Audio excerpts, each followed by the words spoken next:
Welcome to Mr. Podcast with Claude. And Justin. Forgot to say my name there. We have returned to discuss Twin Peaks: The Return, Part 13. The evil number 13. What Is story was that that, Charlie? is that why this episode is so boring? Unlucky 13. I think it's the numerology. Didn't the giant say remember 13? Maybe. Maybe. Okay, he didn't say that. Yeah, wow. This episode reminded me, I guess, of part 10 a bit, where there was a lot of scenes, but not a lot of good scenes. Or scenes that really I guess really cap, had the sort of forward momentum that some of the other episodes have had, where it's just kind of like, okay, here's the next bit of this plot line. All right, we're clearly dragging out, getting to the 2 days listed in the majors note. Yeah. Something weird. So, I mean, we've talked about the editing that they did with some of these scenes, and I think in this one, it's the first time. It's something that I mean, I guess you can debate like, well, maybe they're just showing them out of order or whatever, but it's something that clearly seems to be out of sequence. Um, because um, when Bobby's at the Double R, Mm-hmm. he says we found some stuff of my father's today, uh, and Oh no. yeah.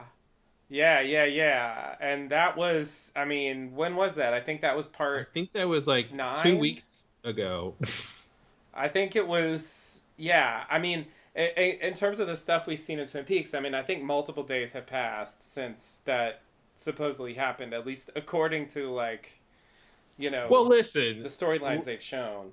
the previous night was the gunshot, right? I mean, in Yeah, terms of, we know there was a night for that example. happened. Yeah, It was the gunshot and the car accident, yeah. and maybe And that was that already that after. yeah, It could have been that same day, I that's what guess. I was gonna say. I was like, maybe earlier that day is when they found it, but Yeah, more likely it feels like at least the day before that. yeah. But yeah, that's interesting to say. I didn't catch that. But I wonder, maybe that's just a prop error. This is a script continuity error. I mean, they like forgot what day it was. It made me think that they maybe had written the scene to be placed earlier and Hmm. decided to move it later, Yeah. and either didn't notice or didn't think that it was important enough, because really that's the only line in that scene that causes continuity issues. Like Hmm. everything else in the scene could pretty much play at any point Hmm. this season, and it would have been fine. So yeah, so like for some of these scenes, I'm starting to wonder like where were they intended to take place? Because it seems like that would compress the time with Becky and Steven scenes, Yeah, and that would almost make those two last scenes like happen on the same day or something. yeah, Yeah, that's interesting. yeah. That's I'm sure true. someone out there is working on like a chronology of this show, right? Like of all the Yeah, I've scenes seen a and. ridiculous long list of trying to say like what day and approximately what Mhm. time, like every single event happened in every single story. It's Nice. really it's really quite a project. But like for example, the Sarah Palmer scene, Hmm. like I'm not convinced that's actually supposed to be after the last thing we saw in part 12.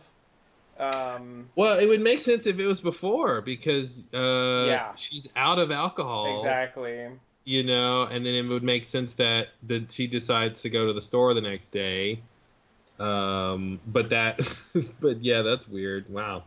Yeah, I was wondering. I thought that was so weird that it's like she's pouring a drink, and then she's like, "Oh, I'm out of alcohol. I'm gonna get up and leave the room for 20 minutes while the camera stays here." Right. And you don't expect her to come back with like no alcohol. Like she comes back with the drop, and it's like, but yeah, didn't you? But then it was like, okay, she didn't get it at the store because she left at the store. Right. But What about the bag that, boy? yeah, what about the bag boy? Everyone forgets the bag boy and the grassy knoll, right? I mean, like next to the book depository. Um, yeah, so whether maybe he never came, right? But that and it was Bob in the ceiling fan unpacking her Oh groceries. God. Um, Yikes. yeah. So anyway, yeah, that's weird. Yeah, that's the one thing the show doesn't need is like chronological issues. Like, Yeah. Yeah. I like a lot of the stuff they've had, like the Doctor Amp rants. I mean, hmm even the scene with Doctor Jacoby and Nadine in this episode, the Jerry Horn stuff, like in a way they could kind of slide that in anywhere. It doesn't really affect anything hmm, else, and it doesn't, at least so far, like there's nothing that like needs to happen at a particular time with the other stories because it's just yeah, isolated.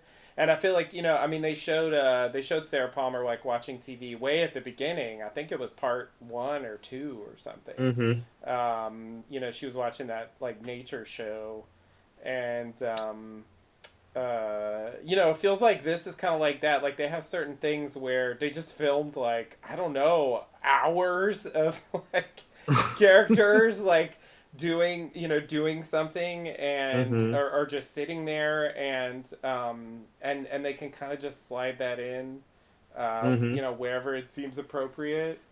Well, I Um, was gonna have a crackpot suggestion that time is going in reverse now, oh and we're God, gonna we're gonna head towards a reverse singularity at the end of the oh episode, and God. that's how Cooper is gonna wake up. He's just gonna unbecome Dougie. Oh, well, that's good. I mean, anything that helps with that situation. Yeah. Um, because the Las Vegas Police Department are not helping. Wow. What a interesting thing to like start that storyline and then be like, nope. Yep, they just This laugh isn't. it off. Yeah. Whatever. Mm-hmm. It's like, wow, I was sure that was, Mm-hmm. Now, of course, it's still possible that, the fact that the request was made, the hit came up, that could still end up going to the FBI Mm-hmm. and they could still find out, and they already are on alert about Las Vegas because of Yeah. Diane's message. So, like, it could still come into play, but it is clear that the detectives Fusco, who are indeed brothers, we find out, um, are not going to be playing a big role in uh, helping out Cooper. Mm-hmm. Yeah, it was interesting. Yeah, I totally thought that was going to lead to the inevitable conclusion. We talked about that on the last podcast. Um, so, and it's interesting too to just like get a completely different sort of reaction from kind of the same evidence, you Right, know, or sort of a similar version of that kind of whole fingerprint thing, and right. and is this the real Cooper and everything, and they're just like, yeah, nope, throw it in the trash. You owe me $1. Yep, yep, yep.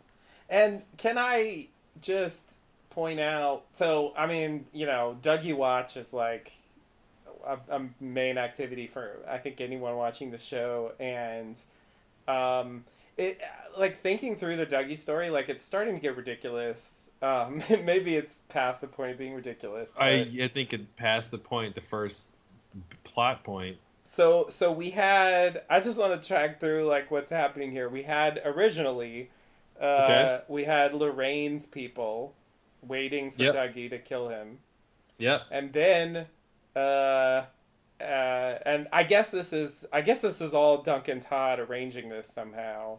But Yep. then we had Ike the Spike go kill Lorraine, Yeah. and then he made an attempt. He Yep. failed. So then Duncan Todd gets Anthony to go try to get the Mitchum brothers to kill him. Mm-hmm. That fails. Yep. In this one, Anthony himself tries to do it and, Yep. changes his mind, and so he doesn't do it. Mm-hmm. And now we have, first of all, we have, I mean, I feel like there was a couple of implications, like possible next people to try to kill Dougie, but I think there's like three possibilities on the table already, which is just ridiculous. So, like, there's these two cops, these crooked cops that Mm-hmm. Anthony goes to, and they're clearly like involved with Duncan Todd, and even in one of the scenes in the insurance office, Anthony's like, "Oh, they're worse than him." I'm Mm-hmm. like, "What?" So, Mm-hmm. so I started thinking like, oh God, maybe they'll end up, because like basically, Duncan Todd was threatened. Yeah. You have to do it if you can't get someone else to. So like, if he doesn't want to do it himself, maybe he gets these dirty cops to do it. Maybe he does it himself. That's the second possibility. And then we have Hutch and Chantal clearly Mm-hmm. going through Utah on their way to Las Vegas, and they're also gonna fucking try. And it's just like, holy shit, how many is that? That's like, we're up to like 5 or 6 like people trying to kill Dougie and Yeah. failing. It's just like, I mean, is it not getting like a farce at this point? Like, what? Yeah. Yeah. When will this madness end? Oh my god. Well, I think well, I guess it's, if you, what you laid out basically means like it has to end at some point. So the obvious conclusion is that Mr. C has to do it himself. Yeah. I think that's the last person that could be on the list because Yeah. obviously no one's going to succeed. Right. We're going to probably have everyone try. Yeah, so I think maybe everybody just fails. There's 3 more rounds, right? Oh my god. Todd, Chantal, and Hutch, Yeah, and the and cops. the cops. I was also gonna put in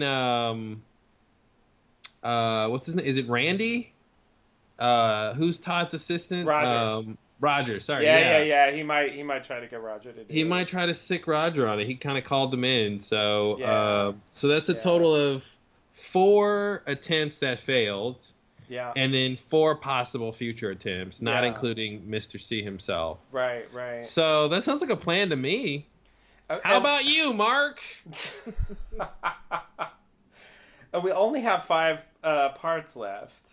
Oh, good. Then we have 1 to spare. So it's just like, And that'll be for Mr. C. That's really, they each have a part to, yeah, wow. I mean, in is the that next 4 really parts. it? I mean, it's, I mean, they've already squandered their Cooper time, obviously, but it's like, if they push it that deep, it's like, wow, I can't believe the commitment.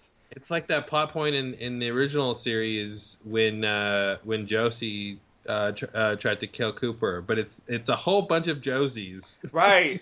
Yeah, exactly. and sort of failing worse. Yes. She at least hit the target. Yeah, exactly. It ended up being like,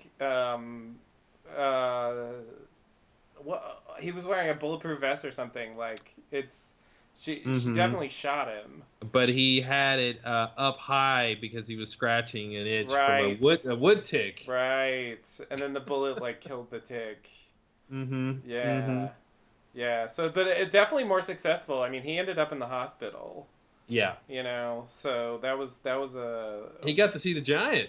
Yeah. Exactly. That was good for Josie. Yeah. Sure. Good Yeah. job. Thanks, Josie. And all she got for her trouble was to be locked in the wood.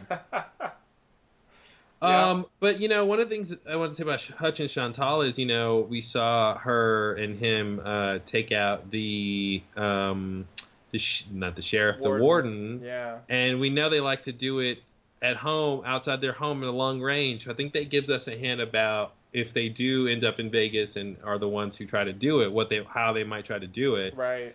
And you can kind of think about how could Dougie survive or get out of that, or is it as soon as they pull the trigger, he drops something and picks it up because it Yeah, is a farce, that was the like. first. When Hmm. Lorraine's team was there, that was kind of what happened. Exactly, He exactly. just dropped something at the right time. Because yeah, Hmm. if he can't even see them coming, then there's not much he can do. Yeah, Like realistically, so then yeah, then it has to be some coincidence, some or maybe other the party intervening. owl will alert him. Yeah, the owl's still there. Sure, why not? A But little yeah, that's a hoot. good point.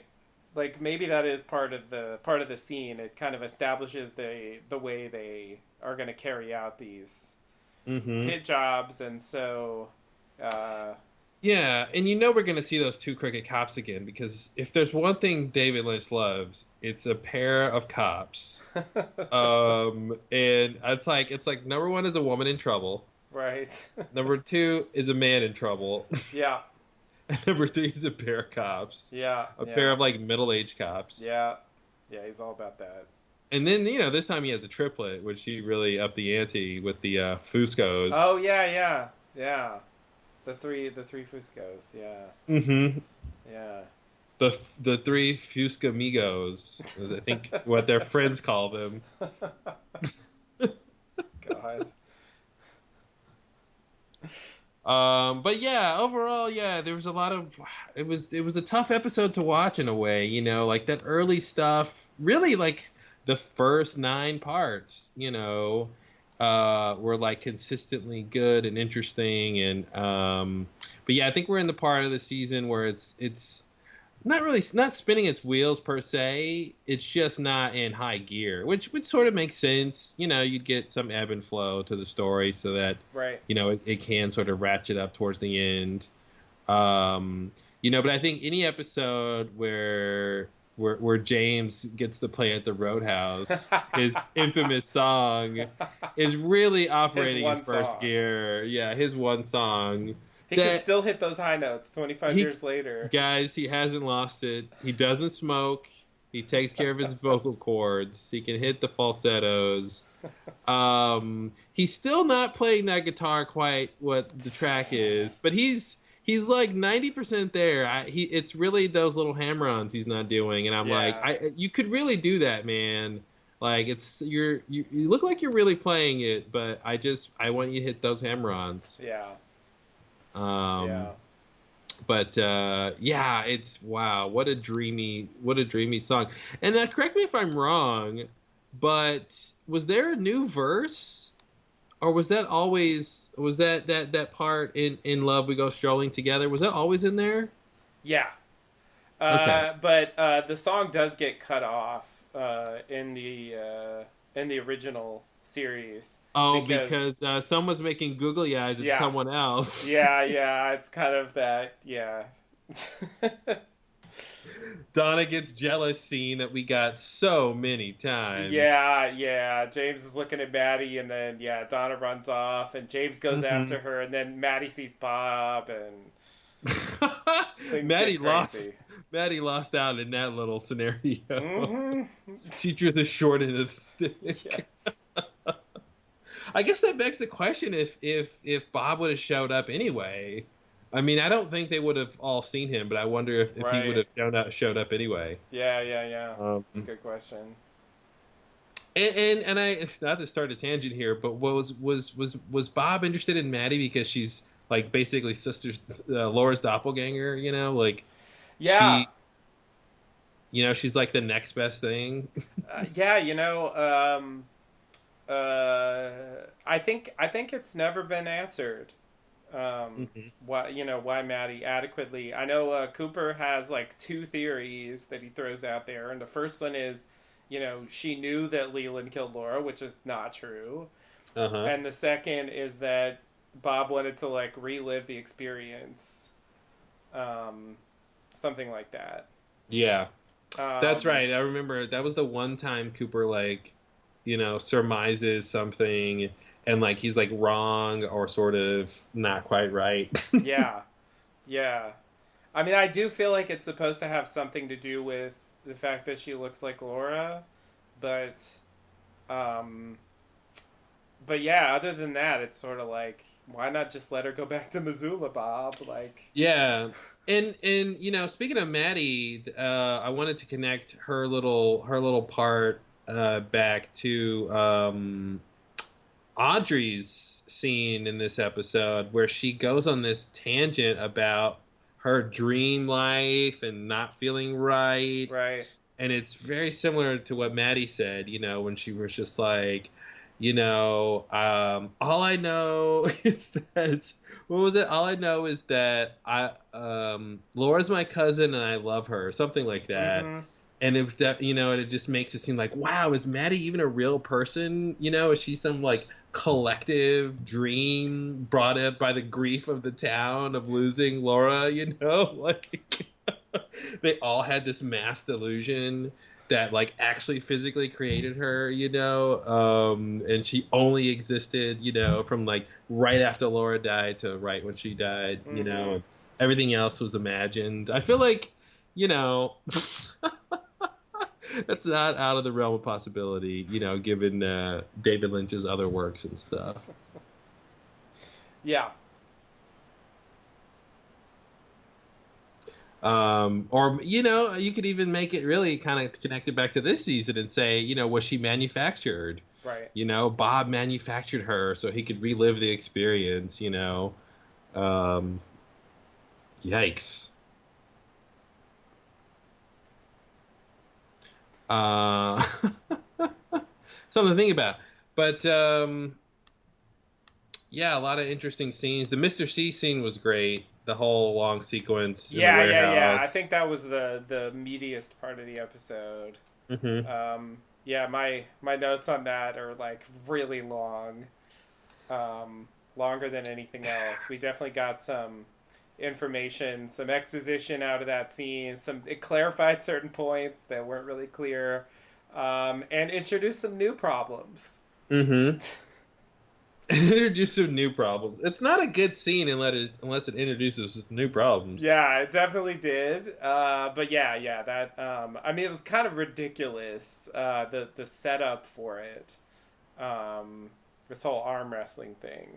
Hmm. But once we get past that, um yeah, like finally getting sort of a direct confrontation. Even though Ray clearly doesn't know that much, Hmm. um, it still gives some insight into what's going on there. Clearly, Ray is not undercover FBI. Yeah, true, true. However, Philip Jeffries did set up the thing with Warren Murphy. Hmm. Hmm. I knew somebody had to set that up. Yeah. I just couldn't figure out who or why. I don't know why he would listen to him, but Hmm. I don't know. Maybe he convinced him that I don't know. I think wasn't there a line that Ray said something about like the idea of he would be able to stop Mr. C, so that was kind of Right. the idea or something. Yeah. Yeah. I guess that's the idea. He had clearly been threatened, and so yeah, maybe somebody coming in saying we can take care of the problem. That's sort of I would really love it if really what's going on with Philip Jeff if he's really just doing his Blue Rose task force job. Like this whole time, he's sort of, peered beyond the veil in his fire walk with me stuff, and he realizes sort of what the threat is, and like in this intervening time he's been like on the case, mm-hmm. and like really trying to stop whatever is happening from happening. I wonder if it's that simple, or if it's like, or if he's got some other weird plans, but I wonder if it's like, no, Gordon, I was, after that weird, experience when I teleported into the station in Philadelphia, went back to Buenos Aires, and yeah, I was on fire, but I was fired up to solve this case because I saw them in the convenience store, so I know what we're up against now, and I'll see you again in 25 years or something. Right. So I don't think it's Philip Jeffries. You don't think the person who set it up with the warden is Philip Jeffries? I don't think. I think it's someone saying they're Philip Jeffries, but I don't think it's Okay. actually Philip Jeffries. That's something I've thought before, but it really to me it's two very small things, but to me they seem like they're pointing in this direction. The first time when he calls Mr. C way back in like part two or something, it's like, is this Philip Jeffries? And then in this one, Ray says, it was a man named Philip Jeffries. At least that's the name he gives. I never saw him. I only talked to him on the phone. Like, Mm-hmm. to me, like all of that is pointing towards like that's just a name he's using. It's some other character. It's some other Mm-hmm. person. I mean, I know, like, yeah, largely for practical reasons. I think maybe they did intend this to be Philip Jeffries originally, but yeah, I'm expecting this to be someone else. And in fact, also, from this conversation, I it sounded like, Ray was insinuating that it's not just this Philip Jeffries guy. It's actually a group. There's more people involved. Mm-hmm. He says they, you know, and he says like it came through a man named Philip Jeffries, as though like he was a representative of some Mm-hmm. larger, you know, cabal of people who want Bob apparently. Mm-hmm. Mm-hmm. Which is the kind of reveal where it's like, oh, that should have been. I should have thought of that before.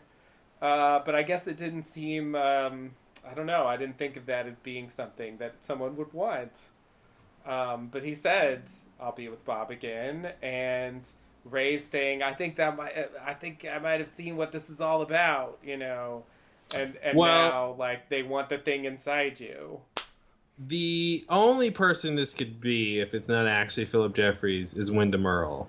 I will accept no one else. Because no one should know about this stuff except for like Wyndham Earl or someone else who knew about Project Blue Book and would know about these Blue Rose cases and be a Machiavellian like shapeshifter, like an alias taker, which is what a Wyndham Earl did all the time, Mm-hmm. pretend to be other people. So that's the only person I would fathom to guess it could be if it's not actually Philip Jeffries. I I take your points. I think that I agree with the analysis if I'm trying to second guess the plot, but my instinct is saying it is Philip Jeffries, but we will never see him on screen. Um, but yeah, the fact that he says they, um, By the end, he's supposedly gonna go meet up, confront Philip Jeffries. So hmm um, it's actually confusing the final lines here. But so I feel like we're heading for some kind of clear answer on that. well, I mean, this is also the episode where the Fuscos just threw out the fingerprint information after what was clearly going to be, Right, where that story was going. So right, it is tough to tell sometimes how obvious the plot is when it's yeah, like, because he also said, I mean, you remember where this started when he was like, he was going to drive to the prison to get Ray, and that was yeah, like 20 parts ago. right. And he was headed, east or west or Oh whatever, God, that that, confusion.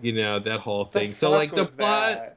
the plot is notorious for not going in a straight line, and having detours in it. Did But there are times when they do eventually get there. Like Mr. C, he is here with Ray like he had planned to be.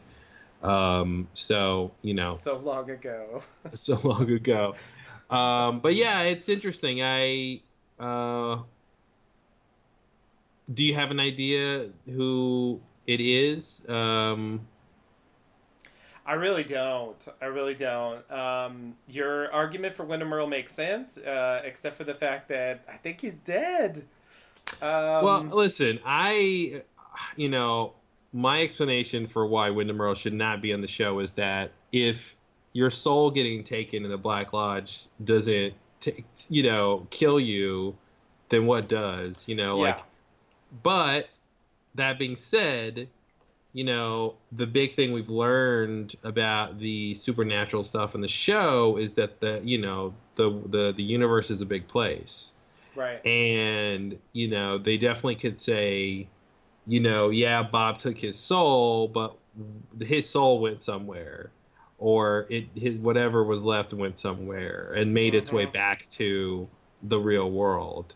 Right, There's that box in New York. So like right. there is a bit of a loophole there to kind of like have him back, but I do, 95% think like he should just be out of the story. I mean, and I Yeah, also don't want another season two where the bad guy just becomes, out of nowhere, the bad guy just becomes Wyndham Earl. right. And that's who we have to stop. And like, he was an interesting bad guy, but he didn't do that much. Yeah, He was just very fun to watch be maniacal. right. So yeah, so I don't know. I'm not necessarily hoping it's Wyndham Earl, but in terms of who could impersonate Philip Jeffries without them just like inventing a new character that's like, oh yeah, Right. this guy was in on everything from the beginning. You just didn't know that before, Yeah. which would be kind of weird. Um, Yeah. Well, another implication of this scene is that whoever this is has a direct Black Lodge connection, mm-hmm. Mm. because they obtained the ring, which we know was in the Black Oh yeah. Lodge as of not that long ago. So, yeah. Now, Wyndham Earl went in there, and, if he somehow managed to hang around, I don't know, maybe he wants Bob for revenge. Um, I guess that would make sense. Mm-hmm. That he would have that connection and that he would be able to plausibly know enough to pretend to be Philip Jeffries. Or does he want revenge on Bob for stealing his soul? Maybe he wants his soul back from Bob or something. Yeah, yeah. That's what I was thinking. It's weird because I just don't think it's Wyndham Earl, but it is pretty plausible. Mm-hmm. And I don't have necessarily a theory to, it's Mike. Like, it just that just seems that just seems unlikely to me. Although Mike is a good candidate in terms of the line, "I'll be with Bob again." Right. That's Yeah, a that's great true. candidate for that line, and for Again. knowing, yeah, and for knowing, and yeah, I mean, really, again, because he's the OG with Bob, Yeah. So that it gives a lot of credit to that idea. But it would be weird for Mike to be. I mean, I don't see Mike really impersonating Philip Jeffries, like actively. Like I could see Wyndham Earl doing it. Mm-hmm. So that's kind of weird. I mean, it'd be Yeah. like Mike, like I just see him on the phone, like trying to change his voice or something. I don't know. It just seems really weird and hilarious. Like it doesn't Yeah. seem realistic. Um, uh, and plus, wouldn't it be speaking backwards? I mean, like, Well, I think if he goes to the real world, he can speak forwards. okay, can he? Have we seen Yeah, that? yeah, yeah. In the original series. Well, okay, yeah, but I feel like he's And Fire Walk with been, Me. yeah, he was out. But he that was weird though. I don't know what to do with all that stuff. I mean, all that Philip Gerard stuff is really muddled to me. Um, and how they were portraying it and It is but yeah, kind of a mess, fair but enough, fair enough. When he did sort of like take over Mike's body, he was talking. I mean, Philip's body, he was like talking forward. Yeah. yeah. Okay. Fair enough. I just feel like he's such a Black Logian now. You know, Yeah, he's that's his home base, and I don't know. It seems like something happened after he got his Garmonbozia back or something, or um, why isn't he out selling shoes? yeah, yeah, Like yeah. it seems like he's different now. I So agree. that's kind of why I don't really think he would be like out in the real world plotting and doing shit. Yeah, yeah, yeah. I agree. I agree. It doesn't seem right to me. It's just that he has the connection. I'm thinking it was Philip Jeffries up until some point, up until the point, or maybe it's still Philip Jeffries is still operating out there, but I don't think we'll see him. Um, he will not show up. Mr. C won't find him where he thinks he's gonna find him. He'll be dead. Something's gonna prevent the meetup, but it's still supposed to be Philip Jeffries because I feel like it's sort of mirroring like Harry's situation on the show, where Right. he's sort of on the show. People talk about him, but like Yeah. we're never gonna see him. Right. So that's kind of what my instinct is telling me. But yeah, otherwise I think you're right that like the other sort of clues in that scene with this sort of bigger, and that actually might be why they have to include some other cabal around Philip Jeffries, is if they're never going to show Philip Jeffries. Right. So then they have to show, well, we have to show someone, and so okay, we'll have these people be on the same goal and the same page with Philip Jeffries, a proxy, if you will. But Right. so maybe that's why they're Yeah. doing that. Yeah. That would make sense to have Yeah, someone like okay, I'll call Philip now, and yeah, like then exactly. then you don't have to actually have Hmm. him appear. Yeah, if Philip's not here, you just missed him. Get him on the phone. Yeah, I'll call him now. I can see that scene. Yeah. Yeah. Yeah, yeah, yeah. Yeah, that makes sense. That could definitely work. But if it's Philip Jeffries, they're gonna have some explaining to do as to why he wants Bob. Yeah, that's true. Like nothing we know about Philip Jeffries, which isn't that much, to be Well, I fair. think. Well, again, I think it could go back to what they just kind of set up about the Blue Rose Task Force, and that Philip Jeffries was in charge of that. And like I said, like I would love it if that's really what's going on. Like he had this original mission, and he had the sort of. I mean, a lot. Cooper has peered behind the veil as well with like some of the stuff that's going on here, but with whatever happened with Philip Jeffries actually going to the convenience store, as well as the Right. Black Lodge. I think if they're different or the same, Yeah. that whole thing. But I Yeah. think that could give him a Adjacent. perspective of like knowing sort of like what the real end game is for the bad guys and like really trying to stop them. Now it would beg the question: why isn't he contacting Gordon and Albert? Why isn't he getting backup? Why isn't he doing a bunch of things? But like obviously this whatever he's doing is very kind of secret and hush hush, and he's playing a crazy game Yeah. against Mr. C.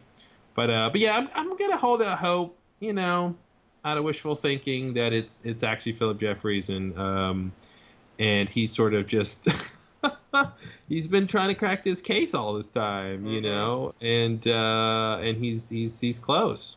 Mm-hmm. He knows where Bob is now. Yeah. I mean, I like that idea. If it's just some random new character, then that just seems kind of weak. Yeah. Um, and the other candidates seem kind of unsatisfying, or like Mike, or just kind of not consistent with the story, like Wyndham Earl. Hmm. Um, and so yeah, I mean, I hope it goes that way, but it just seems like the clues are pointing to that it's not him. Well, as the log lady once said, beware the clues for the off lead astray. She literally said that. And you got to listen to the log. Always, Always listen to the always. log. That Yeah, lodge. so anyway, okay, well we'll get into more theorizing with that once we get to all that whole long Yeah, fun yeah, yeah. There's a whole sequence. thing there. But that was definitely the most exciting part of the episode.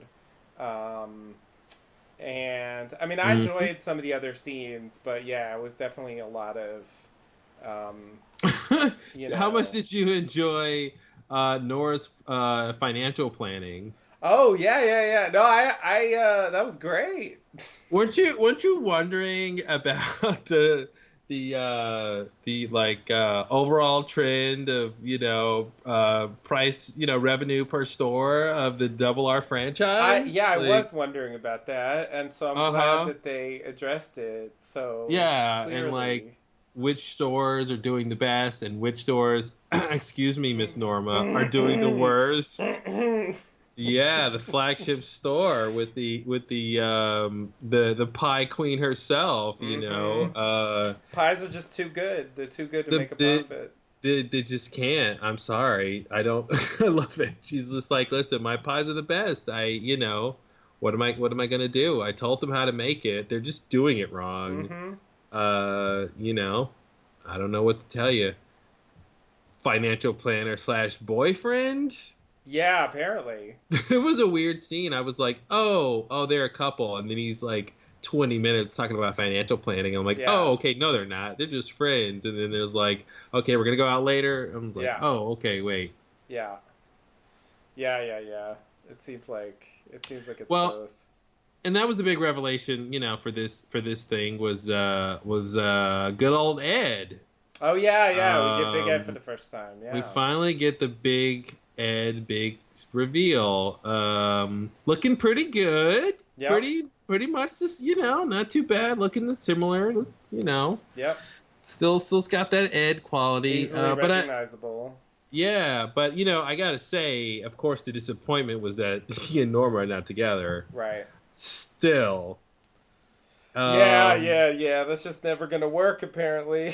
well, it's gotta work. I mean, the show can't end with them still never together. What is this, a noir?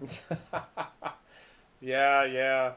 I mean, yeah, with Shelly and Bobby, I don't know. Ben and Sylvia, a lot of the couples didn't really Brad stay Angelina. together. I mean, Anna Faris and Chris Pratt just called it quits. So, Mm-hmm. if they can't make it, love isn't real. Good point. Nadine and Mike. Nadine and Mike. I mean, I assume they're not still together. I guess we don't know that for sure. Mm-hmm. Probably not. I'm Probably assuming not. Big Ed and Nadine are also not still together. And she's gonna Well, like start up a thing with Dr. Jacoby. yeah, I don't know. Ed is wearing his wedding ring, for whatever that's worth. Okay. I don't remember if Nadine is wearing. I think she is wearing one. Okay. We'll catch it when we get to that scene. But and we also get the answer to what we sort of were thinking about the last podcast with the circumstances of Nadine's Mr. The Sorry, shovel. Dr. Amp's shovel Yeah, yeah. in the window, and why that's there, and does he know, and they Yeah. just completely, like they were listening to us, just It was completely weird. directly addressed it. I didn't think that was a question that they felt the need to answer, but Mm-hmm. Mm-hmm. yeah, yeah, they have a scene where they really address it pretty clearly. Yeah, they make it clear, like she just did it because she likes it, and he Yeah, had no idea. And yeah, yeah, I thought there was a whole thing, and they talked about it, and it was a business venture, and right, like right. she's selling them wholesale. You know, Yeah, he hadn't seen her in like 7 years, yeah, it's so weird. and Yeah, he, and she's just like admiring him from afar, yeah, but like she does know him. I mean, right, she went to him when she was, in her younger state. yeah, Uh, and like most of his clients, he did nothing to help. right, right. Well, that's why he's not practicing anymore. The state won't let him. Yeah, exactly. But yeah, so that was kind of interesting to get that little detail. Um, Yeah. Yeah. All right. You want to jump in? Yeah, let's do it. All right. Okay, so the first scene, we are at the insurance office in Las Vegas. We have the Mitchums, Candy, Mandy, and Sandy, and Dougie, and they're all celebrating the events of the last one. They give some presents to Bushnell, including a new car, the same one they gave to Dougie. And meanwhile, Anthony hides and calls Duncan Todd uh, Oh man. to tell him the plan failed. Duncan Todd tells him he has one day to kill Dougie. Sounds like a '90s movie. One Day to Kill Dougie, starring John Cusack, Patricia Arquette. Wow. So I mean, this episode started out weird with as the captions calls it zany, upbeat, percussive music. Mm-hmm. I often like to think that James's song is like the song you hear as you're dying, and you just like it just repeats forever until you're dead. But I feel like zany, upbeat, percussive music is the song you hear in a very particular type of hell. It's maybe like Japanese game show hell or something. Mm-hmm. It was really, really, really specific. Yeah. And I was like, where is this noise coming from? I thought like something else might be playing on my computer. Like I thought like there's no way this is the song. This is from just the episode. Like where is this noise coming from? Yeah, it was really something. Yeah. It's very yeah. I don't know. It's kind of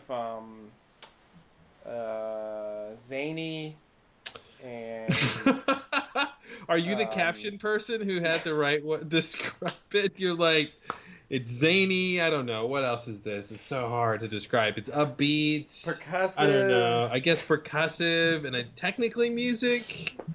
Yeah. The strange thing is there's no established. There's a word for this. There's no like established source for the music. Yeah. So I guess they're not hearing it, and they're just kind of like dancing to silence, Mm-hmm. and the music is being just played on top of it. It sort of seems like that's what they're dancing to. Um, I think the word you're looking for is diegetic. Diegetic, yes, thank you. Yeah, and Yes. or I guess Diegetic it's means which non-diegetic. one? Yeah, non-diegetic is what this is. Yeah. Diegetic is when it's actually like part of the scene that the music Mm-hmm. is happening. Like when James Yeah, performs Just You and I, for example. exactly. Great example.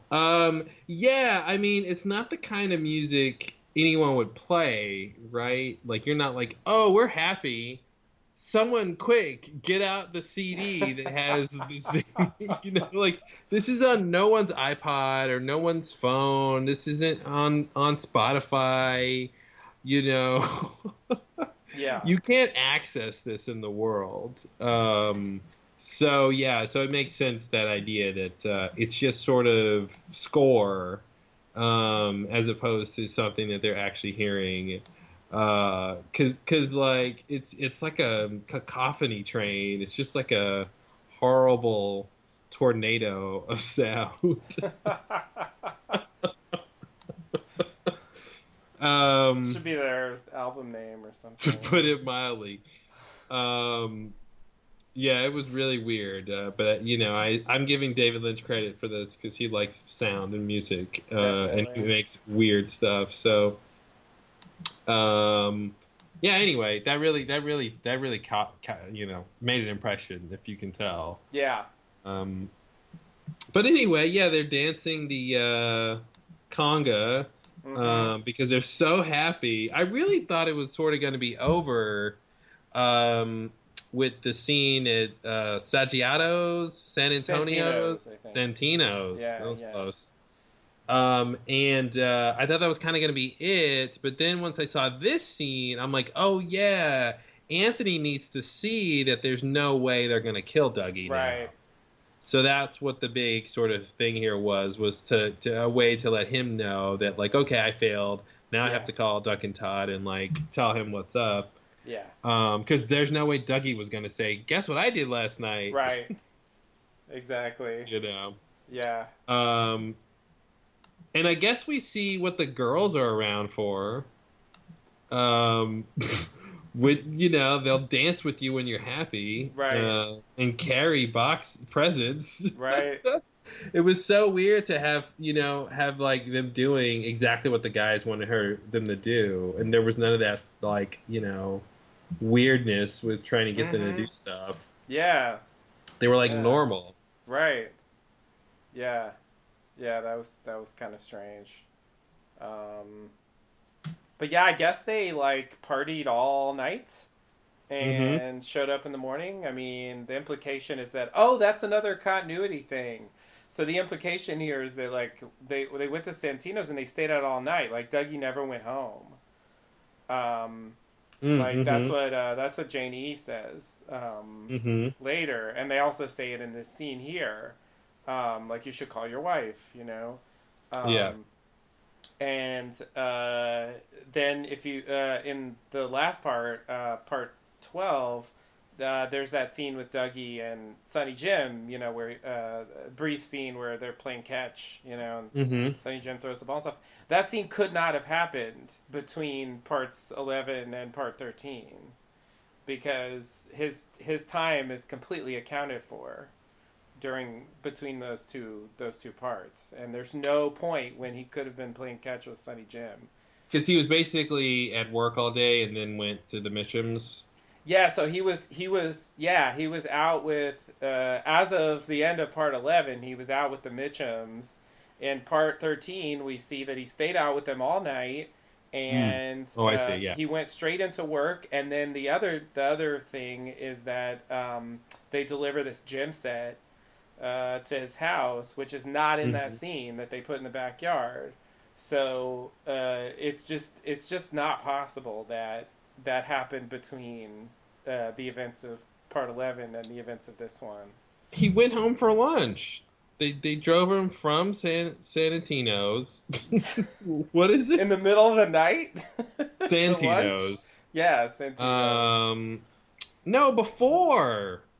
This would have been before he left.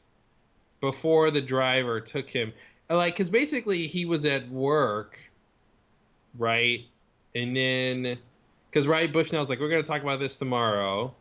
Then Bushnell's like, okay, I'm gonna give you the check. You're gonna go meet the Mitchums because they want to meet you. Then Dougie leaves work, and then the driver drives him to the desert, and then Yeah. they go to Santino's, Yeah. and then they come back. So that scene would have had to been like not not even really that day, like the day before that, Yeah. if he was supposed to be at work all day during the day. Yeah.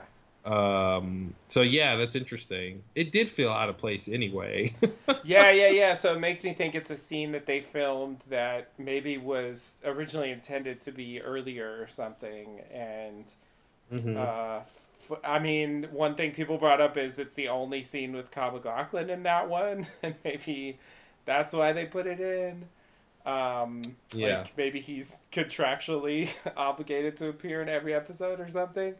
Hmm.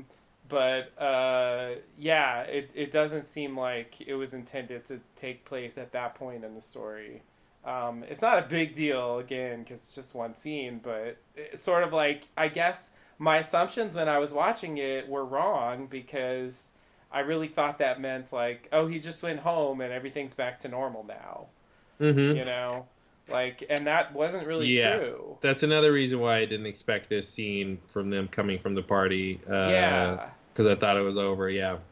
Yeah, exactly. And it's like, no, they stayed out the whole time. And it's like, oh, okay. So yeah, it's one of those things I feel like you try to make an 18-hour movie and you Yeah. know There's some continuity issues. The continuity issues can get pretty ridiculous, I'm sure, at a certain point.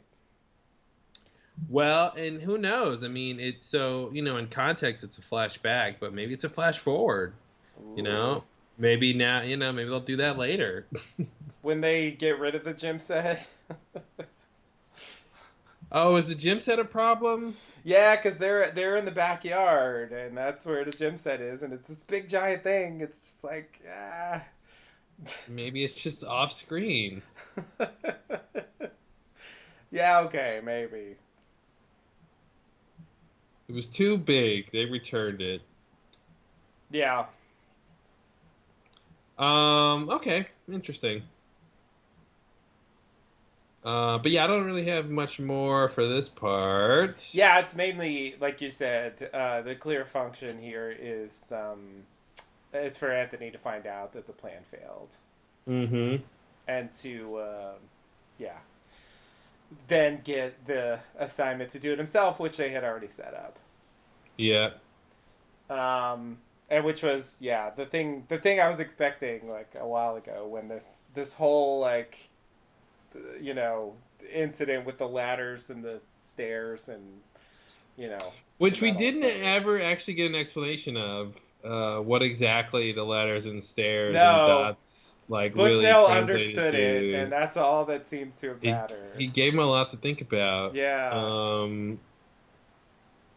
Yeah. So, the again, we've talked about the Mitchum brothers being sort of these like anti gangster tropes. And again, they're just like super nice and cool and like giving gifts, Mm-hmm. to the company that's sort of stiffed them, but sort of wasn't Bushnell's fault. But like, yeah, they're going like above and beyond what I think is reasonable. Yeah. Like they're really happy. Um, so we got this sort of thing where Dougie is like positively impacting the lives of the people around him in like this very like big way. We had Lady Slot Machine Addict. Right. I'm sorry, Madam Lady Slot Machine Addict. She deserves a little more respect. Uh, Yeah, yeah, yeah. Now that she has a house and yeah. she's got a title She can now. afford her own slot machines now, Yeah. because she's still an addict. I mean, just because she has money doesn't mean the addiction goes away. It's true. That's the Uh, dark side. that's the dark side of addiction no one talks about. Yeah. That when you get rich, you continue your addiction. Yeah. No one talks about that. Lame stream media, right? Um, so yeah, anyway, I just want to talk about that. How we're still just getting more of them, sort of really subverting this like gangster trope that they could normally be a part of, Right. and but and sort of in an opposite way, but also in the same way. Anthony, I think, really sort of has subverted expectations of Yeah. what his character would be. Because I feel like you don't get Tom Sizemore unless you want him to play a tough guy, Right. and he's playing the opposite of a tough guy. Yeah. So that seems pretty deliberate in a way. Yeah. An interesting way to get him to play something we haven't really seen before. And like turn up to 11, because he's not just like, oh, I'm not that tough. He's just like a sniveling, Yeah.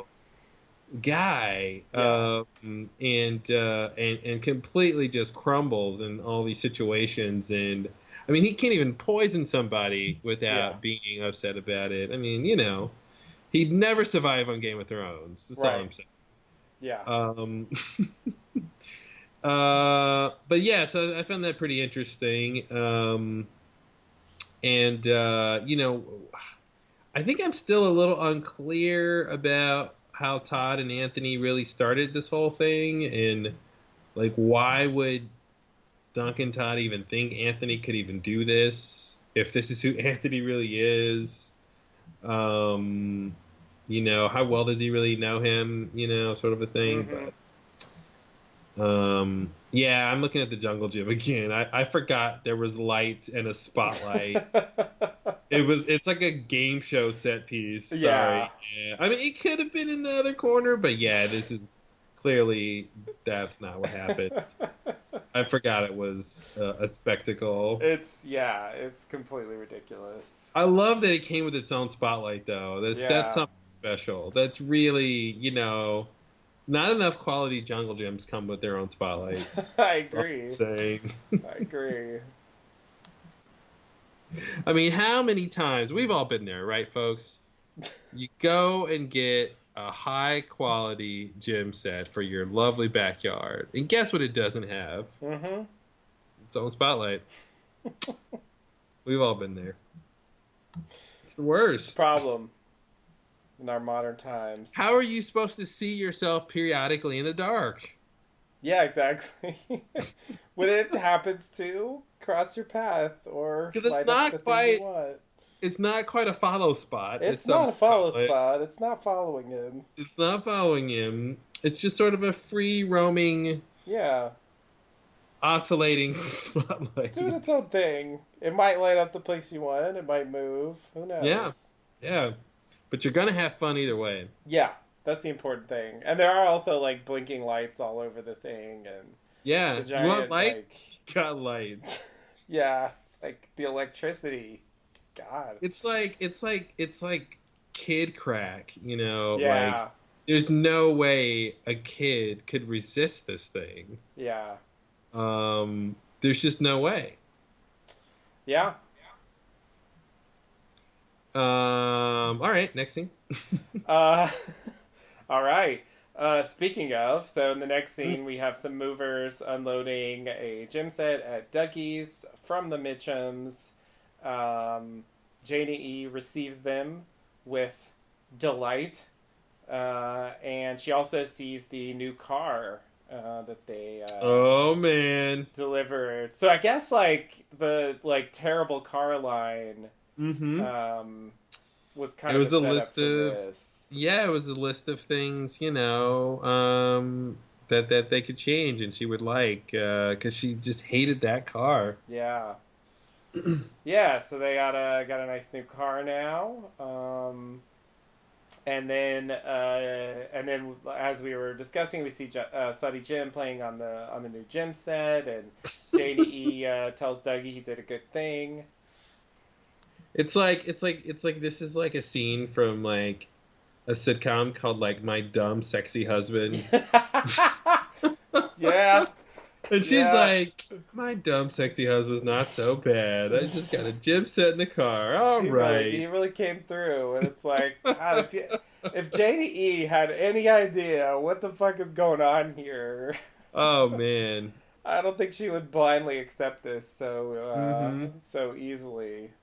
'Cause Yeah, it's really crazy. first of all, it's not even Dougie anymore. Mm-mm. Second of all, I mean, he's completely unable to communicate. But like, the only reason any of this happened is that he's getting messages from another dimension Mm-hmm. Yeah. that like pointed him in all these directions. I mean, he wouldn't ever have been able to do any of this all by himself.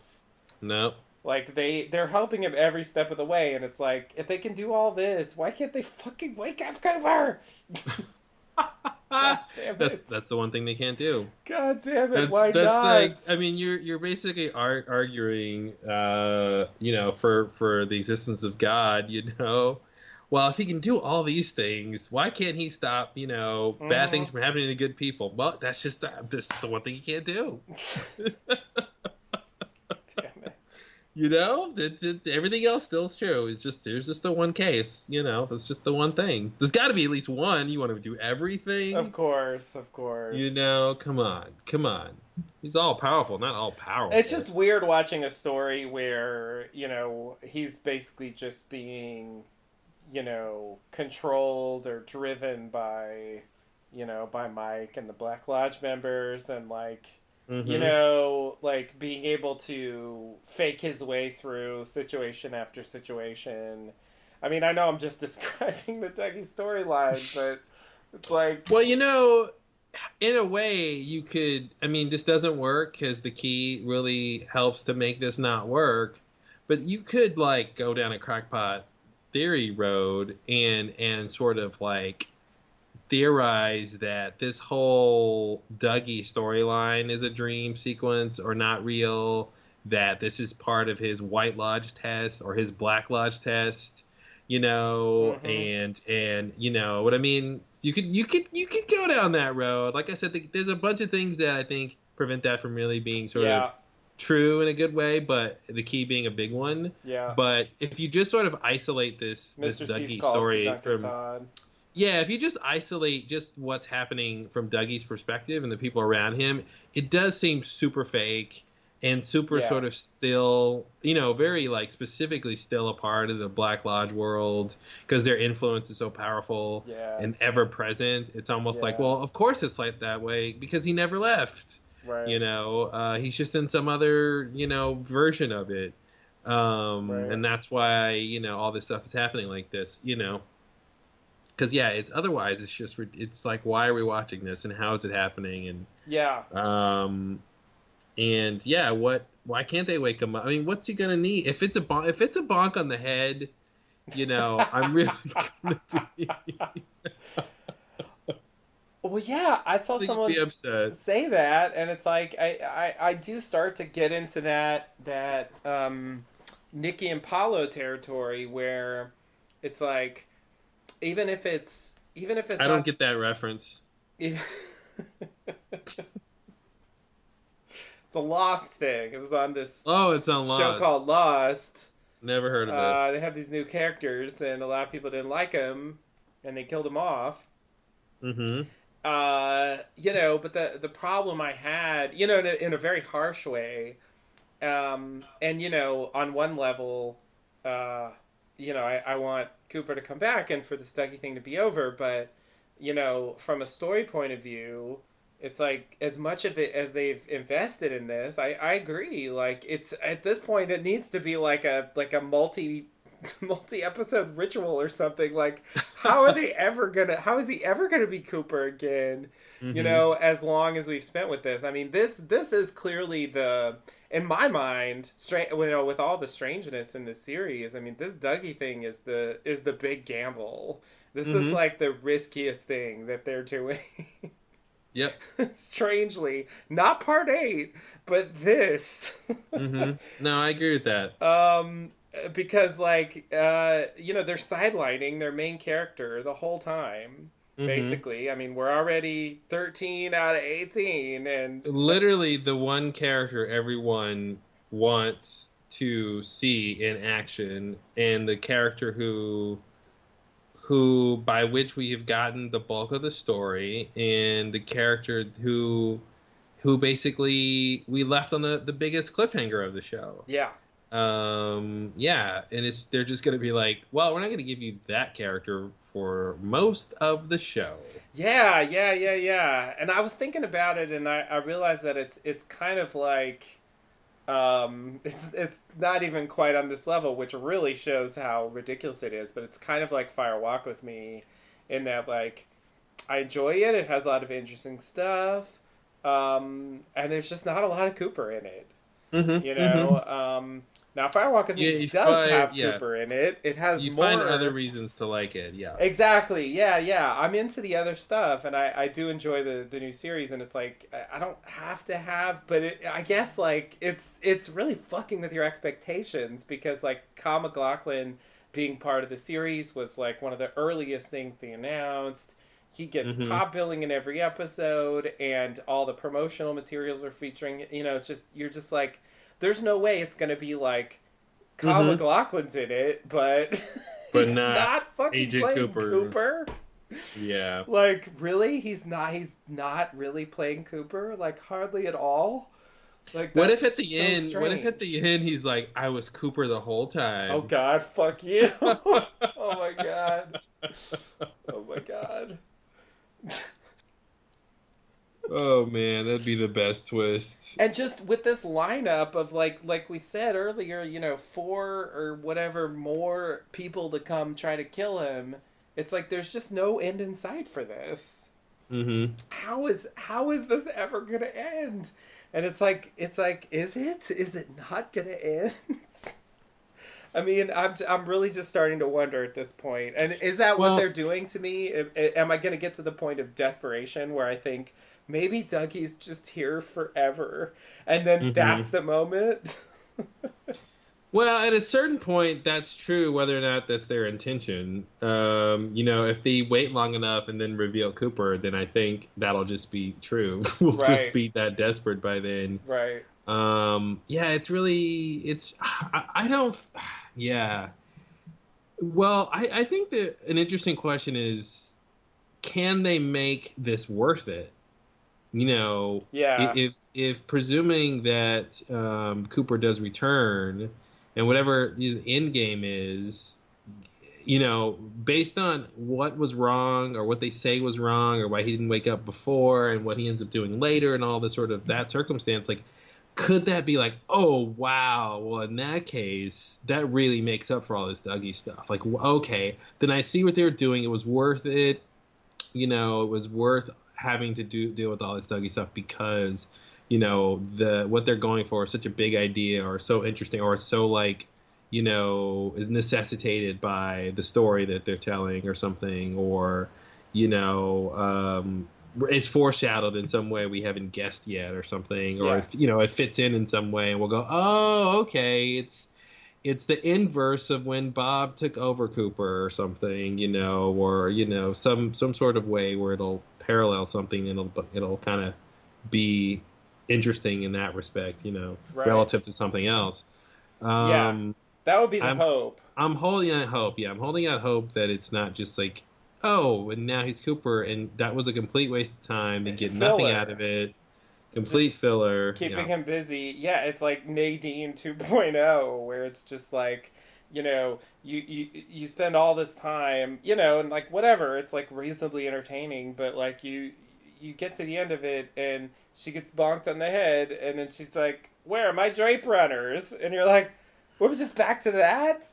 Mm-hmm. Like Mm-hmm. after all that, that's it? Where are my drape runners? Yeah, you and Mike, Norma and Ed were about to get married, and like you and Mike were about to get, Yeah. this like you got, it was like this close from like you guys going down crazy paths, Yeah.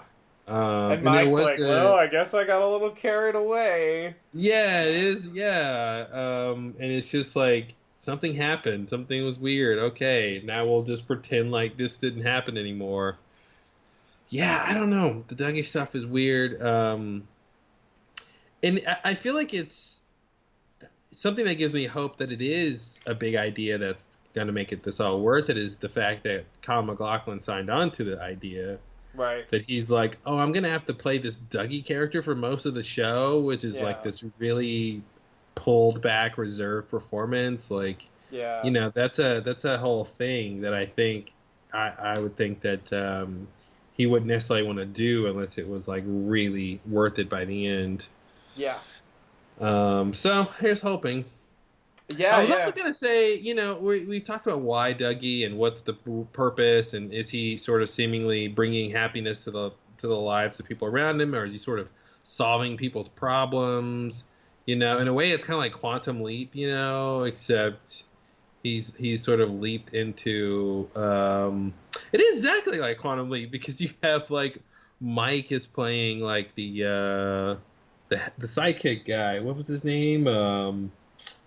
Oh God, I forgot the guy's name. But he would like teleport in from time to time and help him with like whatever the case was. Mm-hmm. Same kind of setup that like Mike is doing for Dougie. But yeah, Quantum Leap, where like Scott Bakula would like leap through time and take over someone's body and live their life and Right. like solve some problem that they were going through at the time. Right. It's really kind of like that. I didn't think about that before. He basically quantum leaped into Dougie. Wow, that's weird. Yeah. Um, but yeah, so anyway, I'm just thinking about that. Except he can't. I mean, I assume in Quantum Leap, like he could form a sentence that Nope, nope. It was wasn't just what completely someone else nope. said. No sentences. He only repeated. That's why the show got canceled. It was bad. No, but no, I meant, sorry, I was gonna say, I'm wondering, we were talking about him helping everybody and all this sort of positive aspect, but I wonder if that might take a turn at a certain point. Maybe things will get worse, maybe. Because I'm like, how could he get bonked on the head? Right. And so maybe, You're trying to figure out I'm trying where's to the lead the bonk gonna story. come Yeah, who's gonna bonk him? from? Who's gonna And so deliver the maybe bonk? maybe the Jungle Gym breaks and Sunny Jim hurts himself. Maybe Mm-hmm. Janie E's car has a problem. Maybe Mm-hmm. like it'll seem like things are going well the next part or two, and then it'll go back downhill for the people around him. Yeah. Just want to throw that out there. Maybe, and then it'll get worse for him, and then because it's like the more people like Dougie, I feel like the less there is a reason for Cooper to emerge.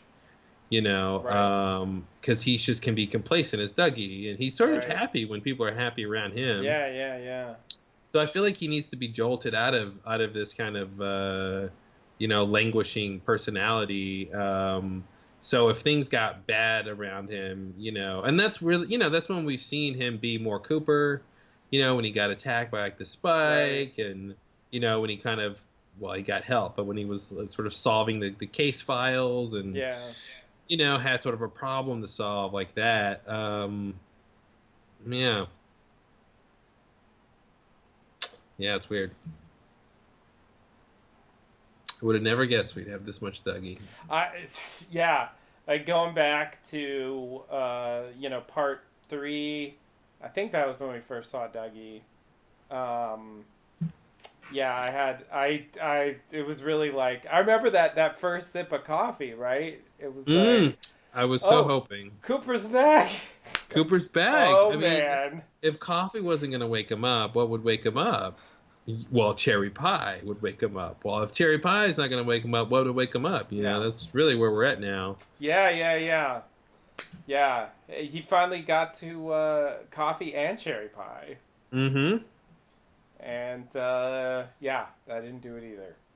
I didn't do it. Oh, yeah. that's funny. That's funny. Oh man. If they do this, it's genius. Partially because I just thought about it. What if he wakes up when he has Norma's cherry pie? Oh God. Because they just set that up, that hers is That's different. true. That's true. Yeah, yeah. Well, I don't know how that's gonna happen. That's my new crackpot theory when he's gonna wake up. It's gonna be no. If it's one of the franchises, it won't be the good one. Like, no, it's got to be hers. Like, so then someone's gonna have to take him to Twin Peaks. I don't know how he's gonna get there, but that's my new. Because I had nothing before, except a bonk on the head. So yeah, I'm gonna go with that's like Family Feud. I'm gonna go with Norma's cherry pie. Yeah, I'm assuming it's gonna have to be some elaborate ritual. Like I mean, maybe the FBI will have to get involved, or like someone's gonna have to like take charge, but like he's gonna have to like. They won't know what to do. They won't know. They won't be able to understand the dilemma. I don't think, because he is Cooper. You know what I mean? Like he's gonna have Cooper's prints. He's got Cooper's body. You know what I mean? Like they won't. It's not like they'll be like, oh, this is clearly Cooper in Dougie's body. You know what I mean? Like, so I don't know how they'll even be able to find out what the problem is, unless there's like the doctor said there was no medical issue, but I mean, unless it's like a physiological thing they could see in some scientific way, and then they say, oh, look, he's got an aneurysm, or he had a stroke. He needs surgery right away, or like, look at this MRI. These scans tell us that there's a personality trapped in here. Like, unless it's something like that, I don't even see how they'd be able to even figure out what's wrong with him when they see him, Yeah. to even help. Now, in terms of a ritual, that would have to be Mike doing something, right? Is that what you're thinking? Like Mike does some sort of magic? Yeah, potentially. Okay. Potentially. But yeah, I was imagining they take him back to Twin Peaks. Maybe they take him to one of these locations or something. I don't know why they're going to end up thinking that. Maybe the log lady, I don't know. Someone needs to step in to like say, here's what you need to do. Yeah. Um, Well, my other idea was that he'd wake up if they take him to the Black Lodge. So, and sort of the obvious end game is if both he and Mr. C are in the Black Lodge, right. and they can have whatever duel they're going to have or whatever. Yeah. So that might be a thing because that actually would be a sort of understandable sort of mirroring. He was sort of himself before he left the Black Lodge. So Right. it makes sense that when he goes back, he's back to himself. Yeah. And there is still that dangling idea that it's his shoes that got left behind in the purple world. So yeah, he just needs Uh, those shoes. and that's what the giant meant when he said it's in our house now. He meant his shoes.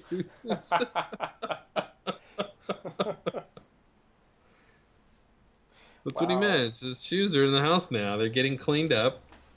I understand. Yeah, Senorita Dido was buffing them.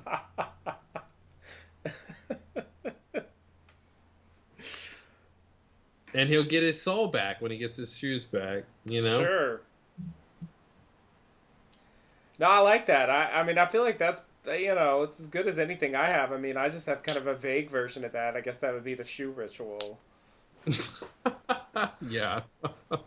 Well, because it begs the ritual begs the question of why hasn't Mike done it already, and why is Yeah. he just sort of relying on helping him through these issues, issue at a time, problem at a time, conflict at a time, instead Yeah. of just like doing the ritual if the ritual's going to Doing wake him up. something. Yeah. Yeah. Yeah. I guess that's why I'm thinking maybe he needs to be taken to a specific place or something. But yeah, it's like, can he only communicate with Dougie? Like, can he not, send a message? I mean, what about Gordon's vision of Laura? Like, where did that come from? For example, Good question. Good because question. that's and uh, I mean, when he was at the site, presumably that's why he had that vision of the vortex and stuff. But Mm-hmm. um, yeah, I guess. Yeah, I'm wondering if he can do better. Because yeah, like helping Dougie through crisis after crisis, like at a certain point, it's like, yeah, it just becomes somewhat repetitive, and it doesn't seem like it's Mm-hmm. necessarily getting anywhere. Mm-hmm. And he did have that one part, way back when Case Files, when he was like, you need to wake up. Um, Yeah, and he hasn't really said anything since about that, unless he no, thought, well, okay, he hasn't woken up when I told him to wake up, therefore I don't need to try to wake him up again because therefore that's I not going give to up. work. I guess, So I'll just yeah. help him until the such time at which he will normally wake up. The other idea maybe is this sort of these two dates that the major mentioned. Right. His little note. Maybe the planets will align and Cooper will wake up somehow. A sort of a celestial bonk on the head, I Right. guess. Right. That's an idea.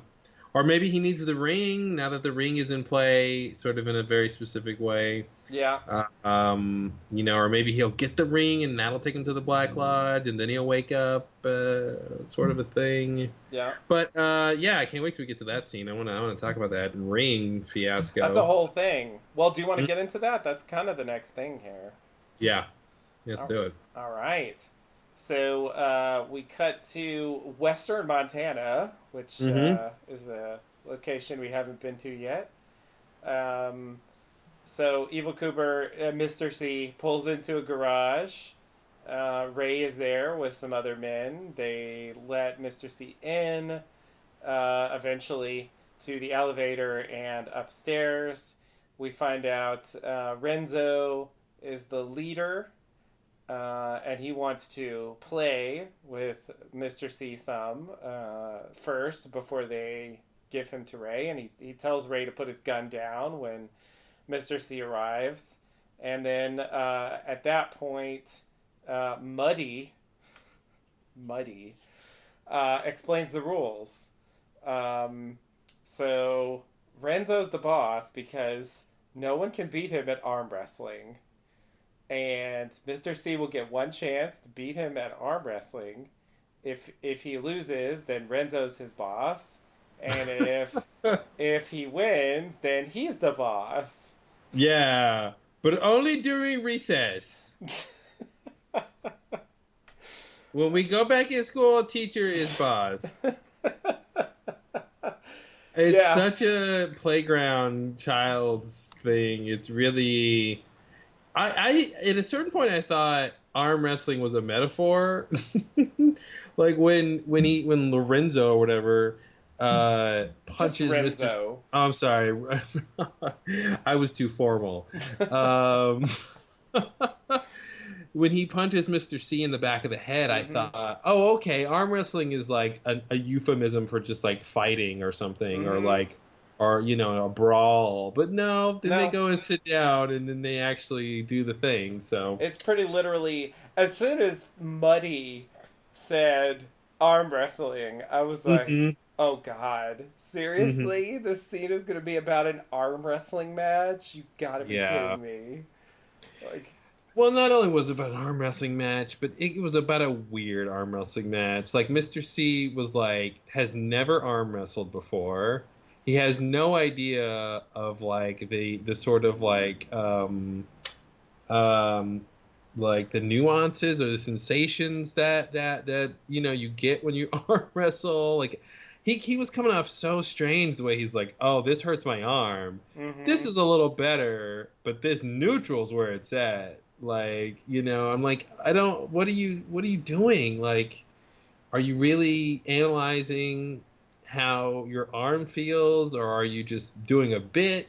Like, yeah, I found that to be really, really strange. And every time, the couple of those times when he's like on their security screen, every single time he walked toward the security screen, I thought he was just going to materialize through it. Mm-hmm. Like the Giants whole theater thing. Right, I just, right. I just was like, because, and that's what I meant to say earlier with Mr. C is that one thing they've done pretty well with his character is there's still quite a bit of mystery left in terms of what he's capable of. Yeah. They really haven't, jumped the Jeeper, as I like to call it, or the Jeepers Creepers Oh effect, yes, right, right. where once you see the creature and what it's really all about, it loses all horror and scariness and mystery. So they really haven't done that. So these scenes still play with a lot of suspense because you really don't know what he's capable of, and there's still the open question about if Bob is still in him or not. But like Yeah. I thought the resolution to the scene was going to be he's just going to rip the guy's arm off, Mm-hmm. and instead he kind of sort of punches his face in. Yeah. But I thought like, oh, he's so strong and overpowered that he'll just rip the guy's arm off and that'll be Right. it. Um, but yeah, so anyway, so that's why my mind was open to the possibility of him just like materializing through the screen, unexpectedly. Yeah. Because also with the technomancy stuff he's got, and Right. yeah, it was very and it's just like, are these the Lost Boys? Is like Peter Pan gonna show up? Yeah. Which I guess would make Mr. C Captain Hook, maybe. I Mm-hmm. don't know. Um, trying to think. Does he? Huh? He doesn't have a hook for a hand, but he is haunted by something. Mm-hmm. Hmm.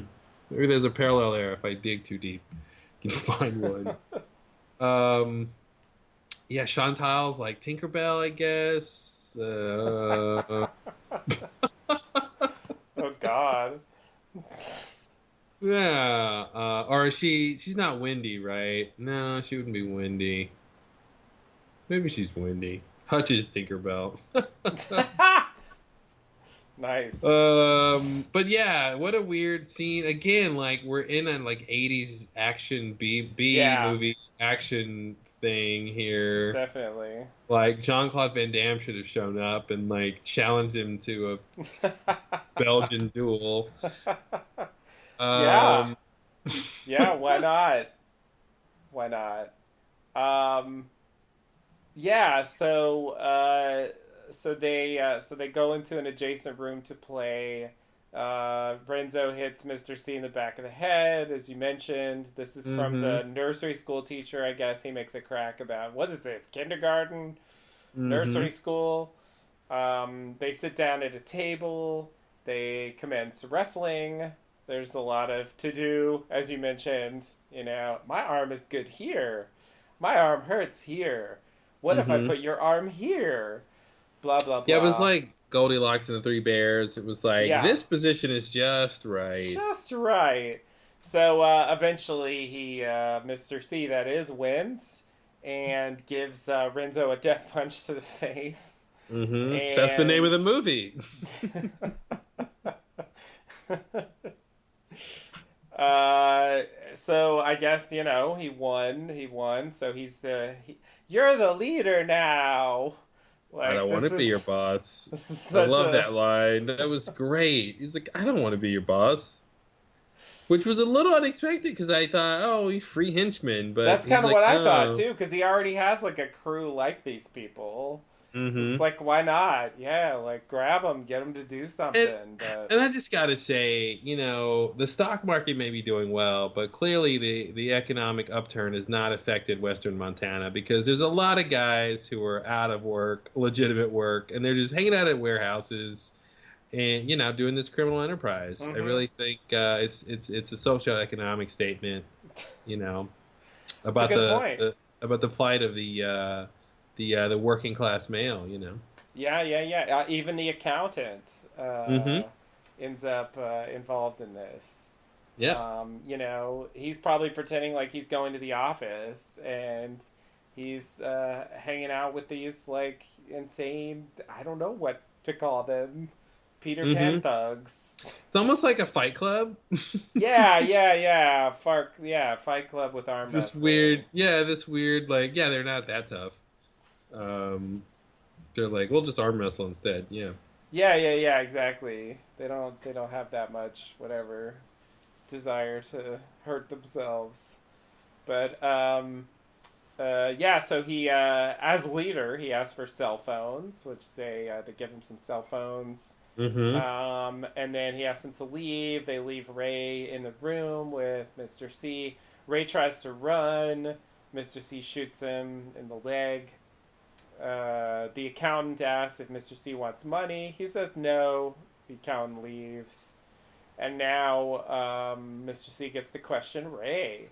So here's where we get the juicy exposition.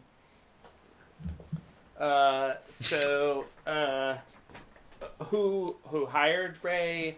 It Mm-hmm. came through Philip Jeffries. That's what he says. That's his wording, not mine. He mentions that at least that's the name he gives. He never met him. He only talked to him on the phone. Philip Jeffries set up the prison thing with Warden Murphy. Um, why? He said that Mr. C has something inside that they want. Uh, so I'll just pause here and say that I don't necessarily. I mean, this doesn't prove it, but this reveal suggests to me, I think, that Bob is still there with Mr. C at this Mm-hmm. point. I don't think he's gone. I think the point was that Ray was supposed to see it. I don't think we're Mm-hmm. necessarily supposed to think he was extracted. Um, Yeah, because where would he go? yeah, yeah, and it's sort of like this plot doesn't work anymore if Bob's not even there. Mm-hmm. Like, too bad he's gone. Like, so yeah, I feel like Bob's still there. Yeah. Especially because like Bob is now like a MacGuffin. Mm-hmm. Well, we called it when that first happened when he came out of the stomach. It's like it turns Bob into an object that you can acquire. Yeah, yeah, Now, it's a really weird proposition, right? The idea of taking Bob and then what? What are you going to do yeah, with it? What uh, could you do, in terms of like your will versus Bob's will, like if you yeah, have the Borb, you can, manipulate it or something, or yeah. is What it can you is it do an with it? is it an energy source? Is it a gateway? Is it a ingredient in a recipe? You know, Ugh. Borb salad. I don't know. Borba Ganoush. Ugh. Yeah, baby Borb ribs.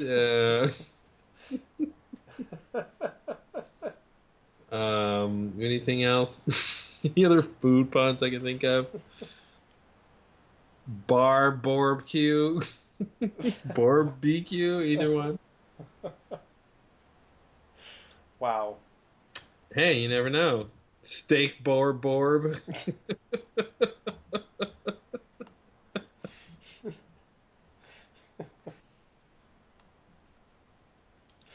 Nanas Foster. There's a lot of these, so I'm gonna stop where I'm ahead. There's a lot of food out there. Which you can just insert Borb into. Yeah. Yeah.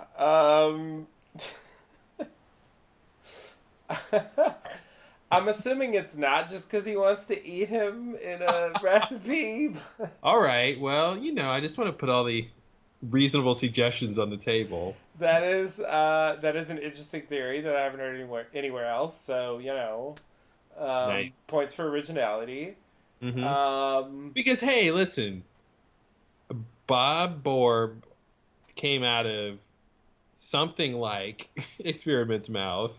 Right. So maybe something else wants it to go in its mouth. It's the circle of. Oh no! Don't say what it's a circle of. Yeah, I don't know. Yeah, it's interdimensional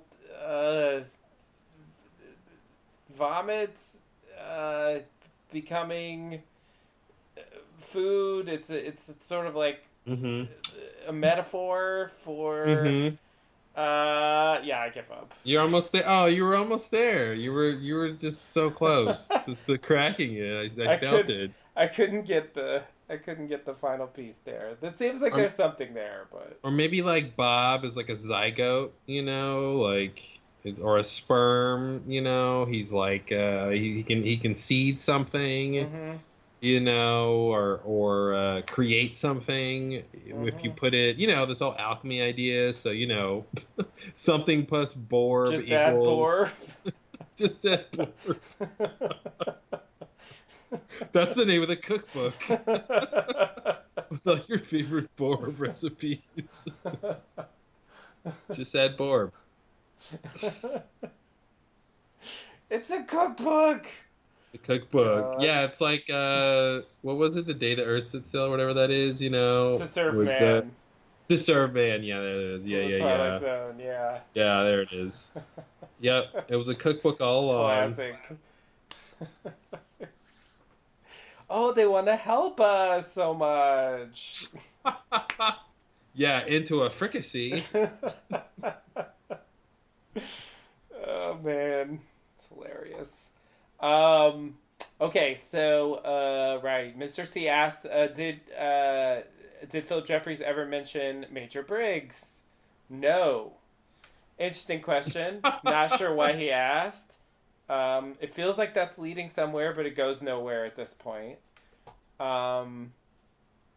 That seems like the only reason I can think we hear this question here is to cross-reference the idea, what we heard from when Mr. C was talking to the guy on the phone, and he says, "I know you met the Major." Oh, so yeah. maybe he's trying to determine if this is the same guy. Yeah. Right. That's the only big reason I can think of why we have that line here. Right, you met with Major Briggs. Yeah. Yeah, that's a weird one. What the fuck was that? Did he meet him in Buckhorn? Oh man, that plot is a fucking mess. Bobby said they met, but I think that's supposed to be in Twin Peaks. Well, that's the thing. So, I mean, they definitely met in Twin Peaks. I know that for sure. But it's weird if Philip Jeffries, whoever this is like, you met with Major Briggs, but he means 25 years ago. Like if because but he shouldn't mean that, because we know Major Briggs was alive very recently with Hastings and Ruth. Yeah, so and I mean, he's there, right? Mr. C is right there at that time. trying to get the coordinates from the fucking secretary for reasons I still don't understand. Mm-hmm. Mm-hmm. But did he meet with him? Like I'm still kind of Well, why wouldn't he have if that's what the person on the phone said and he didn't sort of dispute it? Because at the time, is a discrepancy in your head that at the time we're thinking, when we saw that scene, we're thinking he met with the major 25 years ago or some longer period of yeah time. But now yeah it's sort of like, well, he could be meaning this recent more time when the recently major yeah was because we didn't alive. know Major Briggs like showed up there. Yeah, so he says I missed you in New York, and that was a recent thing, Right. So I think those events are supposed to be he's referencing recent events. Yeah. So then the question is like just what's going on with the coordinates. If he was Mhm. there, like the And coordinates thing is confusing. well, and that was also, it could maybe he met with him um, before he went into hiding or before Hastings and Ruth came back with the coordinates. So he like didn't have them when Mr. C was with Briggs. Mm-hmm. Um, but I was gonna say also remember this is before the um, the whole thing where Cooper comes through the machine and Right. Mr. C avoids going to the Black Lodge, Right. So I think this person on the phone was sort of thinking, that next day he would be with Bob again, Yeah. like so He I think he was was. thinking that was going to work Yes. because he didn't know about the manufactured Dougie. Seemingly Uh, not. Yeah. yeah, yeah. I think so. So anyway, I guess my point is that would also suggest he's talking about he's talking about what's happening right now in Right. recent times. Not 25 years ago. Mm-hmm. Yeah. Yeah. I mean, it makes a lot of sense if he's there. It's just, yeah, the coordinates. Mm-hmm. The mysterious coordinates that everybody knows and yet no one knows, and they all need other people to get them from What random if other people. Ruth? What if Ruth wrote the coordinates on her arm in like spy ink? So like it only shows up later. It's like invisible for a little while. Does Yeah, that help? yeah. Does that help?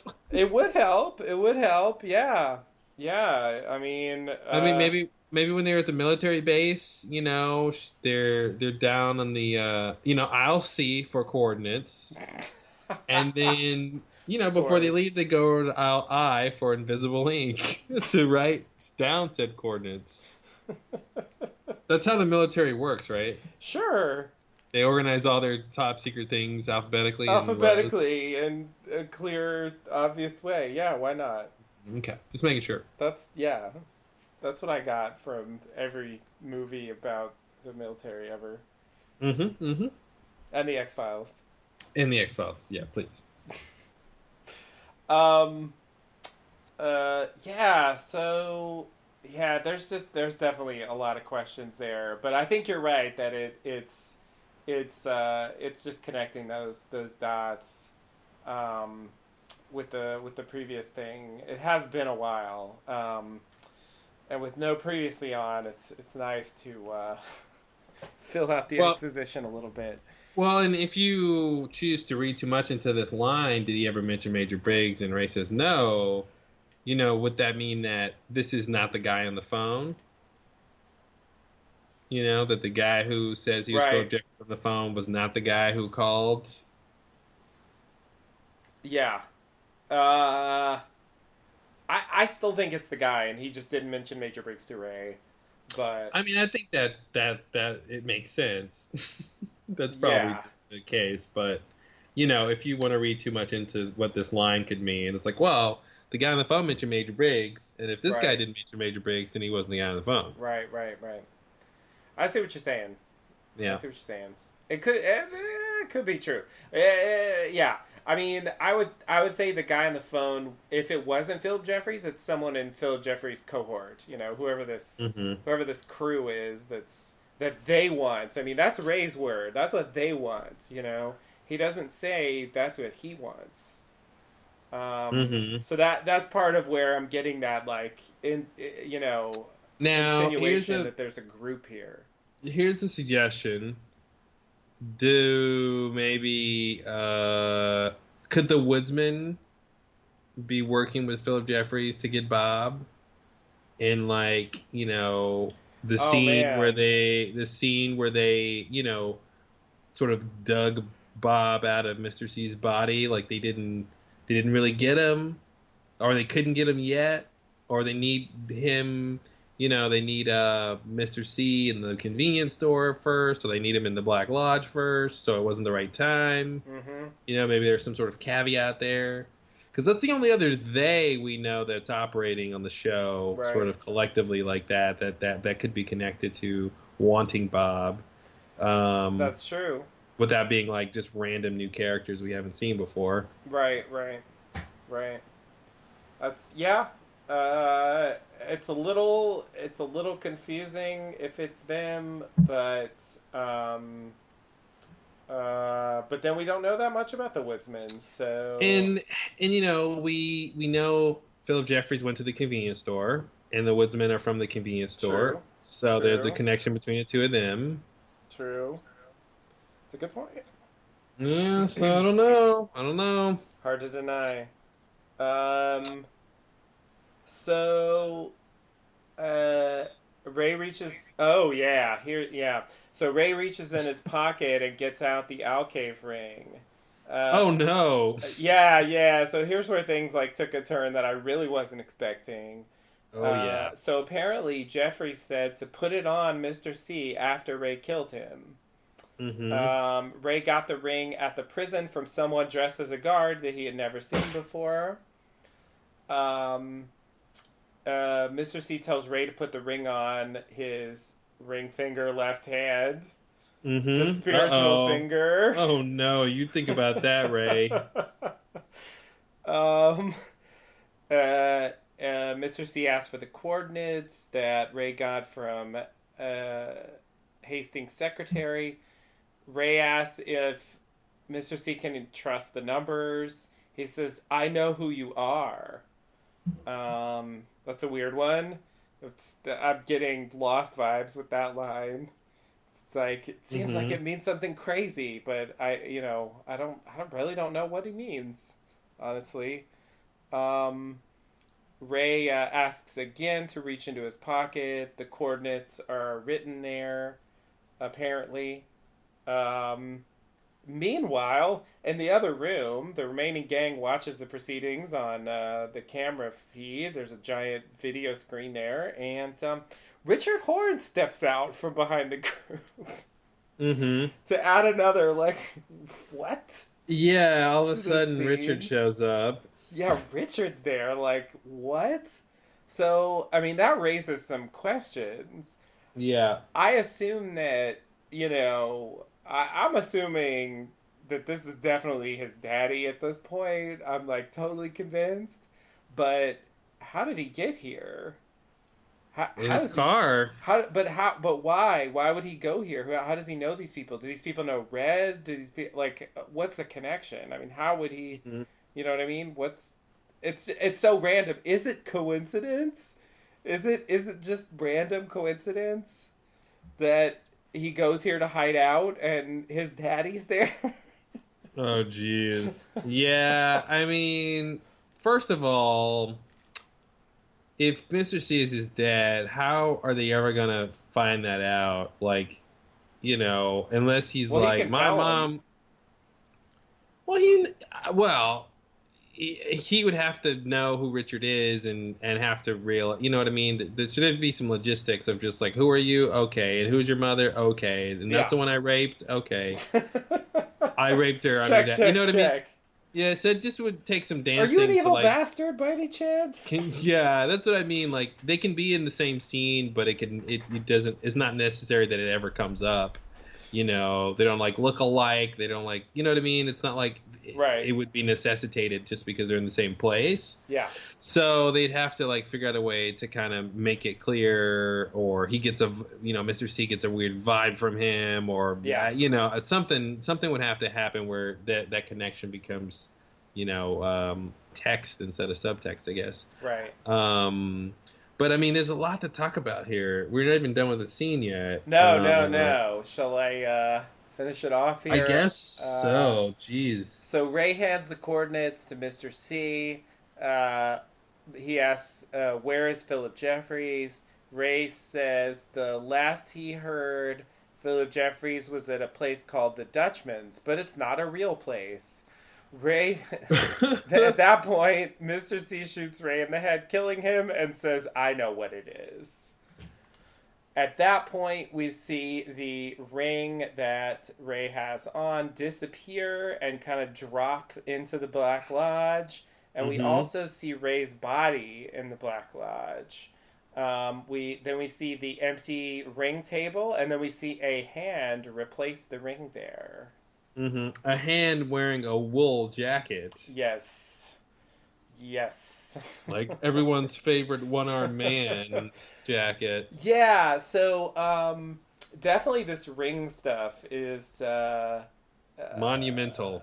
yeah, not what I was expecting. It's like you put the ring on and it transports you to the Black Lodge somehow. Well, we always suspected that, right? We suspected something like that was true with Agent Desmond's disappearance. Now I Oh think yeah, yeah, don't forget about that. Um, forgot about some that. Yeah, something like that's true, and we did sort of see that's what happened with Dougie, right? He went to the Black Lodge. He had the ring on. Right, Now that right. was, another big event happening at the same time, so it wasn't a sort of clear cut scenario there. But there's a couple, I think, things that still muddy it. Like, is it, I because at first I thought, oh, if the ring is on a person who dies, then the ring just teleports back to the Black Lodge. But then his body was there, which made no sense to me. Why would his body be there? And I don't remember. I meant to look for this. Do we see Ray's body again after we see it in the Black Lodge, or are we supposed to believe his physical body is now in the Black Lodge?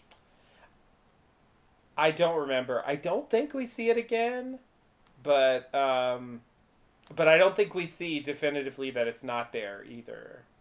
Yeah, I think they cut to the Fuscos here. Yeah. So that's what I was confused about. Because first I was like, okay, listen, if you kill somebody with the ring on, the ring goes to Black Lodge, I can deal with that. If you kill somebody with the ring on, and then their body literally is not in the real world anymore, and goes to the Black Lodge, that's a new crazy thing. That to me is really crazy. Or is it that that was sort of the representation of Ray, his soul or something, in the Right. Black Lodge? Because we saw a version of that with in the season 2 finale, Oh, like with with Laura. Cooper. Yeah, with Laura, but also specifically with Annie, being shot on the ground. When Cooper and Annie are lying on the ground, that kind of shot, and also with like Caroline, that whole Right. thing. Yeah. That whole like a body on the ground in sort of like the murder pose or something. So we've seen that kind of thing before. I don't, we're not supposed to think those are their actual bodies from the real Right. world. You know. Yeah, no, I was Uh, just saying Laura put on the ring, but clearly her body didn't get transported because, hmm you know, it's the discovery of Laura Palmer's body is kind of where the series started. Well, and that begs the question: what actually happened there? Because I think the prevailing theory is that Laura putting on the ring prevented Bob from doing the ritual where he would take over her body, Right. but in turn he had to kill her. But yeah, why didn't the ring, you know, or did the ring take her to the Black Lodge, but just her spirit or something? Right. Also, Because what that's about the Teresa? Like, who gave Teresa the ring and yeah, why? and it didn't seem like Teresa went to the Black Lodge when she died with the ring on. No. Um, but I guess that's the question, and that's always been an open question to me: is who gets to go to the Black Lodge when you're dead? Now Hawk seems to suggest every soul passes through there, Right. but that seems unlikely to me. And I wonder if only certain souls pass through there, or you can, sort of be summoned there. Mm-hmm.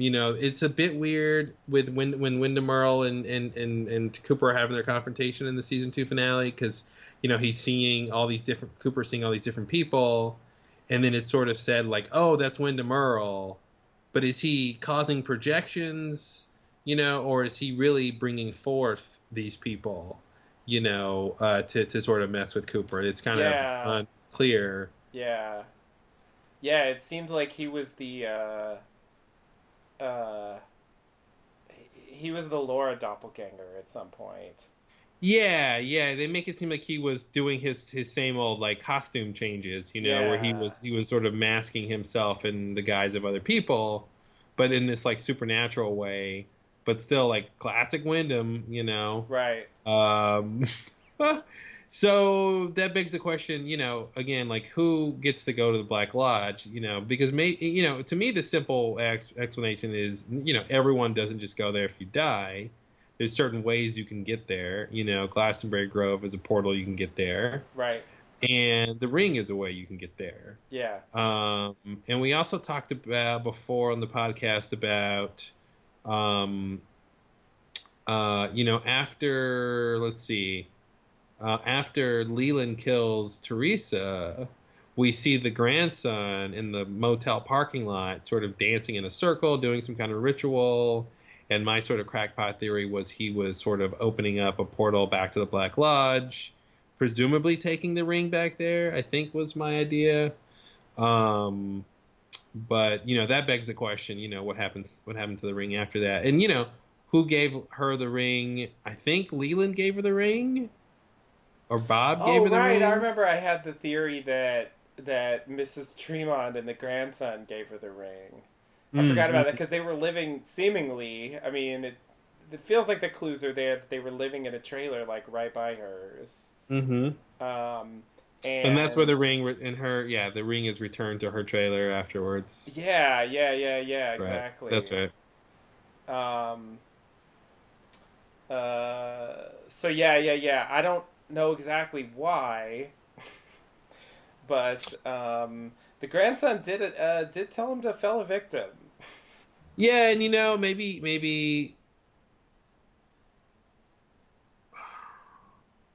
yeah, does the ring take a dead person's soul to the Black Lodge, and then something happens, they can access it, or yada yada Garmonbosia. It's always that Garbabosia. It's Yeah, always there for the taking, I swear. it's Fit it into yeah, whatever theory you have, you can fit yeah. in some Garmonbosia. It hasn't played a big role yet, and it doesn't seem like it will. But yeah, it's a thing. Mm-hmm. Uh, yeah. So this makes me think even more that actually, so just to track the ring a little bit. So the first time we saw it, in the new series, Dougie had it, right. So Mm-hmm. I mean, I think I think Mike and so on, like, I think they didn't know about Dougie. I think they just learned when the Mm-hmm. whole like extraction thing happened, and then it didn't work, and it seems like the ring was part of that. Um, that it somehow helped to allow him to uh, be transported to the Black Lodge instead of Mister C. Um, Which is it? That what's weird about that little sequence is it the ring, or is it Mr. C not spitting up his Garmonbosia right, in right, time? And whoever spits up first gets to go to the Black Lodge. right. So it is a bit little not cut and dry there. Yeah, I agree. But I would say my assumption would be that the ring came from Mr. C. So I think, so where did he get it? I mean, I guess he could have taken it from Annie, or taken it from the nurse, if that scene Mm-hmm. counts. Because he was, I mean, he was there. Uh, Is it the ring transports a person once someone is dead who was wearing it? Because otherwise, shouldn't he have been transported or even really sort of Dougie away, like instantly. If we Yeah, follow yeah. the, the It Agent doesn't seem like it Desmond. transports you instantly. But I mean, the Chet Desmond thing is a special. That seems to not usually happen. I mean, I don't think he even put it on. I think he Well, just. that's the thing. But what I'm saying about that is, if Teresa was the one who died, but the ring was sort of taken off of her before she transported, then it still has like a, Oh, a it still has transport a, like it loaded has a, up. yes, thank you. It has a transport ready to go, and so that's why as soon as he touches it, he just Right. vanishes. Um, That's you know, interesting. It was just like a yeah. leftover, like, Hmm. yeah, transportation ticket or something. Yeah, it's like when you go to a Express. parking meter and like Yeah, there's time already on it. yeah. It's just it's exactly like that. I'm trying to make this work, because I feel like they would have thought about the whole entirety of what they've shown about the ring. Yeah. So I'm trying to figure out how to make it consistent. Um, but yeah, I mean, we definitely were thinking that it took you to the Black Lodge. The question really becomes like, who keeps bringing it out of the Black Lodge and how? Well, yeah. I mean that's what I was trying to say earlier. Like that introducing the ring, the fact that Ray is carrying the ring when so right so presumably Mister Hmm. C had it, gave it to Dougie. Dougie brings it back to the Black Lodge, and we see Mike place it back on the ring table. There's Hmm. only one ring, I feel like, right? I mean, there's not like more than one Hmm. ring that just like they cycle them through. They're not mass producing those things. Yeah. So somebody got it from that table and gave it to Ray. Perhaps it passed a few hands, but somehow it got from that table to Ray's pocket, Probably and Philip Jeffries. yeah, that seems like the most likely candidate through this guard or whatever, and that implies that he has a direct Black Lodge connection, which is not Hmm. something that I necessarily thought um, before.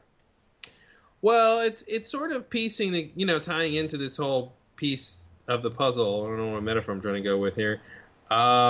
With Philip Jeffries painting the picture, if you will, of Philip Jeffries, because we do know from Fire Walk with Me, he's one of the few people that have been to the convenience store, Right. slash Black Lodge and stuff. So that gives him some inside knowledge, presumably, about what's going on. How now the question I guess is like, how do you get the ring from the Black Lodge once it's Yeah. there? Do you have to go to Glastonbury Grove to do that? Is there other way? Are there other sky portals that go there? Do you just find the right sky portal and it leads you to the convenience store, and then you open a door and you're in the Black Lodge, and then you go to the table and get the ring, and then how do you exit? Right. So that's a little confusing. But the idea that he and it even muddles really the whole gambit of Mr. C going back to the Black Lodge in the beginning, right? With where Cooper is coming through the machine, and like Dougie and Mr. C are freaking out. Like, it muddles that because this suggests that this person, presumably Philip Jeffries, um, thought that the way to get Mr. C back to the Black Lodge was to kill him with the ring on. Yeah. Whereas what really seems to be true in the first part of the series is that Cooper coming through the machine would have done it if Right. not for Dougie's existence Yeah. slash Dougie's existence having the ring. Right. So that's why I'm assuming that's a plan B. Like that's something that he's doing after that failed. Okay, that helps. That You know, helps. because I think they make clear that yeah, Ray got past the ring in prison. So that's after the So he Dougie was given the switch. ring. He was given the ring. Oh, what did he say? Oh, right before he walked out. Yeah, he walked out of cell. Yeah. Okay, so yeah, so during It the was when they in the were let prison. go by the warden, Yeah. somebody gave him the ring then. So it was most likely retrieved more recently. Yeah, so I think it's a like well, the first way didn't work. So now we'll So kill him and put the ring on, and that'll yeah, get him back. this is mirroring the Dougie story where there's just all these assassins failing to kill their target.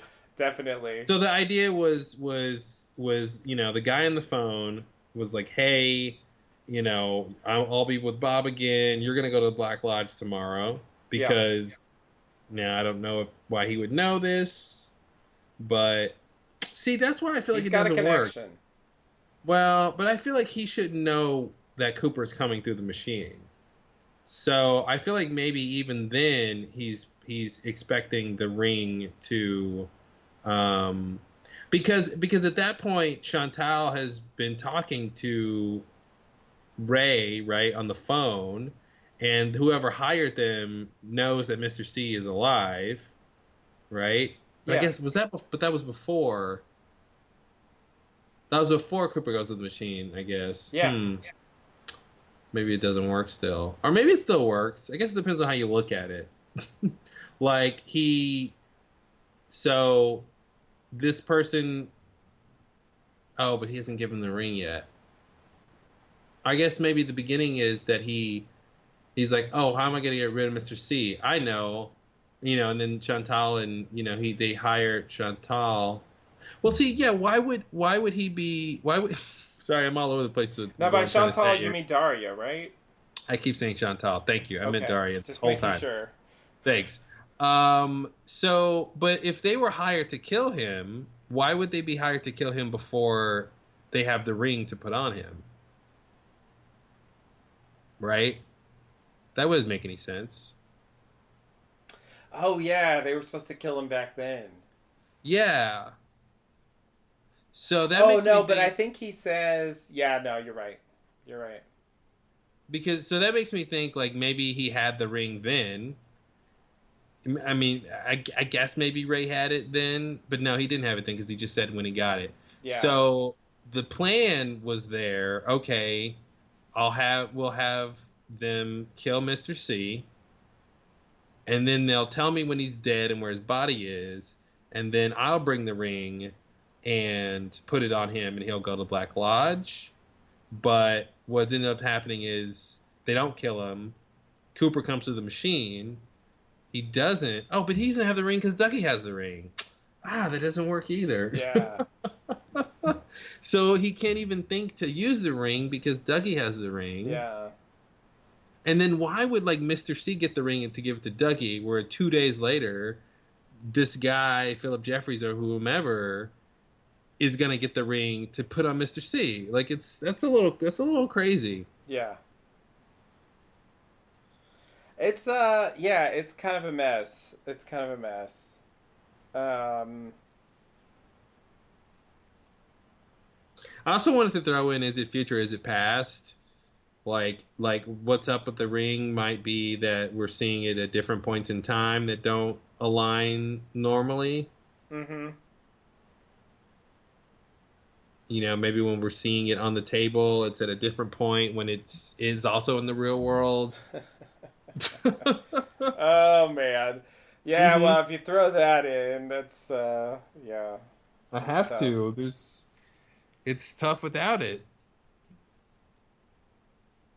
Yeah, it's a little. I don't know. I can't figure it out. So it was great to see the ring, though. And Mr. C, I guess it's not exactly the same symbol, but when he showed Daria that card with the little splotch on it with Mhm. the chicken wings, he's like, I'm looking for this. Now, he wasn't saying I'm looking for the Alcave ring, is he? I assume not. Mm-hmm. Um you know, I mean, here it is and he doesn't seem to want it. But maybe he Um wants it for this kind of situation. I mean, I don't buy that, but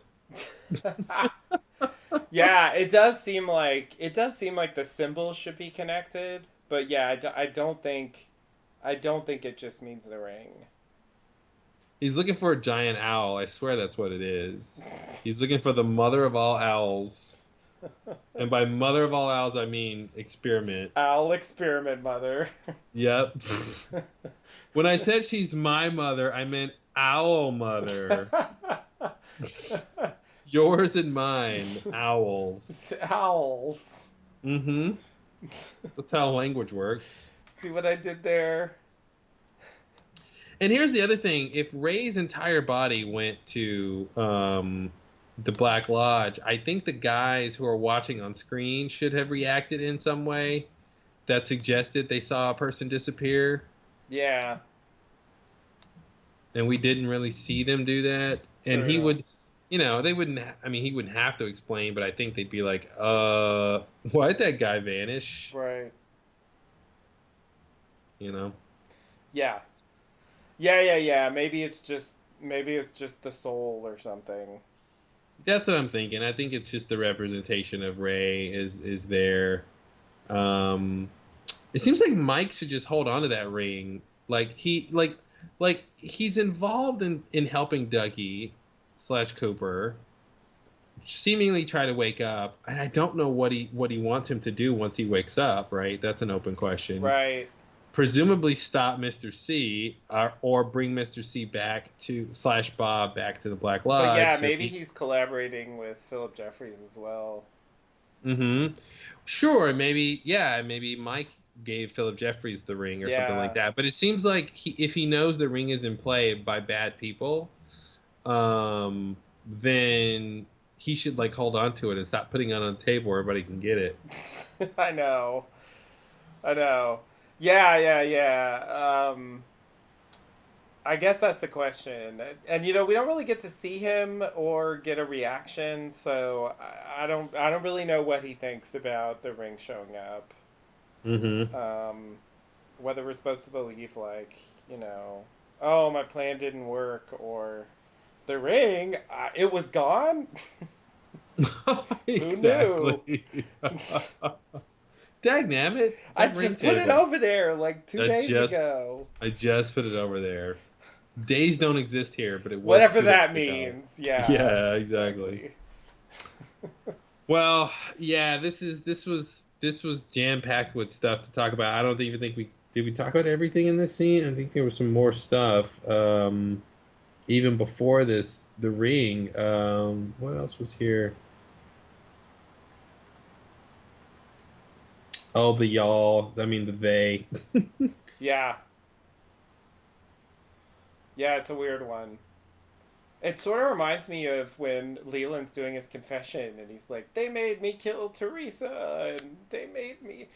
It's like. That's a really, really, really good point. I forgot about the whole they there, where all of a sudden people right before they die, they want to blame they. What's It's with just, that? yeah, suddenly there's a group when it's like, Hmm. it's just It's one been guy, one. right? It's been one person the whole time, and now before you die, it's a group. Yeah. Yeah, and it's like, why do you even think it's a group? Why are you? Yeah, but just the fact that they are, even though it doesn't quite make sense, the fact that they're writing this way makes me think it is a group.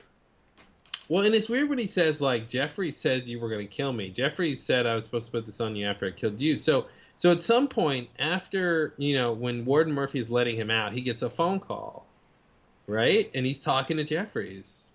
And Jeffries is telling him, right? Do you suspect it was at this point in the story? Or do you suspect it was before he goes to prison? He hears this. No, it sounds like he got it at the prison. Yeah.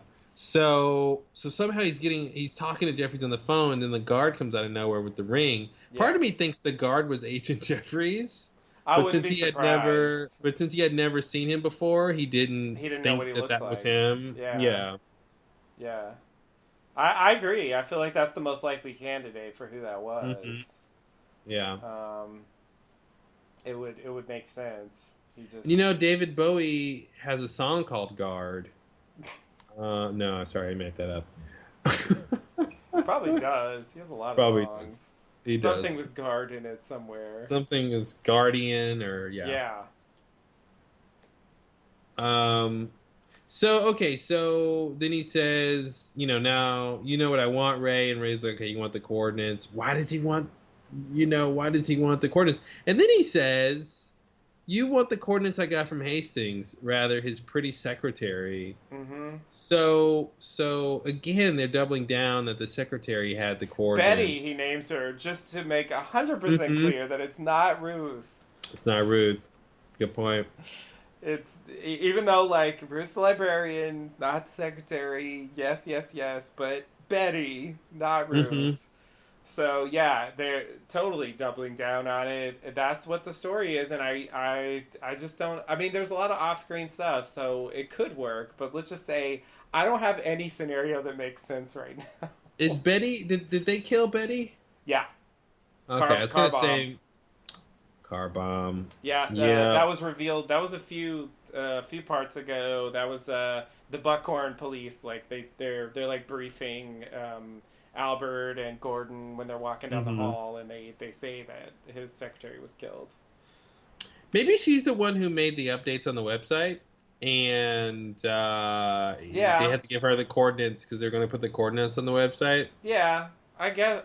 Yeah, I guess. I mean, Ugh. listen, it's a bad theory. Yeah, just these those coordinates. I don't know. They just went to another dimension, and they told him to like break into a military facility, and I don't know. You're gonna Hmm. post them on the blog. And the coordinates just point to Twin Peaks. I mean, yeah, yeah, which is extra weird. It's like he desperately wants these coordinates that point him to the place where he came out The 25 years place ago. the place he lives. I mean, Major Briggs, Oh yeah, yeah, yeah, yeah. Right, right. From Major Briggs' point of view. But Yeah. yeah. From Mr. C's point of view, yeah, exactly. Like these are gonna just lead back there, It's not and really. It doesn't seem like it's a big surprise. Like it's strange that they're. yeah, I feel like he's gonna be like, I should have known this was gonna lead back to Twin Peaks. Like, yeah, you should Yeah, have known. Like, yeah. Where did he even? I mean, it just raises the question for me. Like, where did he even get the idea that the coordinates were a thing? Like, hmm did he just get this from the major? Like, was he spying on Hastings and sleeping with his wife and like but then why was he even there? I don't understand what happened maybe there. he thinks. Okay, so take apart the idea that he was maybe there. Maybe yeah. What you said about him spying on Hastings is kind of interesting. Like he got close to the wife to get information from her, and she basically says like, "Hey, my husband, Hastings met with the major. He's gonna get some coordinates." And Mr. C thinks those coordinates lead to somewhere important, and he just doesn't know they lead to Twin Peaks. But he thinks they lead to maybe the convenience store. If he knows that Briggs has gone there or was hiding out there, or whatever the sort of sky portal leads to. So maybe he's thinking maybe he's just wrong, and he's thinking it leads to the convenience store. Although it's like, well, why would he want there? Seems like he'd want to see the woodsman, and they sort of came to his rescue. Right. But maybe that was, maybe he didn't know that would happen, or he couldn't interact with them, sort of, because as soon as he was awake, they were gone. They didn't like stick around for more Right. planning. Right. Like, hey boss, what do What you should we do next? Yeah. yeah, exactly. Got a mission? Yeah. So maybe, which I didn't even think about that as a weird thing that why wouldn't they talk more if they're on the same side? Right. And they seem ever present. Yeah. So yeah, wow, that is super weird. Damn. Another mystery I didn't think about. Okay, so then the other two big things here was that, well, here's the weird thing. He says, you want the coordinates I got from Hastings, blah, blah, secretary. Do you really think I'm going to give them to you? Do you really think you could even trust the numbers I give you? Right? Which is weird because he's about to give him the numbers. Yeah. The coordinates. So it's weird that he would sort of put doubt in his head that these might even be fake coordinates. Mm-hmm. Which, God, if it was any other show, I would go, well, they're fake, because he just sort of said this whole thing, Right. and he sort of willingly gave them up, even though he should have known there was no way he was going to escape with his life. Right. So if he's giving him the coordinates, maybe they're wrong coordinates. And maybe, maybe there'll be a discrepancy between Mr. C and Diane with the Right. coordinates, Right. and maybe his coordinates go to Vegas, or I don't know, maybe I'm trying to send him towards Dougie or something. Mm-hmm. So yeah, maybe that's the whole thing. He doesn't give him the right coordinates. Now, obviously, it would make sense if Mr. C goes to Twin Peaks at some point. Um, so them being the correct coordinates would sort of bode well for that. But I think it's too soon for him to go there. So maybe there's some more vamping to do, and it's like, when Diane had her coordinates, she made that comment, when she's like coordinates, and then she said +2, Mm-hmm. and we were like, what does that mean? So maybe like Hastings coordinates doesn't have the +2, so he has like part of the coordinates, and they lead to like Washington, but like not Mm-hmm. quite the exact place. So there's a little bit more, sort of plot to go through before he really gets to Twin Peaks. Right. Just kind of trying to figure that out. Uh, and then the next line, which is in line to be, one of the worst of this whole sequence, is "I know who you are." Mm-hmm. What does that mean, Ray? Yeah, yeah, that's I have no idea what that means. Goddamn, Ray. I know, it's like this is definitely one of those like Lennon scenes where he just Mm-hmm. throws out like all this crazy stuff I and don't raises I these don't get that questions. reference. And What then reference is that to? that's from this TV show called Law. Oh, okay. You mentioned that before, right? Yeah, yeah, That's the yeah. show where they were dead the whole time, right? Yeah, that's the one. So They yeah, start out dead. Yeah, they start out dead and they end up still dead. they were still dead. Who knew? Didn't see that coming, folks.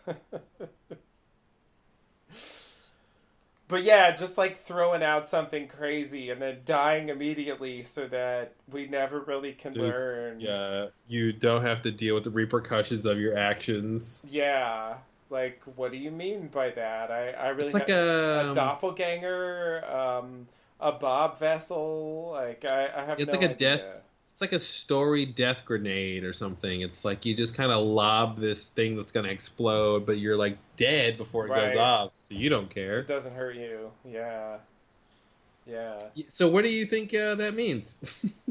I mean, I have no idea. It's that's. I mean, all I can think is, yeah, I know you're a doppelganger. I know you're.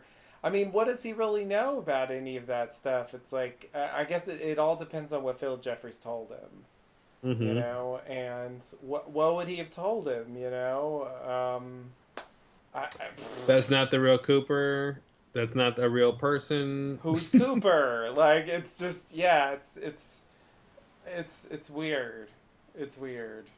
Like he's an evil twin of this FBI agent. Like, I mean, it's strange. He says it as though it's significant, but like, what could he really know about Mister C that's significant?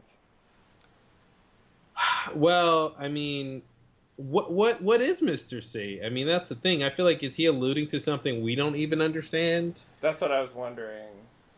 Like, yeah, like what could he?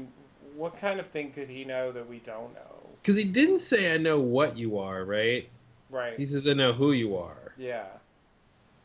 Yeah, and that it kind of echoes, although obviously that scene has some issues. Diane's thing, like, who are you? You know, When did she say that? in the interrogation scene in the. Oh, but didn't she Um, know? well, that's why I say that scene obviously is problematic. But the fact that they had her asking that like really intensely, and then Ray saying "I know who you are" makes it seem like somehow maybe Hmm. his identity is gonna be revealed. I don't really know what that Hmm. means, but like maybe there is a thing coming of like, here's who he is, really. Oh no, who's his dad? Ugh, not ready for that. Oh man, yeah. He's like Mike's son. Oh God, God. That's my boy. Yeah, I didn't appreciate that line. I don't know what to make of that. I know who you are. Because what does it matter if it's like if he's like, oh, Philip Jeffries told me you're a doppelganger. Like, what does it matter to tell him that? Right. Like that's he knows that. I think. Yeah, he must. He must. Okay, and then the last line was last I heard he was at a place called the Dutchman's. I love this thing. I love when he's like, but that's not a real place. And Right. he's like, I know what it is. Mm-hmm. But he doesn't quite exactly say it is a real place. Right. He Right. could almost just be saying, I know it's not a real place, Right. but it still means something to me. Yeah. It's also weird, we had Jack Rabbit's Palace before, and now we're just Mm-hmm. getting another like place that has a Right. name, the farm and the Mm-hmm. Dutchman's, I and guess this was it's the farm. yeah, this It's building was the not a farm. Yeah, farm yeah, at yeah. all. Well, why would there be anything to do with a farm? I mean, jeez. Yeah, yeah, yeah. So, I don't know what it means that it's not a real place, but that's where he is. Mm-hmm. It's like, what the fuck does that mean? Mm-hmm. Is it the Black Lodge? Like, I mean, that seems a Like, little way too easy. when what does something being not a real place mean? Like that means that that's not a place you can go. That's not a place anyone can go. That's it's a acronym, or it's a pseudonym for a place. It's a Mm-hmm. alias for a place. There's no place called the Dutchman's, but there's a place that we call the Dutchman's or something. Right. Um, yeah, so maybe that's what I'm thinking. It's something like that. Sort of how there's a place called the Bang Bang Bar, but it's really the Roadhouse. Right. It's just like that. It's the Dutchman's, but it's not a real place. Sure. Just thinking out loud. All right, you want to go to the next thing? Um, yeah, let's do it. Yes. Actually, one more thing before we move on from this scene here. Mm-hmm. So looking at the transcript from part one, uh, so so Mr. C comes in and reveals to Daria that he recorded the phone call that she had with Ray right Mm-hmm. before he walked in, and the uh, the big um, the big line here is so what do we do about Cooper? And so Ray says, I got another call from Jeffries. You have to hit Cooper if he's still around tomorrow night. So I think because later this so-called Philip Jeffries character says you're going to be back in tomorrow. So I think which we saw it was kind of the afternoon. So I think the idea is that if that plan failed, Mm-hmm. then they were to kill him, and which is more or less like what he's trying to do now. Now I don't know about the ring. That doesn't necessarily solve like how would they Yeah, get the ring. I feel like he hasn't. Like he might know he should get the ring, but maybe it's a pretty quick trip to the Black Lodge and back, so he doesn't need too much lead time. But so okay, that kind of fits. I think one of the scenarios we laid out earlier that this was sort of the ring was a sort of a contingency plan. The ring and the Ray. Yeah. I'm really confused why we didn't remember this line though. That Ray said, "I got another call from Jeffries." Like, I feel like I completely forgot that happened. I got Uh, confused about it. I guess the weird thing is like it's implied that not just in this part but other parts too that Mr. C and Phil Jeffries were collaborating, and so hmm it's kind of it kind of threw me when it's like no, he's actually trying to kill him slash. take Bob or whatever, and really it's Hmm. revealed here, and I just didn't. I guess like I was Well, blinded. that's what's interesting because it's not an explicit connection with these two sentences. What he's communicating, it is once you know, like he's working for Jeffries because he goes, "I got another call from Jeffries. You have to hit Cooper if he's still around." And that doesn't mean that Jeffries said that necessarily. And I think Right. maybe that's how I took it originally, was not really connecting those two. That was actually an order from Jeffries. Yeah. It was more just like, I got a call from this guy, and here's another thing that I'm gonna say. Yeah. Because this whole thing with like, how they got out of the jail and the ward and that whole setup, I think I would have been factoring Jeffries in more, even with Ray. When we were thinking, or Yeah. when the sort of prevailing theory was he secretly FBI. Right. And I guess that kind of connects to Jeffries. If He's he's in a if way technically FBI. I Yeah, mean, like a deputy yeah, sort Deputy of Ray. role. Yeah. Yeah. Wow. Yeah, I completely forgot. I mean, part one, geez, it seems like Yeah. 20 years ago, 20, Yeah. 25 years ago. Um, Yeah. but okay, yeah, that definitely helps, I think, solidify that whole idea. Um, and yeah, it's interesting, and this idea too that Jeffries calls people, right? So he's called Ray, he's called Albert, and so I think like the idea of him calling Mr. C in this scene, with the machine, that Mr. C is using would fit. Now, I guess you would say that it would fit that whoever's calling himself Jeffries is sort of doing all this. Yeah. It's still the open question if it's actually Jeffries. Right. The voice on the phone doesn't sound like what we know Jeffries to sound like. Right. Um, but I do wonder. But there's production realities. It doesn't necessarily mean that it's not him. And they Well, didn't just recast or something. well, yeah. So that's what I'm saying. Like yeah, recasting aside, that's what I'm actually going to get to. But just in terms of what we've heard his voice on the show, or Firewalk with Me, like Yeah. that's that doesn't match up. Doesn't mean it's not him. Just means it Right. doesn't match up. It's not a Right. check in that category. If it was obviously Bowie, I would be more inclined to If it believe that it was or him. at least if he had like a weird southern Yeah. thing that was happening, even the sort of cadence, if that was sort of similar, but maybe the tone wasn't the same, I'd go, well, but so that's kind of off. But that lead me to thinking about recasting, and I don't think Lynch would ever, really want to ever recast, but that got me thinking, like, what's a scenario where if he's like, okay, this story really needs Jeffries and we really have to see Jeffries at some point, I don't have David Bowie, what do I do? And I'm wondering if there's a story reason where, like, you know he can say that whatever happened to Jeffries in the Black Lodge or in the convenience store like changed him, and they just pull like the Oracle in the Matrix trilogy Yeah.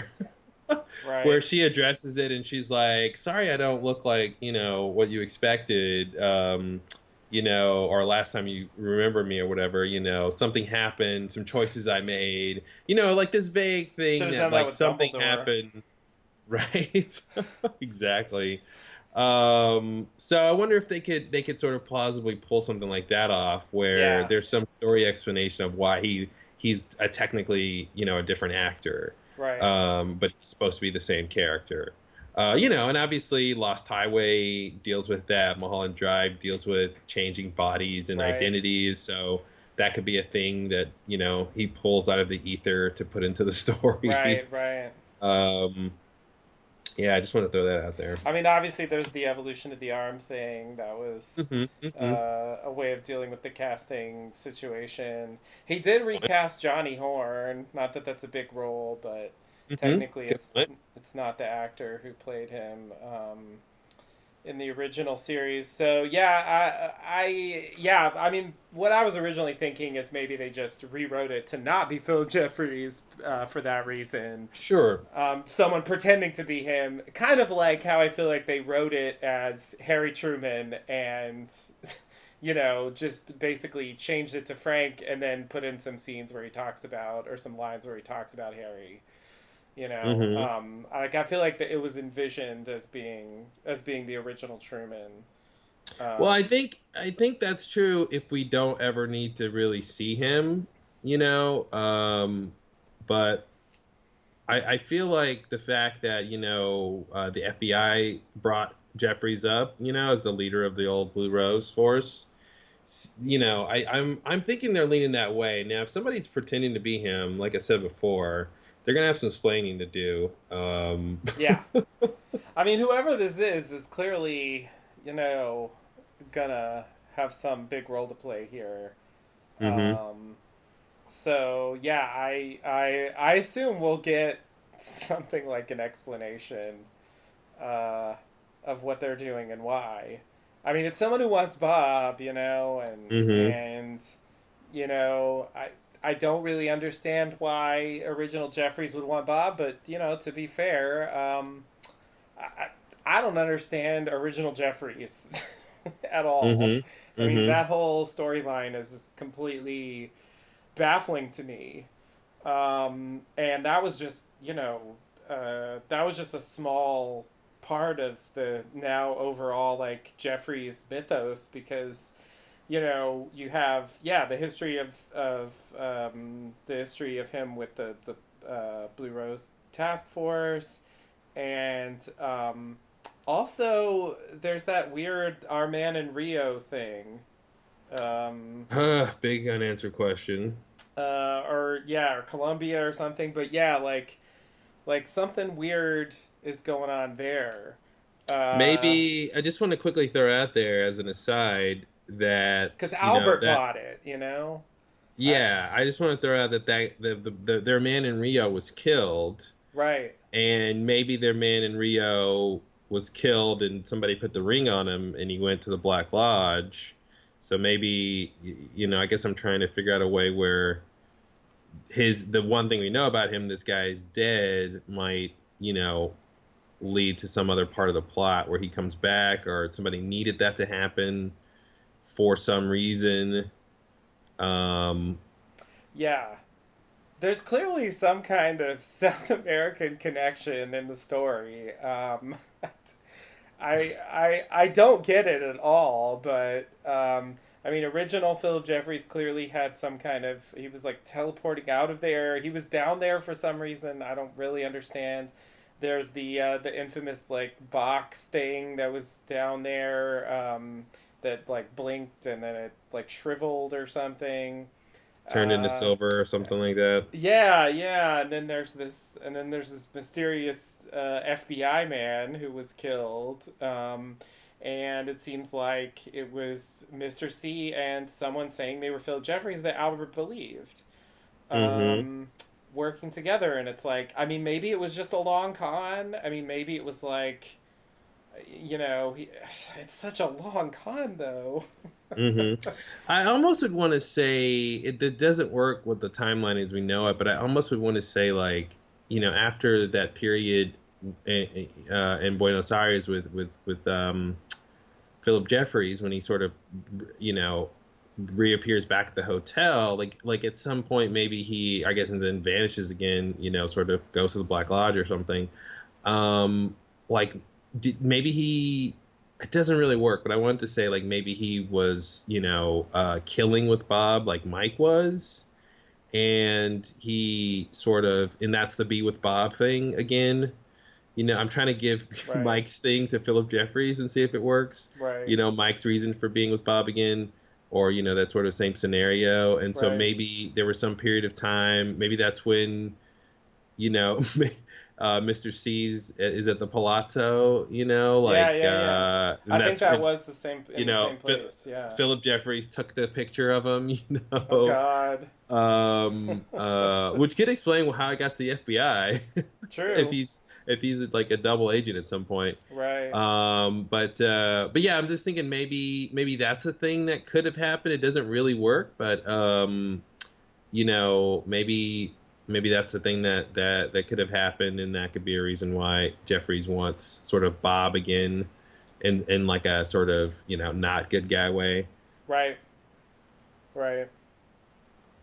Yeah, yeah, yeah. I mean, he's certainly not helping the FBI very much in the present that we Mm-hmm. can tell. It seems And like he he's gone doesn't. rogue if he is Mm-hmm. indeed Philip Jeffries. And he doesn't seem to. And I guess I think we were talking about that earlier too. Is that his wanting Bob to Mr. C slash Bob to go to the Black Lodge, on this day from this scene in part one, or the next day from this scene, um, he doesn't seem to make a connection between that and Cooper coming back, as if like this will necessarily help Cooper Right. return. So he doesn't seem to be like under aware of the Dougie storyline and what happened there, and it doesn't seem Yes. to be sort of invested in like helping Cooper return. Yeah. He's so he's just seems to be more specific to getting to Bob. Right. So that's kind of interesting Right. because we sort of connected those two things, as an audience. I think, Mr. C going back to the Black Lodge and then Cooper returning to the world because Right. those happen simultaneously. So, but it's weird that it sort of segmented which character, sort of on either side of those two conjoining like plot lines. There's characters on either side of it that don't know about the other side. Right. Right. Yeah. Yeah. Yeah. Yeah. I do think he didn't know about Dougie, because it sounds like he thought the thing was gonna work. Like he would be taken back Hmm. into the Black Lodge that next day. So I think presumably that was a surprise, and that is when the ring arrived as well. Um, so I guess that's another thing. Like at that point, Dougie had the ring, so it wasn't So even available. it only makes sense. I think this is true. It just hit me. I think the only thing that really makes sense is that Philip, the man who claims to be Philip Jeffries, which sounds like an old Western, It does. Jimmy Stewart. Yeah, Um, I'm Philip Jeffries. I don't know if oh, that's that's really great. an imitation, but Yeah, that was pretty good. That was pretty good. Um, I'm gonna lose my train of thought here. oh, Thinking about sorry. Philip Jimmy Stewart as Philip Jeffries in an old Western. I think the only thing that makes sense is that Philip Jeffries is the person who gave Dougie the ring. Doesn't that make sense? I don't know if that makes sense. I Because mean, he's the one who gave it to Ray. So it clearly means he has access to it. yeah. Well, Um, yeah. So I mean, but yeah, in that case, he would know about Dougie, and then it's sort of like, but oh, that's that contradicts what we just said. Hmm. yeah. That I mean, and that makes it seem like he should know that that thing's gonna fail, and then it almost seems like he's helping it fail, and it's I don't Well, know. no, I think the idea would be that he thinks it's gonna help, like putting that on Dougie.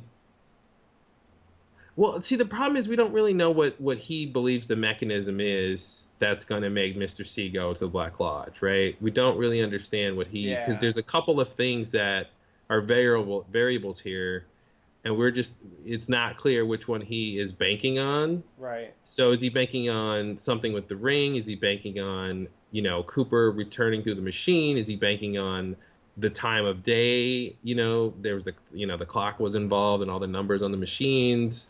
Yeah. Is he banking, is he banking on, Mr. C not being able to like withhold his Garmonbozia vomit that long, all these things. So Right. yeah, it's kind of hard to really to pin that down to figure out that thing. But I was just thinking if we know he has access to it because he's the one who gave it to Ray. So that's so Occam's razor would be he gave it to Dougie too in some way he thought would help. Yeah. But I guess I was thinking that, yeah, that uh, the Mister C had it. I mean, the last location for the ring was with Annie, and You know, so I was thinking that, you know, once it appears again in the Black Lodge, that's when he has access to it, um, you know, afterwards. But it is possible. Uh, Yeah, I guess so. You're saying you don't think the ring has been to the Black Lodge until from when Annie had it until when Dougie has it. yeah, When Dougie goes back with it. that would be my assumption. Hmm. That yeah, I don't know. I guess I mean clearly Dougie wasn't wearing it the whole time, but that yeah, Mr. C picked it up. I I just don't think Mr. C has access to the Black Lodge like that. No, he didn't Oh, have but he to. doesn't need to. He doesn't Yeah, need to. Sorry, yeah, he doesn't need to. that's the key for making that work. Yeah. Because it did exit the Black Lodge, at least according to the missing Okay, pieces. okay. No, that makes sense then. That makes sense. And he was in the hospital. Mm-hmm. We know he was getting up to some business in the hospital. Okay, yeah. So he gives it to Dougie. Yeah, that would be my assumption. It's possible that what you're saying is true, but that definitely makes the Why didn't he story just? more But why didn't he complicated. give it? Why didn't he give the ring to Dougie and then shoot Dougie like he does to Ray? That's a good question. I mean, it does seem like when the interchange happened, it mattered that Dougie was still alive, seemingly. Or does it just matter that Dougie goes to the Black Lodge? Like whoever gets there first loses. Yeah, well, yeah. As you said, there's a lot of variables. I definitely don't. Yeah, I don't know. I don't know, but Because it almost seems like he didn't need like why for Mr. C's plan to work. Why does he even need the ring? yeah, I agree. I agree. It seems superfluous.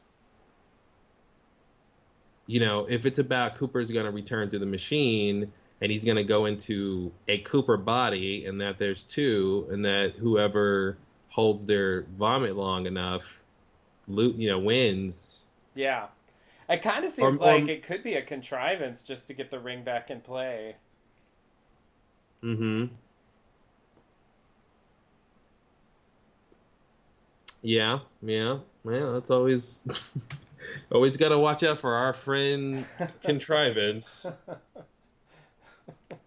Pops its head Like it in isn't really whenever it necessary wants. for the story, but Mm-hmm. yeah, it's just there so that it can be established as being returned there. Yeah. You know. Um, Not that we're going to see anyone take it from there, but we'll well, see it return there again. yeah. But that implies something. Well, since we know, I mean, you know, if it was just before that, so if Ray just showed up with the ring, right? Hmm. It would be different. It would They're like hardly. well, it wouldn't. We would just have to guess that, oh, well, somehow he got it from the nurse. Yeah, it wouldn't necessarily mean that he had a Black Lodge connection. Hmm. That's the thing. Like since we know it was sitting there in the Black Lodge, it suggests that whoever that is has some way of accessing the Black Lodge, and so that Hmm. tells us something that I think wouldn't be clear um, Well, if Ray just yeah, showed up with it. but what it also does is it shows that Mr. C doesn't have an explicit Black Lodge connection, so it's like doing that too. You know what I mean? Because if we didn't see the ring go back, we would just say, oh well, Ray got it from. I mean, he can still get it from Jeffries, Yeah, and we would just assume instead of it coming from the Black Lodge that okay, the last time we saw it before then was the nurse had it, right. so somehow he got it from her. Yeah, Yeah, I don't know. I guess my point is we're propping up, these ideas with a lot of toothpicks anyway. So one more toothpick that's all they give us is toothpicks. doesn't change it too much for me. I don't know. But To me, that's a significant difference in terms of how I'm viewing the character.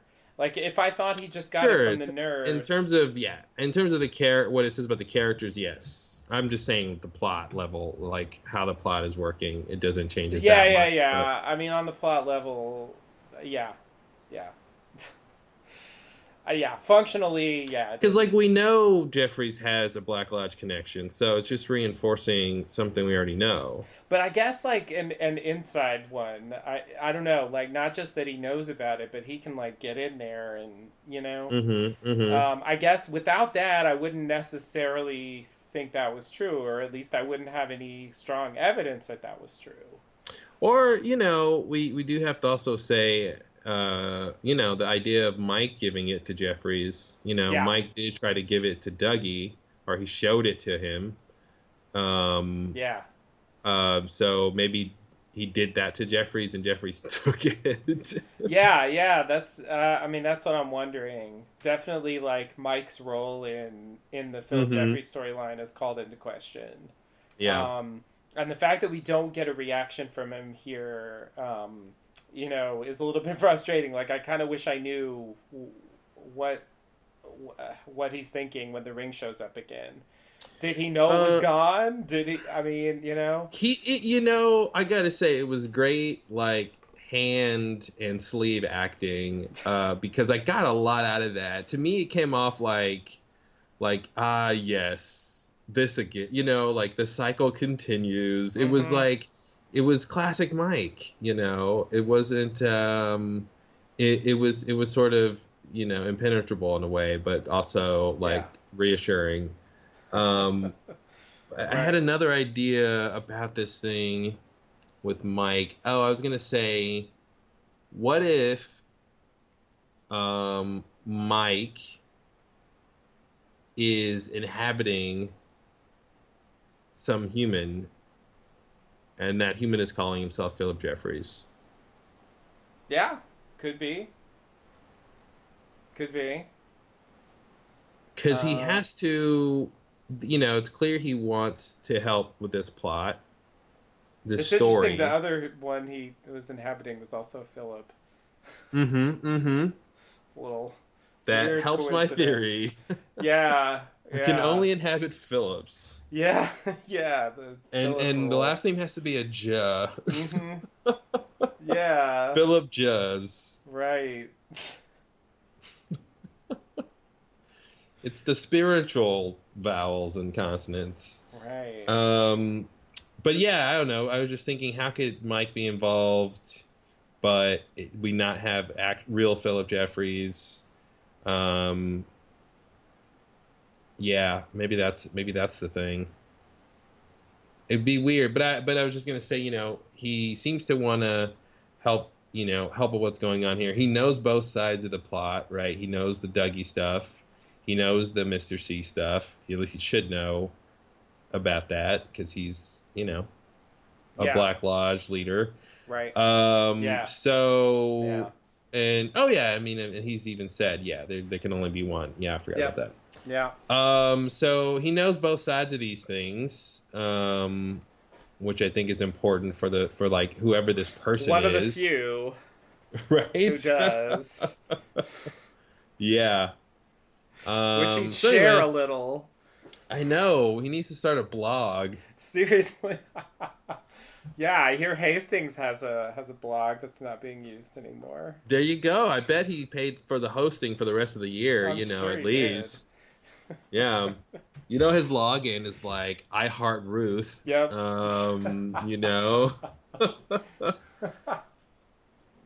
Don't tell Phyllis is his password. God. Oh man. So anyway, What's yeah, I your just wanted wife's to. name? Oh Why? jeez. Why? I'm trying to guess her login. Maybe that's what it was. He was trying to get into Phyllis's blog. She's got a blog now. Yeah, she's got a blog now. Everybody's blogging. It's hip and trendy. So anyway, I wanted to throw those ideas out there because if this show is going to give us a million mysteries, we're going to give it a million theories. Yeah, yeah. I mean, yeah. I I I definitely like your toothpick analogy because it is very much like, I mean, we get like, we'll get like something like an answer sometimes, but pretty much every clue is so little that yeah, it's like you end up like building this whole Mm-hmm. thing on, yeah, and it's like it could Yeah, so easily collapse. it's a thing that you're sort of you're propping it up by your assumptions Yeah, and inferences and your everything logic and just trying to yeah, like make it stay up. yeah, And yeah, and sometimes yeah, you change out different toothpicks and it doesn't help or it makes it worse. It's like, okay, great, I'm using less toothpicks now, but like it doesn't work. So you have to add more and in different places and yeah, it's this whole thing. yeah. Yeah. Well, I mean, that's why that's why we have this podcast. Is that why? All right. It must be, right? If there's a reason. Is there a Yep. reason? I hope there's a We reason. should have been called a toothpick podcast. Yeah. It's clearly what we're doing. It's just all the toothpicks. Mm-hmm. Okay, well, All right. I So, I yeah. think we accomplished something there. Yeah. Yeah. I mean, that was the big like exposition in this one. Mhm. That was like the most new information we had found out about that storyline in quite some time, Yeah. since Hastings, I guess. Um, and even that is sort of tangentially connected, Mm-hmm. in ways that are, yeah, still not 100% clear. Ugh. Someday it'll all make sense, I'm sure. But yeah, it is interesting going back to the old stuff because, like, I mean, this isn't like a normal show where they just wrote it as they went along. Like, they had the Mm-hmm. chance to, Yeah. you know, revise it and make it all kind of fit. So I don't know. It does seem like it more or less holds up, um, with what they're telling us later. Mm-hmm. So that makes things a little easier. Yeah. Not a lot easier, but easier than some shows where it's like you never know when they just they just change the plot Mm-hmm. midstream, Mm-hmm. and you just have to deal with that now. Yeah, and at least there's the sense that for the sort of big points of this plot, the big mysteries, it does seem like we're gonna resolve it, just to sort of Yeah, like, pulp noir story that's happening here. yeah, With people trying to kill other people for right, a MacGuffin, right, so and like hidden characters and stuff like that. So I feel like yeah, we will figure out who this person is. yeah, Um, um, hoping it's David Bowie. Hoping to get hope. yeah, yeah. I mean, it'd be But great. yeah, but I also would be interested if they like the kind of crazy thing I said about if there's some sort of Jeffries has been to places like Carl said Right. and he came back somehow different like that might be interesting. Yeah, yeah. I would love a scene where he comes back to like to Gordon and he's like, Gordon, I solved the Blue Rose case. Oh my god.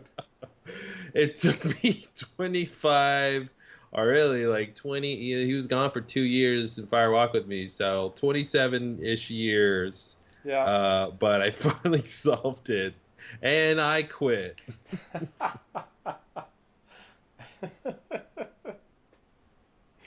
By the way, Yeah. I racked up a lot of overtime.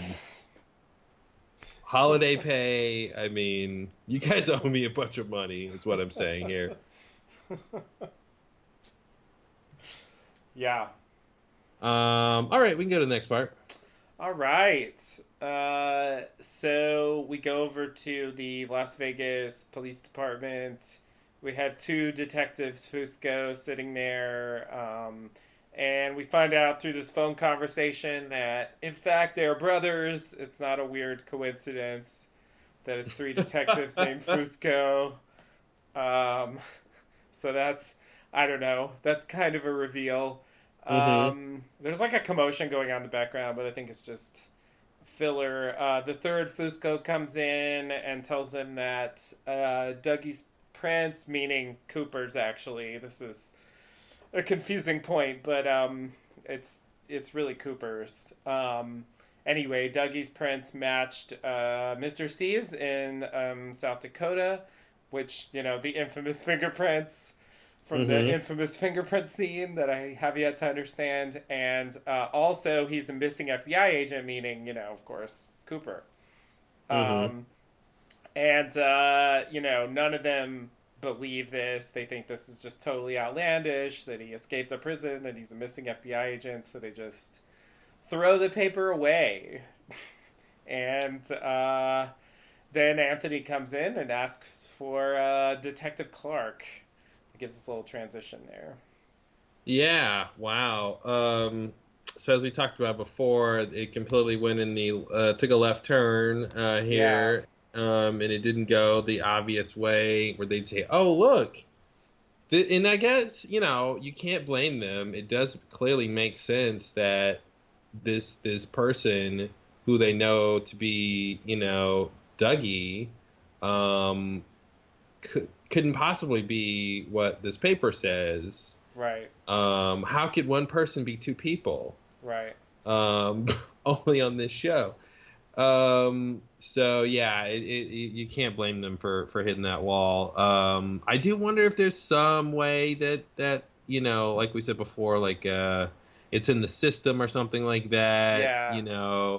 But so okay, so if the prints match the prints from before, that means that the spiritual fingerprint is not reversed because Yeah, so does that go back to the Cro-Magnon or whatever he I said? think that goes back like that it was someone.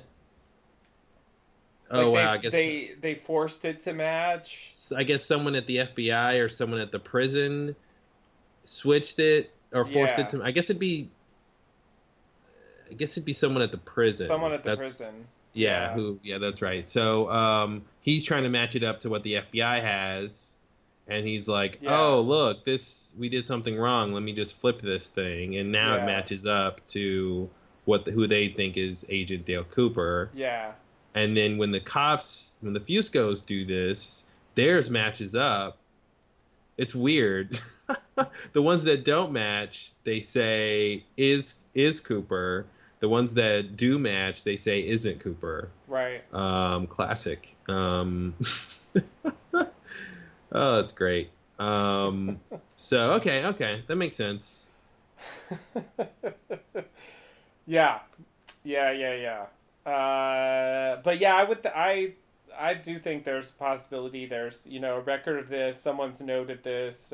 Somehow it's flagged or something, and I could see Gordon getting a phone call that, um, you know, someone requested Cooper's fingerprints in Las Vegas, and like, you know, Yep. since they just got this clue about Las Vegas, I mean, it seems like that You're could. exactly right, and that's exactly what's going to happen in the scene. Like Tammy's going to come in. I already see the scene. Tammy comes in, Gordon and Albert are there, and Diane's probably on her phone in the background, and Tap tap tapping. with the scowl on her face, Of trying to mouth course. secrets, secret mouther, and she's like, yeah, detectives and just got a hit on Dale Cooper's fingerprints, and he's gonna say where, and she's gonna say Las Vegas. He's gonna Mm-hmm. say Las what, or he's gonna say it's 3:30. Right. It's too early for dinner. Because he's Gordon and he's gonna miss here, and it'll be Right. hilarious as it usually is, which is Yes. very minimally. And and then she'll say Las Vegas, or Albert will be like, he'll scowl and he'll say Las Yep. Vegas, and Mm-hmm. then they'll share a look, and that'll be it. They'll realize it's fate or something, Yeah. and then they'll head down there. Yeah. But this is what's strange, though. Are they really gonna find Dougie? I mean, is it that simple? They go to Vegas, They they go should to be the able police to. station. They know where he Well, listen, lives. listen. You're you're speaking logically here. I'm talking about storytelling. Yeah, I agree that it does seem too easy, but it also seems like maybe I don't know. The problem is there's, as we talked about, there's like four other guys in line to kill Dougie, so Hmm. it's just like, is it gonna be? I don't know. Is it gonna be like I I, I don't know. Are they all gonna fail before the FBI shows up, or maybe the Mister C one will be postponed and we'll just get three attempts? I don't know. That still seems like too much. Hmm. Before the FBI arrives, or will they be there when one of them happens? I think Maybe. they'll be there when one of them happens. I feel like of all of the four we named, which is like Duncan Todd, these two dirty cops, Yeah. Hutch and Yeah. Chantal, and possibly Roger. Oh yeah, Roger. Right. Yeah. As sort of an alternate, like probably not, but who knows. Yeah. I think what we're gonna see is Hutch and Chantal. I think they're definitely going to do it. I think the dirty cops, there might be something else happening there. You know, it's still unclear to me, the relationship between them and Duncan Todd, and even sort of with Anthony, who else who, and how much leverage do they have over the other, and Yeah. and sort of why are they, I'm assuming, if the cops want to kill Dougie, then it would be to cover their butt somehow on something. Right. But it's not clear what they're doing besides just being dirty cops. Yeah. So I'm thinking we'll see the Hutch and Chantal, and then I could see, and because how we talked about them probably sniping him from a distance, that I could see the FBI like rolling up on them before they take the shot or something, and that's how Dougie gets out of that situation. Right. Um, yeah, something like that. Yeah. Yeah. I still want to know what they want though. Are they just getting Hutch and Chantal? I mean, they're just getting paid. Like, is it just Mm-hmm. they're just hired? I mean, Mr. C has a whole warehouse full of lost boys now. So Yeah. Yeah. It's weird. Do they? Yeah, do they know? Yeah, like he didn't specifically say who it was, but do they understand they're gonna kill someone who kind of looks exactly like their boss? Like, Mhm. is that is that cool? Or they just think whatever? I could see it playing out where they don't get a great look at his face or something. It's just like that they're seeing through the view Mm-hmm. scope, the back of his head, sort of a thing. Right. But yeah, I mean, in general, they would probably want a description. So it Yeah. seemed like it would come up more logically. Yeah, and then like, what's that? Yeah, I don't know, but I, there's been no clear motivation given except money potentially, or Hmm. uh, some kind of supernatural influence. Hmm.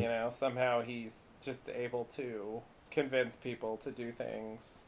Maybe he beat them at arm wrestling. Yeah, or that's just how it works in the crazy 80s criminal underworld Hmm. that is Or maybe rock apparently. paper scissors. Maybe Yeah, that's yeah, yeah, something a it's little just more really good. civilized. Yeah, please. All right. But yeah, Yeah. Yeah. Okay. this is definitely. I mean, the Fuscos kind of bow out here as potential, major players, I guess, in Hmm. rescuing Dougie. So thanks, but no thanks, Fuscos. Yeah. What are See you you gonna do? later. I feel like we'll see them again. I feel like something could happen. But yeah, yeah. It seems like they're sort of stopping here for a bit plot wise. Yeah. All right. So you want to go to this next thing here? Yep. So we're still at the police station. Anthony goes to talk to Detective Clark outside. He asks for poison. Clark agrees for a fee. Anthony leaves, and then this is his name. Crooked Partner comes over. Had Nice. to look it up. Crooked Partner, just in case you're wondering. I wonder if he's crooked. Yeah, I know, right? It's like the credits don't allow you to even speculate. Like, who knows? Mm-hmm. Maybe he's undercover. Maybe he's, internal Yeah. affairs, and he's gonna Mm-hmm. no, crooked partner. So he comes over, and Clark says he's cracking. He wants to poison somebody. Crooked partner says he'll call Mr. Todd. And do what? Tell him what Mr. Todd already Well, I knows? know that's the weird thing about it. That's what makes me think like these characters. I mean, maybe just Detective Clark, but it just seems like these characters. Yeah, I don't know. It's weird. It's Or weird. maybe they'll call him and either and maybe they'll by the time they call they'll know Anthony failed, and Right. maybe they'll say maybe Duncan Todd will be like, well, you got to take Anthony out, or Yeah. take Anthony out first and then go get Yeah. Dougie. Yeah. It's the Maybe Lorraine that's the thing again. yeah. Yeah. Yeah. I could totally see that. $5,000 for poisons feels a lot. Seems like that's a lot. Yeah, I guess so. Yeah. It's hard to trace. It's rare, Yeah, maybe. that's true. The hard to trace is good. Yeah. Um, That's the number one rule in poisoning people. yeah, exactly.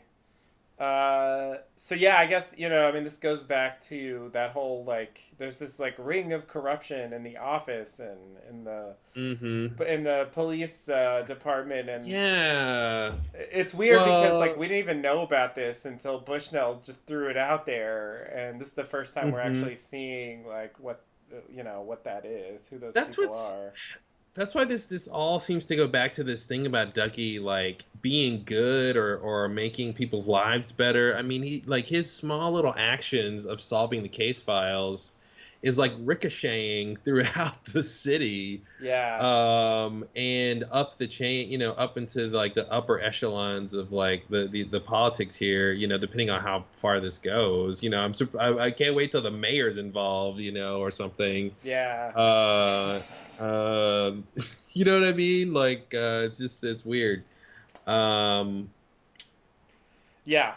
Well, that's what makes it like being there. It's like by just doing nothing, he's and repeating what people say, he's somehow having like a major impact. I mean, I guess also taking directions from the Black Lodge, mhm. but yeah, yeah, he's definitely made a lot of waves in pretty much everyone's life that's connected to him directly. Mhm. Yeah, I mean, who yeah, literally everybody. Yeah, It's the Dougie way. yeah. So yeah, what are these cops gonna do? I mean, yeah, what's the plot line It here? is confusing. Like it's like functionally it's weird because you know, I mean, Mr. Todd told Anthony to kill somebody, so it's sort of like I don't know. It's just like they just don't know that, I guess. Um, and they think he's just lost it and decided on his own to kill someone. Huh. So you're saying But it just seems kind of pointless. they don't necessarily know who he wants to kill and why? Yeah. I Yeah, guess I he says he assumed wants to they poison did somebody. That know. made me think Yeah. they have no idea. Well, I guess I assume they know it's about this, fraudulent insurance claims racket. They probably know that, yeah. Um and that, when he says things are heating up, so somebody's onto him, and I gotta kill. I think they get the idea, but yeah, it's not explicit that they know who the target is, Yeah, or like the specifically like that Bushnell knows, and right, all that kind of stuff. right. Yeah, that's interesting. Seems like it won't matter. I 'Cause I agree. feel like Anthony's just gonna be put in the crosshair, especially now that he's failed in such a spectacular way. Yeah. Not that I want him to be a murderer, but um, It's the kind of It's thing where like participating in this corruption ring is kind of already doomed him. Like it's too late for him to get redemption. oh, don't tell him that. And so, yeah, sorry, Anthony. It begs the question, when, was this weighing on him the whole time? Was he always skittish from the beginning? Was he bullied into this situation, or was it just from his being found out that it all sort of, his delusions came crashing down, that he Mm-hmm. wasn't as bad as he is, or he wasn't, doing as much wrong as he was, Right. which would be another sort of effective, Dougie, Yeah. um, sort of like bringing him to the light, if you will, Right. from the Right. dark side. I'm saying he's Jesus, okay? That's what I'm saying. I can see it, Dougie honestly. Christ. Yeah, right. Because then like Janie is like the Virgin Mary, Mm-hmm. the frigid housewife, Mm-hmm. not getting any from her husband. Right. That kind of tracks. Right. Sonny Jim is baby Jesus, and it's just anachronistic. No, Jesus has good abs. Jesus has good abs. So, Well, if he can turn water into wine, I'm sure he can turn abdominal fat into a lean six pack.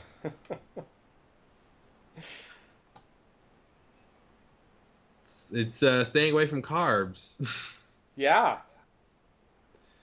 When he had all those loaves that he fed to the mini, he Oh, didn't yeah. have any for himself. True. Anyway, yeah, so this cops introduction with the cops, I would have never called it at this point in the story. We're gonna get two new pairs of middle-aged white cops. Uh, it's a whole Lynch trope, I swear. yeah, it is. Definitely. So we got this whole thing to go through now, and yeah, I mean, just in general though, if we take a step back, like the story is huge and sprawling. I mean, there's parts of this story that are just segments of what's happening that has like 50 characters in it. Yeah. It's crazy. Yeah, it's and it like doesn't connect to other parts. I'm still waiting for those roadhouse scenes at that one booth with random Oh, people to make sense. So yeah, them throwing like two new characters in here is kind of weird, but I guess par for the course at this point. yeah. And then what's gonna happen when they fail to kill Dougie? I know. I mean, yeah, that's why. Yeah, I mean, I'm hoping that there's a shift, even if Cooper doesn't come back. Like, I'm hoping there's at least some progression away from this just endless stream of people coming to kill Dougie and failing. Mm-hmm. It's like we've It's like seen he's this. it's like Dougie's like I know you called him Chicken Boo, but it's like he's the Roadrunner. Yeah, Where he's just sort of oblivious to all of these attempts to kill him. He's just going around beep beep, right, repeating people in this like stupor, while like all these coyotes are trying to kill him, and to no avail. right, right. So weird. Yeah, painting a tunnel on like the side of a cliff, Hmm. and like he runs through it somehow. Yep, yep. And then the bad guy tries it, and it's the side of a cliff. Yeah, just like it was originally. Why Yep. did you think that would work? Why would it work? Just because it worked before? Yeah, come That's on, not how this world works. You're in a get real. cartoon, homie. Exactly. Wake up, dude. You're a cartoon. Stop being so stupid. I like that attitude to like be mad at cartoons for not being more self-aware. yeah, I agree. That's something that people should do more often. Mm-hmm. Mm-hmm. All right, you want to go to the next scene? Sure. So we have a brief scene of Hutch and Chantal driving through Utah. I would say clearly on their way to Las Vegas. Mm-hmm. And they have some dialogue about Mormons. All right. that I don't feel the need to summarize, but you know, it's in there if you want to Mm-hmm. check it out. So yeah, this is again. It's sort of like, I mean, I guess the first, I guess the first scene was establishing like maybe how they would, try Mm-hmm. to kill Dougie, and They're yeah, attack style. I think this is sort of establishing like that they're on their way and like how close they are and Mm-hmm. sort of the impending threat. I think that's the point of this. Yeah, I think that works structurally. Makes sense. But yeah, there's not much. I mean, what are you gonna do? It's Hutch and Chantal. Mm-hmm. They're Where did they stop to eat? Was it Wendy's? yeah, Nice. Wendy's. Mm-hmm. Yeah, they really wanted Wendy's. Didn't look like she got a Frosty though, which is, a little suspect. I don't know. True, true. Yeah, don't trust Think that- anyone who doesn't get a Frosty at Yeah. Wendy's. I mean, I don't get a Frosty at Wendy's, but I don't either. They're not that good. But so don't trust us. yeah, exactly. All right.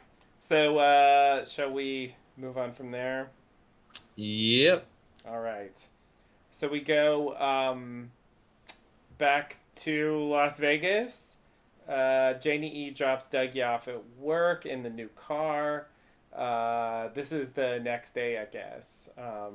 Anthony arranged to pick up the poison that night, I think. So, anyway, another day Mm-hmm. passed. Anthony intercepts Dougie as he's walking in. Um, standard Dougie comedy here. Anthony invites Dougie to coffee. He's into that, I guess, or at least he knows the word coffee. Mm-hmm. They sit for coffee. Dougie suddenly decides to go stare at the cherry pie. This is, by the way, the place where he got the pie that he gave to the Mitchum brothers. Yep. So he goes to stare at the cherry pie. Meanwhile, Anthony slips the poison into Dougie's coffee. Dougie gets, or sort of orders cherry pie. I mean, basically, the woman behind the counter just assumes that's what he wants, correctly, obviously. So then Dougie comes back to the table, and I got confused here. He starts rubbing Anthony's shoulders. I don't really know what he's doing. Well, I have an idea of what he's doing. Okay. I'm keeping it to myself. Okay. It's the one mystery out. No. I think what happened, because when I first noticed the dandruff, which I didn't think they were going to make a big deal of. That's what but it is dandruff? I think it's dandruff, and I think maybe it's from anxiety. I don't know. He's Mhm. scratching his head or something, but I think it's supposed to Yeah. be dandruff. And when I first saw it, I was like, "Oh, that's a weird like detail to give this character." And then it was like they showed it again, and I was like, "Wow, it's kind of comic. It's a lot." Right. But then what it looked like to me was stars. It looked like a star field, basically. Mhm. And I'm thinking that's what Dougie's singing. That's my crackpot theory, is he was drawn to it because it looks like stars. Okay. Why is he drawn to stars? Well, because of his whole space adventure. Do you remember when he was flying through space? Oh, that's the from actual Cooper memories. Yeah, exactly. Yeah. Okay. The same way he's drawn to other similar Cooper, experiences. Things. Yeah. Yeah. And Anthony is thinking that that he's like sort of massaging or sort of consoling him or something, but he's sort of like trying to touch the stars is how it came off to me. And even that jade thing, you can go out now. Mm-hmm. You know? Mm-hmm.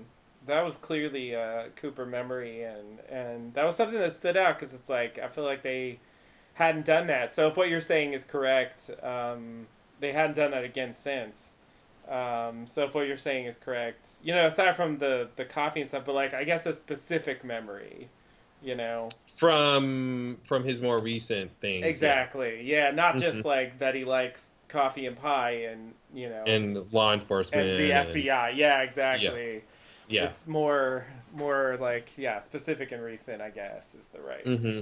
thing to call it. Yeah, that's interesting. I had no idea what he was doing. I got really excited for a second because I thought Uh, I thought Dougie was gonna like transcend Become. here. Oh no! Oh, they got your hopes up. Yeah, they got my hopes up. I was really ready for it. I Did you was see him get bonked on the head? Why did you think it was going to happen? I mean, yeah. clearly it's going to be a head bonk. Well, I started wondering like how is he not going to get poisoned here? You Oh, I know? see. And I Yeah. thought like, oh, maybe this will somehow. I mean, maybe it won't be permanent, but maybe he'll have some moment or something. Mm-hmm. Um, but alas, no. He starts. So as he's rubbing Anthony's star dandruff, uh, The only thing to call it uh, Anthony changes his mind. Stardust. Yeah, there you go. Anthony changes his mind and takes Dougie's poisoned coffee away. Um, Dougie takes Anthony's cup and drinks some coffee, and then the pie arrives. We see Anthony go to the bathroom and dump the coffee into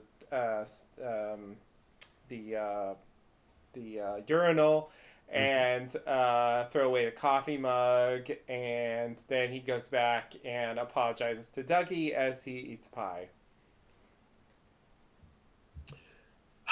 Did you throw in the sobbing? Did you And he's did you sobbing. did you mention he's sobbing the entire He does a time? lot of sobbing. It's very, very reminiscent of the Hastings thing. His like Yes. interrogation scene. It's just Yeah. like Yeah. Good point. really intense level Mm-hmm. of sobbing that you just don't often see. Mm-hmm. You know, especially from male characters. Yeah. Um, so that's yeah, that's kind of a strange thing. Yeah, it made me think, especially in the next scene with Anthony talking to Bush now. It made me Yeah, think like of the direction and just where he's just like, yeah. I need more whimpering, Tom. You know, Yep. you have to get to that point sort of on purpose. Yeah, If the scene says blah blah blah, Anthony sobbing, you don't really get to this level. yeah, So it just made me think of how these scenes were directed of like, nope, I need more. I need you yeah. to be the most pitiful person in the world. Okay? Yep. Mount Kilimanjaro can't compare to your mountain of shame, like it's Yeah, just but so anyway, yeah, definitely like I said, direction. I think Dougie was drawn to the Stardust, which did sort of pique my interest in that he was having another sort of Black Lodge multiverse related memory or connection or Mm-hmm. something. And it's not unlike when Mr. C was massaging Jack's face and beard, where it's just sort of this action and you can sort of interpret it, but it's not clear what's actually happening and what the character's actually getting out of that. Yeah, Um, yeah. yeah, it just made me think of that, where it's just kind of like, here's something that happened. I don't know what's happening, but I can tell you what happened. Right, right. Literally, I guess. Yeah. So another thing I think we get out of this is kind of an answer to how he ordered the pie for the Mm, Mitchum brothers. Like, I'm assuming that he walked over there and he stared at it, and then Bushnell's there too, and they're like, do you want the cherry pie?" And Bushnell's like, "Yeah, make it to go or something, you know. sure, give him a whole pie, make it to go. Yeah, Yeah, that's yeah, fair. That's fair. yeah. I feel like that's how that could have worked. Hmm. Um, now that we see, if he just kind of stares at directly, like puts his head down in front of the thing That he would wants. well, yeah, I guess you could sort of, there's two parts to that between those two things, which is, if he goes in, maybe there is another Black Lodge flaming logo over a pie or Yeah, something, so he brings his focus. But it makes me yeah, think that if that's true, where he goes in the store and Bushnell's there, and then they say, "Oh, you want cherry pie?" He probably would repeat cherry pie. mm-hmm, So then that would mean when he's out in the desert with the Mitchum brothers, when they say cherry pie, you know, he's not just explicitly repeating them. It's something Right. he knows is in there because he, you know, had the Right. connection to it before. Yeah, yeah, yeah. Yeah, that makes sense. Yeah, yeah. That's probably true. Um, Yeah, I didn't necessarily think we oh, were going Anthony. back to that place. Wow, yeah. I wonder if Um, this is like it'd be so crazy if it was like, you know, here's our cherry pie from the double R, you know, like we get our pies from the local double R or oh my something. god. That Uh, there's like a franchise yeah, yeah. Mm-hmm. in Las Vegas. Yeah, Mm-hmm. that would be pretty crazy. That's where Britney Spears goes when she does her show. Which could mean that it's the, as we learn later, the lower quality pie. Yep, And so yep. maybe if he has the higher Mm-hmm. quality pie. I really think, unfortunately, that that's a plausible theory that it's really Norma's special homegrown Twin Peaks Mm-hmm. pie Yeah. from Marty's Double R that could be the nail that opens the coffin. That's how nails and coffins work, right? Yeah, yeah, yeah, yeah. You open coffins with nails. Mm-hmm. Why That's what I not? always heard. Yeah, anyway, it's at least a plausible theory. So it's better than the nothing I normally have for how this is gonna, you know, or bonk on the head, you know. Right, right. Yeah, yeah, yeah. It's something to go on. It's something. It's Or interesting. they'll do what they did with Ben when he was, you know, the Civil War general, where like he, you know, like they'll just combine something with sort of getting hit on the head. So it's like Dougie eats Right. Norma's pie, but then he falls down Yeah. The and hits his head, combination. and you won't Yeah. know which one did it. Right. Right. Yeah. Yeah. We'll just be left podcasting for hours hmm about it. hmm And I could totally see, you know, if Gordon meets up with Dougie in Twin Peaks, I could totally see Gordon getting him some pie. Oh yeah. Like, you know, if he's like, if you know, he sees Dougie's out of it, and he's like, Cooper, you know, what's wrong, and let's get him some pie and some Yeah. coffee, and like, you know, maybe that'll do it. I could write an epic poem about this pie. hmm I won't. Who has the time? All right. So you ready for the next thing here? Yeah, and also it begs the question of like, what would a Gordon and Shelley reunion be like? Yeah. Well, we might get to see it. We might get to hmm see it. Hey, dirty old man. What are you Yeah, doing here? remember you were really inappropriate and I reluctantly allowed your advances. You kissed me in front of my boyfriend. What's wrong with you? Oh man, what are you, old school? Oh man. All Oh right, yeah, man. let's go to the next scene. All right, so we go back to the double R. Shelly gets a call from Becky. Steven has been missing for 2 days. Becky's upset, worried about him. Shelly offers some pie and ice cream and whipped cream. And Becky agrees. Pie, ice cream, whipped cream. Oh my. Yeah, This Becky stuff, oh man, it's so weird. yeah, It's so like I guess she's kind of doing the battered woman trope where yeah, she's sort of, you know, loves him but she wants to leave him and then she loves him yeah, again. yeah, And so this is coming off of, okay, let's get this straight. There's only been like 4 Becky scenes. right, So the first scene, she's borrowing money from Shelly, yeah, and she goes in the car and does some drugs, and they're sort of happy, right? Like a neutral happy couple. Then the next scene, we see her. He's yelling at her about finances and some insecurity he has, and she's like cowering.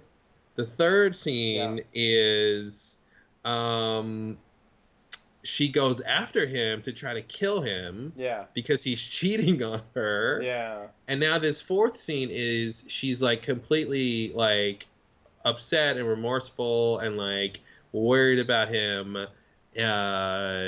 So what's that about? yeah. And it's She's a like, different emotion every scene. you shot a gun multiple times into the door of his like secret girlfriend's apartment. Mm-hmm. I think it's not that crazy that he hasn't come back for a couple days. You did sort of kind of try to kill him, yes. Yeah, it's like, yeah, I would be a little worried about going back. I mean, I Mm-hmm. feel like she doesn't need to be that worried. Yeah, Steven's an idiot. He's not dumb. Yeah, it's exactly.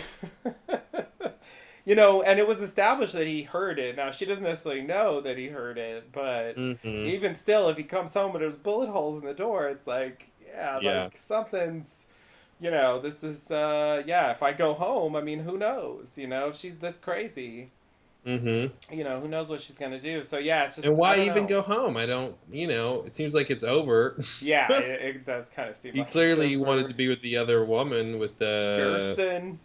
It's all Mm-hmm. about Gersten. It's all about that Gertie. Dirty Gertie. Dirty Gertie. Oh man. He's a thirsting for Gersten. Thirsted for Gert. Pretty good. That's pretty good. It's pretty good. Can't deny it. It rhymes. If it rhymes, it's true. That's a rule. Exactly. Okay, so, but I thought this was interesting, this scene because I think it gave us, filled in a bit more about their relationship, how Shelley is there for her, and it seems like this is something that happens, and there's always pie and ice cream and whipped cream involved by the end Mm-hmm. of it. So that was kind of interesting. Yeah, It's weird that we have this scene but not a follow up, and like the next scene of Double R, she's not there, mm-hmm, and she's mm-hmm. already gone. It's just like I don't know. It feels a bit disjointed. Like Well, because it seems like we're gonna see that scene where yeah, she comes, and it'll have to have been after or before yeah, yeah, yeah, the yeah. next scene where it's nighttime, and where Ed is there with Norma and the accountant Right. lover. Yeah, yeah, yeah. Which I feel like, because this is clearly after, the previous thing with Bobby, when they met with Becky and the Double R. Mm-hmm. Whereas the later scene seems like it was probably before that. Um, so yeah, I just think they're out of sequence here. And that's the weird thing. It's like there's an alternate timeline here, um, which is probably going too far, but just Mm-hmm. like some of these stories are running at different rates, and I guess like since the crossovers are sort of minimal, um, it doesn't matter that much, but Mm-hmm. I think that's what's going on. So yeah, I feel like we very well could get a follow up scene where she's there, and it kind of should be the next day, but it won't be. And I guess in a way that's why these are parts and not episodes. I Right? guess where it's just a collection of scenes Yeah. that approximates an episode, but Yeah. fails in these particular ways. Right. Yeah. Exactly. Exactly. It is. It is. Yeah. Sort of. Sort of like missing pieces, like Hmm. edited together. I mean, Yeah. not the whole thing. Like there are certain elements, like the Mr. C, the Dougie stuff, the FBI stuff, where they're edited in a very linear fashion, Hmm. from part to part. But yeah, a lot of these Twin Peaks scenes, some of them have things that progress, and some of them it's just like they could kind of throw that in anywhere. Yeah. So yeah, it's just like a little moment that is kind of removed from everything. So yeah, I assume we'll get more out of this, but this is just, I guess, keeping that storyline in play. I don't know where that's going, if anywhere. And Hmm. I keep getting caught thinking that Steven is Richard Horn. Oh no. Like I associate them in my mind, but it's like, oh yeah, Richard Horn. Richard Horn lives at the new Fat Child just like Linda does, and no, he Oh doesn't. no. No, he No, he doesn't. doesn't. Yeah, it's messing with my brain. Anyway, All right, you ready to continue from there? Yep. All right, so we go back to Anthony crying, sobbing. What was the word you used? Whimpering. Whimpering. Yes, whimpering in front of Bushnell. He confesses to the Duncan Todd scam. Bushnell says he already knew from Dougie, and he says that Dougie implicated himself. I didn't exactly understand that.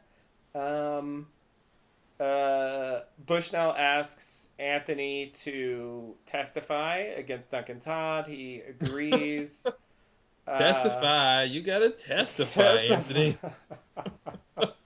I will. Dig down deep in your soul and testify, brother. Bushnell asks about the two crooked cops. Anthony says they're worse than Todd. That's just the kind of line people say in things to make them more intriguing. And I'm like, prove it. Yeah, I don't know, it threw me. And Anthony thanks Dougie for saving his life.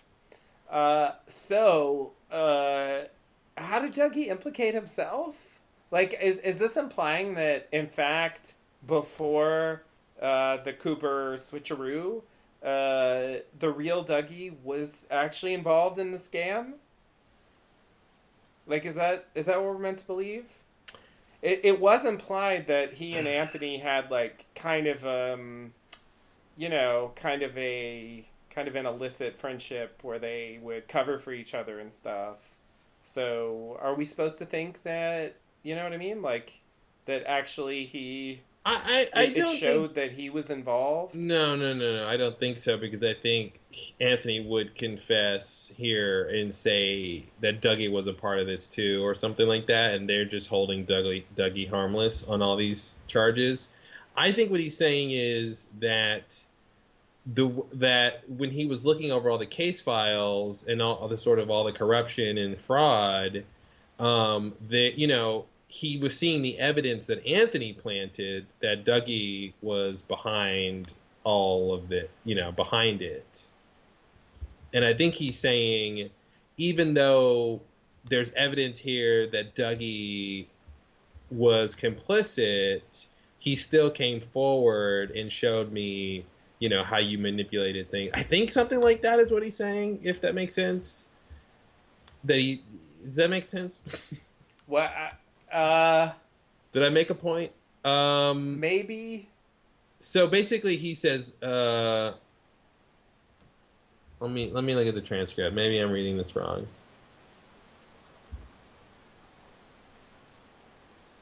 So Anthony says, no, Bushnell says Dougie even implicated himself. Yeah. Yeah, because he's saying, Dougie showed me, Anthony's saying, listen, I cheated you.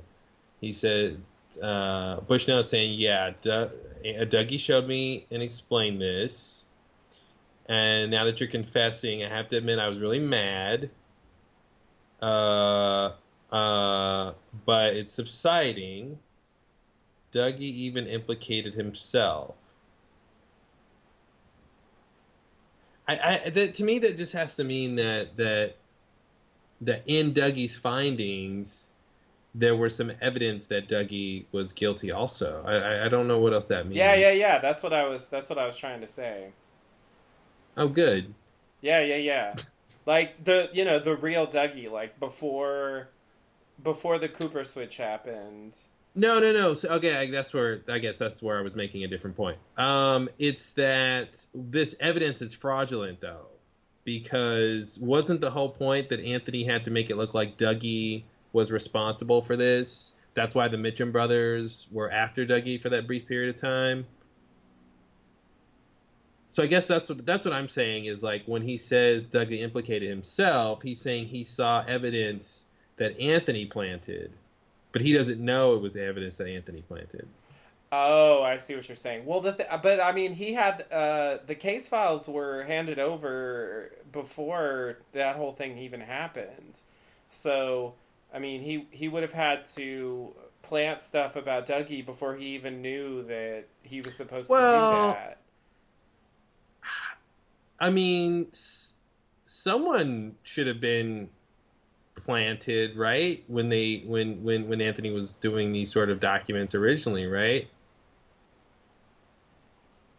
I mean, he would have wanted to cover his tracks.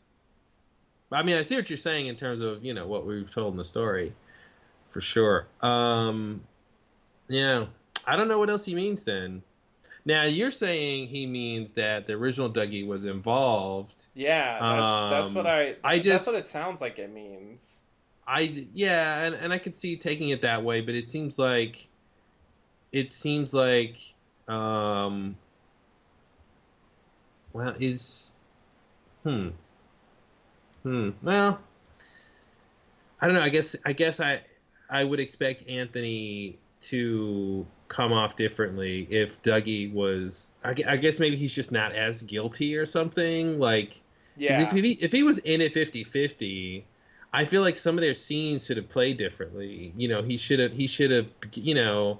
Um, they should have been more like leveling with him, or like, hey man, if you go down, yeah, I go down, or whatever. If I go down, you go down, right, like things like that. Like if he was really in it for real, yeah, and I guess you could just muddle it up a little and just say, well, he was sort of in it a little bit, enough to right, be like instantly forgiven for it and not being right. held against him in a way. So that's why it's like, I don't know. To me, I guess I lean towards it being the other like thing about the evidence, and maybe it's just a continuity issue with Right. sort of when the evidence would have been planted.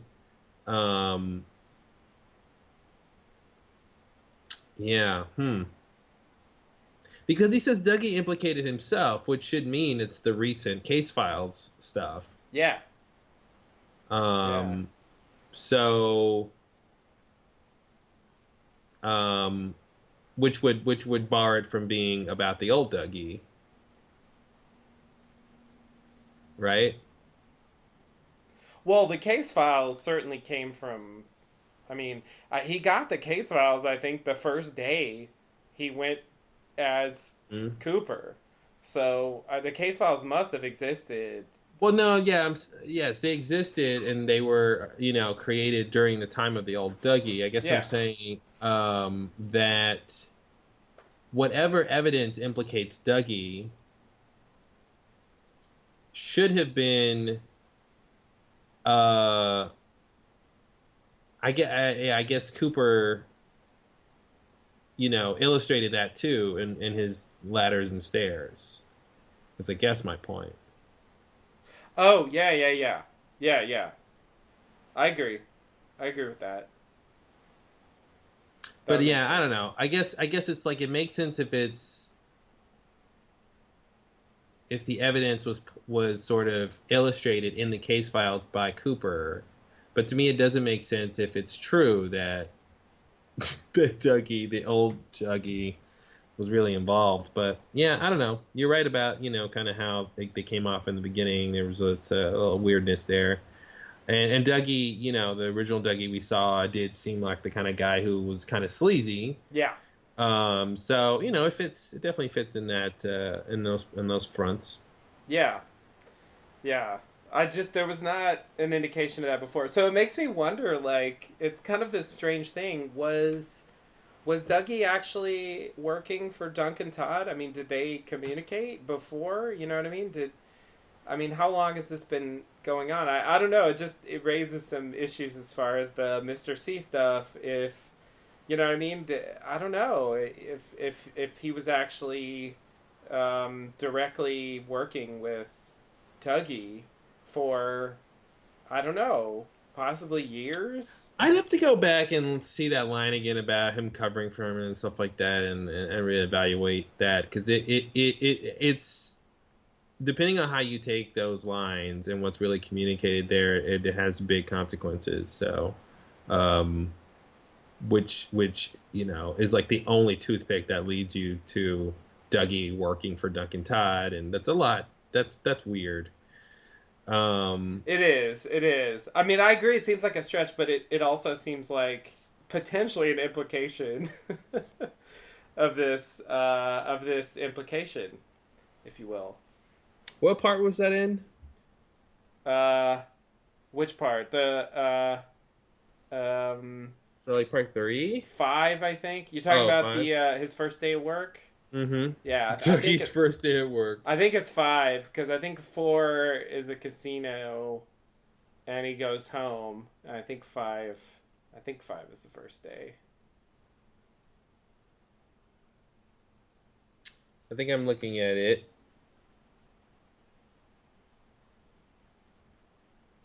Tell it to your wife, Darren. Remember that? Yes. Man, what happened to that couple? I was waiting. I was ready for the whole saga with Darren and what's her name. Oh man, Rhonda, I tell believe, it to your wife. is her name. So are you talking about the line where he says, "I covered for your ass, pal. You owe me for that big time. You owe me big time for Yeah. that." Yeah, yeah, that's kind of minor. I agree. I'm not saying that that necessarily implies anything about this. Just Hmm. it says something about their relationship. Um, and I think uh, it could mean that that they were involved Yeah, together in this thing, or at least it yeah, could be consistent with that. yeah. It's such a minor thing that I wouldn't want to connect it to that because that thing is huge. That's a huge implication for such a line that could go anywhere. You know what I mean? Yeah. But yeah, okay. No, I agree. I don't think it has to be true, and in a way, I don't think it matters at this point. But the line just kind of threw me. So Well, yeah, it matters for figuring out like what the story is and like what who knows what and why. And I mean, is that the only reason Dougie's on Duncan Todd's radar? You know, because he has already had this pre-existing relationship with this corruption and fraud. Like that kind of significantly changes sort of the sort of entry in the story. But I guess we'll maybe get some more of that with when we find out the relationship with the cops and Duck and Todd and yeah, how this all started and stuff like that. yeah, presumably. Uh, yeah. I thought it was. I mean, I guess maybe the thing about Duncan Todd is that maybe he himself is not. I don't know. It's weird. It's weird that Anthony throws this in. You think he's just trying to build up the crooked cops by saying they're worse than Todd. Yeah, and I think this sort of story of the show is trying to widen the scope on the sort of drama that's going on here and saying, okay, well, it's not just about Duncan Todd. There's a level Right. above him. The same way, when Ray says they with Philip Right. Jeffries, it's like, okay, now it's just there's this strata above him now we have to think about. Right. So I think it's that kind of thing. Because to me, it seems like Duncan Todd's whole thing. There's two angles of Duncan Todd. One is he wants revenge against the Mitchum brothers, and he gets that through Anthony's fraudulent claims at the insurance company. Right. And then the other sort of angle is his relationship to Mr. C, which Yeah. has to do with killing Dougie. Right. Now there is, potentially obviously Dougie works at the insurance company, Right. which is a weird coincidence. Um, so yeah. So it makes sense that if the show is like, okay, we want to widen that out and have, you know, other people, because clearly the corruption is not just in the like Bushnell said, it's not just about the fraud at the insurance company. There's like this something with law enforcement going on here. Right. Um, Now, I hope like the cops don't work for Mr. C too, or something. Yeah. Yeah. It seems like they're under. I mean, I don't know. It seems like they're still under Duncan Todd, even if they're worse than him in some sense. Yeah, or they're either on the same level or something like that. I feel like the insurance thing is one leg of the corruption, and then like the police are doing something else. drugs or something. It's usually drugs, isn't it? Yeah.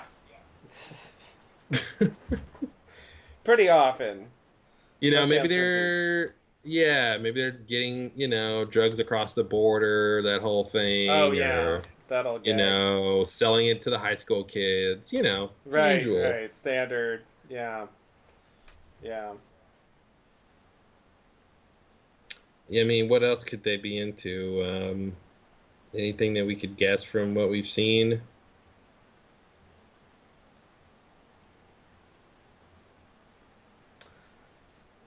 Do they run a hitman service? I mean, he was able to get poisoned pretty easily, and Yeah, he works with Duncan Todd, who knows quite a few hitmen and women. right. So maybe there's some organized assassin ring. Yikes. Could be. All right. I also wanted to point out the line where Anthony's like, I only want to die or change. It reminded me of Gordon's whole ultimatum that he was reiterating Oh yeah. to Denise about fix your hearts or die. Right. It's just it's one or the other. Change or die. Yep. Twin Peaks 2017. That's really, yeah, that's a pretty good summation of the whole plot. Yeah. People are That's trying to interesting. change, and if they don't, they die. Right. Change or die. Yeah. That's actually literally what's happening with Dougie, right? If he doesn't wake up and change, he's Yeah. gonna die because Mr. C's gonna win. Yeah. So that's interesting. Mike even said, "Don't die." Mm-hmm. Mm-hmm.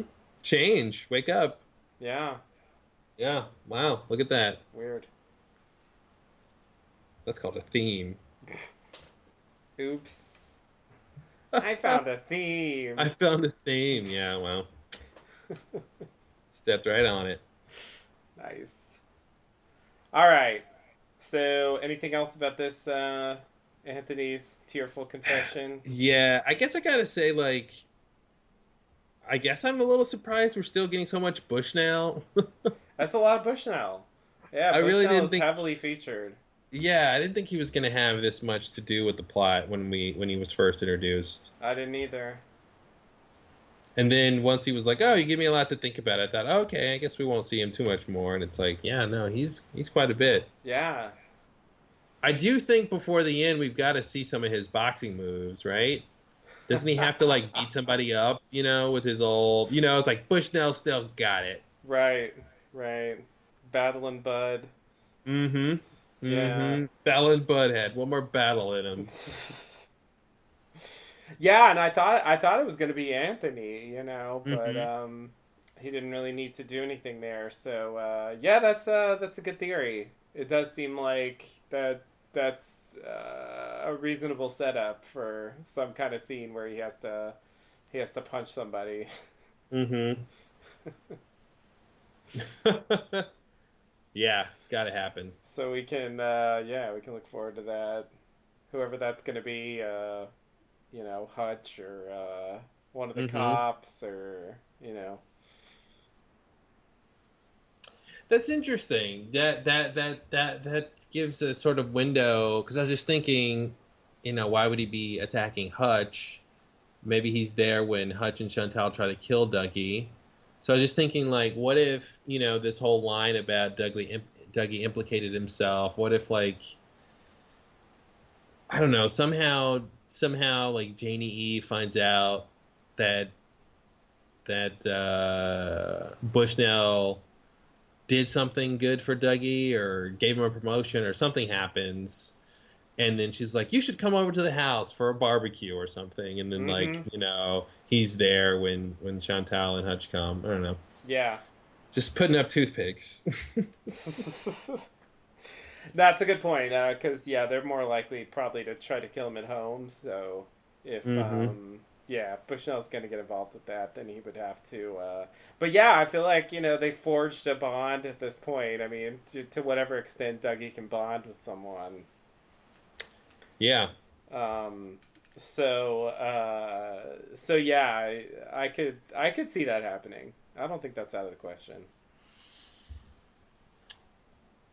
All right, next scene. All right, let's do it. Okay, in the next scene, we go to the Double R. Back to the Double R. Bobby orders the usual. Bobby goes over and talks to Norma, who's at her little table desk. Asks about Shelly, who You mean is her office? gone. Yeah, that's her office. That was made a little clearer in this little thing than I really understood from the previous things when she was sitting there. Mm-hmm. Um, Big Ed is there. We get our Big Ed reveal. Welcome, Big Ed. He shows up for the first time. Very little fanfare, much like Audrey. Mm-hmm. Um, Bobby tells him that they found some stuff of his father's, Major Briggs, today. We talked about that earlier. Yep. And then Walter Lawford enters. Oh, jeez. He's there. Is that Norma's lawfully wedded husband? Yeah, I don't know. Remains to be seen. But yeah, he's there to see Norma. They have a little kiss. Big Ed and Bobby move to another table so that Walter and Norma can talk business. Mm-hmm. And so then we kind of stay with them as Big Ed and Bobby move to another table. Apparently, the Double R has expanded to a franchise, and the other locations generally are doing pretty well, but the Twin Peaks one isn't doing as well because she uses, I guess, more expensive, better ingredients for the pies. That's apparently Mm-hmm. the key issue. They just I don't know, use cheap stuff at the other places, cheaper stuff. He also wants her to change the name to Norma's Double R. Mm-hmm. Um, she's sort of reluctant. She says she'll think about it. Everyone knows it as Double R. Blah blah blah. And meanwhile, we see Big Ed watching, I would say, jealously. That's fair, but he's used to that. That's his thing. Yeah, he's Yeah. doing that, and we're kind of back to back to those old days. Mm-hmm. Yeah, so this was interesting. It was nice to see that Norma wasn't just sort of the owner of the Double R all this time, and she sort of expanded and, to some degree grew her business acumen. Yeah, A little empire forming here. But, I guess it's an open question, how it started. Because it seems like she's open to other people coming to her with business ideas, but she's not, just from this one scene, she's not exactly being like proactive. She's no Elon Musk here. right. So I wonder if it was sort of someone propositioned her to do one store, and it's like, oh, that's so kind of you. I'll think about it, Mm-hmm. Or was it her saying, hey, you know what I could do? I could go out there and franchise my idea and my place. And so anyway, something about. But I'm upset though. I'm upset that Ed and Norma are where we left them off. That's it's super disappointing, and it begs the question, why? Is it just that Ed is still with Nadine and he could just never leave her? Right. Well, hey, You know. in the next scene, we find out maybe she's got someone new in her life, and maybe Mm-hmm. finally, I don't know, maybe she should have just gone up to talk to Dr. Jacoby a little sooner. Yeah, I Uh, mean, or is it Norma? Ed and Nadine are not together anymore, and like he did leave her at some point, but then by the time he left her, Norma was with this guy or with right. somebody else, so it was still bad timing.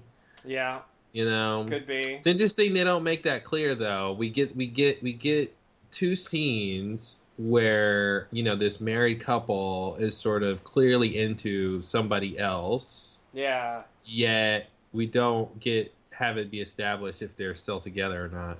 right. Right. Um, yeah, when we get to that scene, I want to see if she's wearing a wedding ring. Not that that's going to help very much. Right, right, right. I couldn't get this thing off, there's any number of reasons. Yeah, Um, yeah. I mean, yeah, it seems like Hank is probably going to be a non-presence.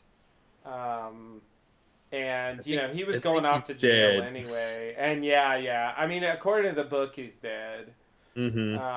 So, That's a good enough place for his character. There's no reason to even bring him up again. yeah, yeah. No offense, Hank. You were a good bad boy with a leather jacket like the rest of them. Mm-hmm.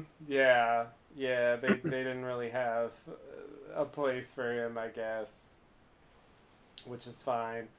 But yeah, yeah. This is I think it's interesting. It's sort of like Nadine having her drape runner place. It's like Hmm. a kind of progression from what they were before. Because I remember originally, like, I did initially think it was kind of, in a way, sad that Shelley is 25 years later doing exactly the Hmm. same job. Yeah. It's like, No ugh, offense to people whose career in food service or anything else. sure, Um, sure, sure. yeah. Well, it begs the But question why, I mean, yeah, why is it? in life it happens, and sure, why not? But also, I guess one of the night I like seeing characters sort of progress, Mhm. and so like in a way, I sort of wish she had gone on to do something else with her life. I don't know, you know. Well, listen, she raised a beautiful daughter who has a lot of issues with her husband. That's number one. Yeah, I do She's wonder involved with a why. supernatural drug dealer. Well, hey, it's life dating in the big city. Um, yeah, I do wonder if Shelley, why isn't Shelley running the double R? Why isn't Norma, letting her do that? I wonder if that's a thing at all that Shelley wants to do. And she's like, Norma, you should just retire. I can run the place. Yeah, I'll be the new Norma here, and you can just go off and, whatever. yeah, yeah. I feel like that would make sense. Um, Yeah, Ed didn't get a super great entrance, but he at least got a pan reveal. You at least Right. got to discover him in the scene and go, wait, is Yeah. that him? Oh, look who that is. Instead of just like, bam, here's the character. Right. Like it's a little better, but yeah. Bobby and his usual. I mean, yeah, after 25 years, geez, man, how could you still eat there? I don't care how good the food is. Yeah. Yeah. You've Yeah. had everything. Definitely. A million times, but Norma uses all those expensive ingredients, so Apparently. it's like it's like 5-star dining at the Double R. I mean, there's no tablecloths, Right. but I guess the food critic isn't coming into town, so Yeah. Yeah. who Yeah. needs table? Speaking of Hank, right? Yeah. Good point. Yeah, she Oh doesn't man. exist apparently, or who knows? I don't know. That's that's one of those weird question marks Oh, as you're far saying as Norma's mother slash yeah, food critic, secret yeah, food critic. exactly. Yeah, she was sort of written out in the book, so she's sort of a question mark. Yeah, yeah, it's interesting. It'd be interesting if they bring her up or not. Yeah, yeah. It's gonna be strange if they try to say, and part of me is starting to think that the only reason that they acknowledged Annie is because they wanted to use her message from Fire Walk with Me. Oh yeah, oh for sure. Well, and because it's such an important message, But yeah, I definitely think that's true. Like they Um, were sort of the, forced the, into it. Like if they could listen, find a way to not mention Annie at the all, like they would question. have done that. I think the question is, you know, the show didn't write Annie out of anything. So, for the show, it's she's there. So it's really more about why did the book do that, in my opinion. not like how should the show cover for the book, because it's such a baffling thing. And I can't wait till the show's over, because you said that Mark Frost said Right. it'll all make sense when the show's over. So Yeah.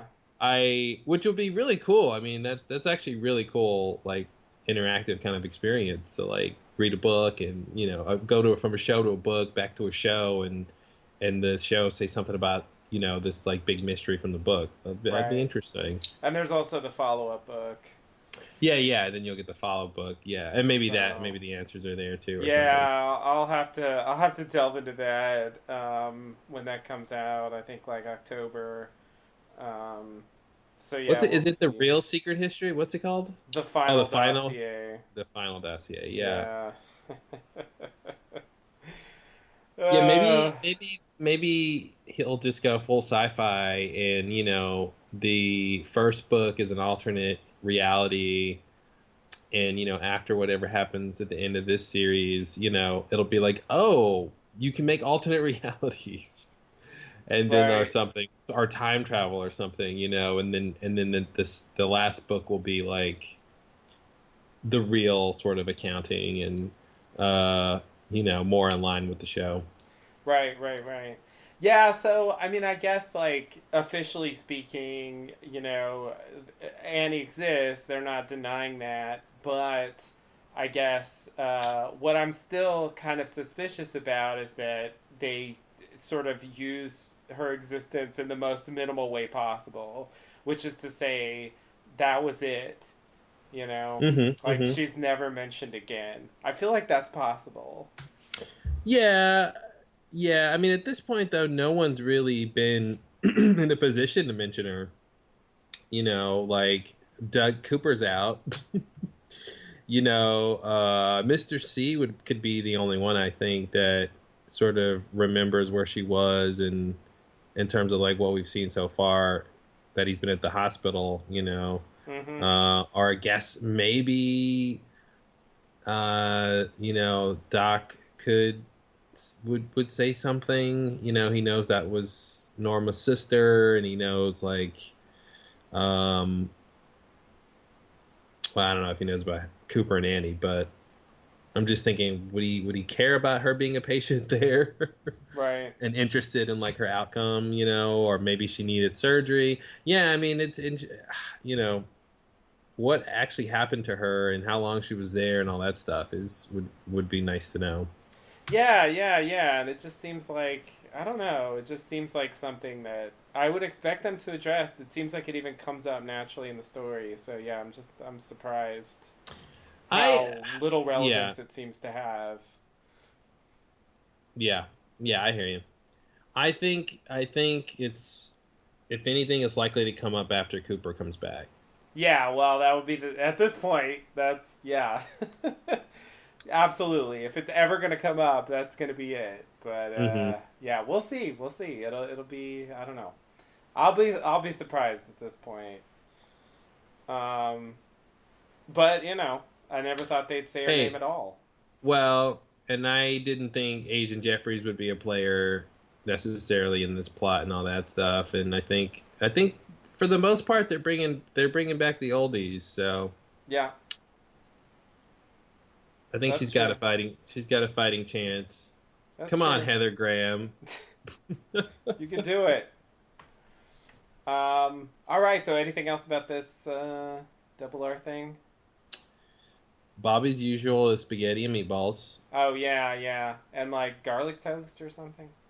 Well, yeah, that's a given. Yeah, okay. Sorry. Sorry. Gotta have the toast. I forgot. Yeah. Um, so I was a little confused, I guess, by the recap. So with the whole pie situation. So is is Norma's store making less money because she spends too much on her pies? So her profit is less, basically, he's saying, compared to the other places. Yeah. Is he also saying that, because I thought there was a thing, and maybe I made it up, that her store was selling more pies than the other places. Was that a No, thing, I or did I don't. I make that don't think up? they said that. Okay, okay.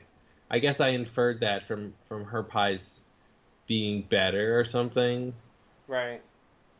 Um, yeah, okay. I think I was just like misunderstanding the scene when I first saw it. Okay. Yeah. All right. So basically, he's saying you are spending too much money on the pies, but I thought she said something about the recipes. What did she say about the recipes? She said she gave them the recipes and they must not be following them, and then it comes to light that they're following them, they're just not using the same quality ingredients. Okay, so I guess that's why I was thinking that meant that her pies were better, and therefore she's selling more of them. Yeah, I mean it could be true, and Yeah. it still doesn't matter because the ingredients are so expensive. It makes me think like maybe just raise the price. I mean, I don't know. Mm-hmm. Mm-hmm. That would be one solution. You know, if you want the special pie, you just pay more for it. Yeah.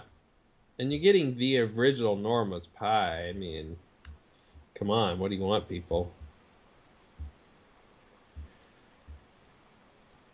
Interesting. All right. Well, there's pie finances involved on the show now, so or finances, if you will. That's just Exactly. sitting right there. Yeah, yeah, yeah. Someone had to say it.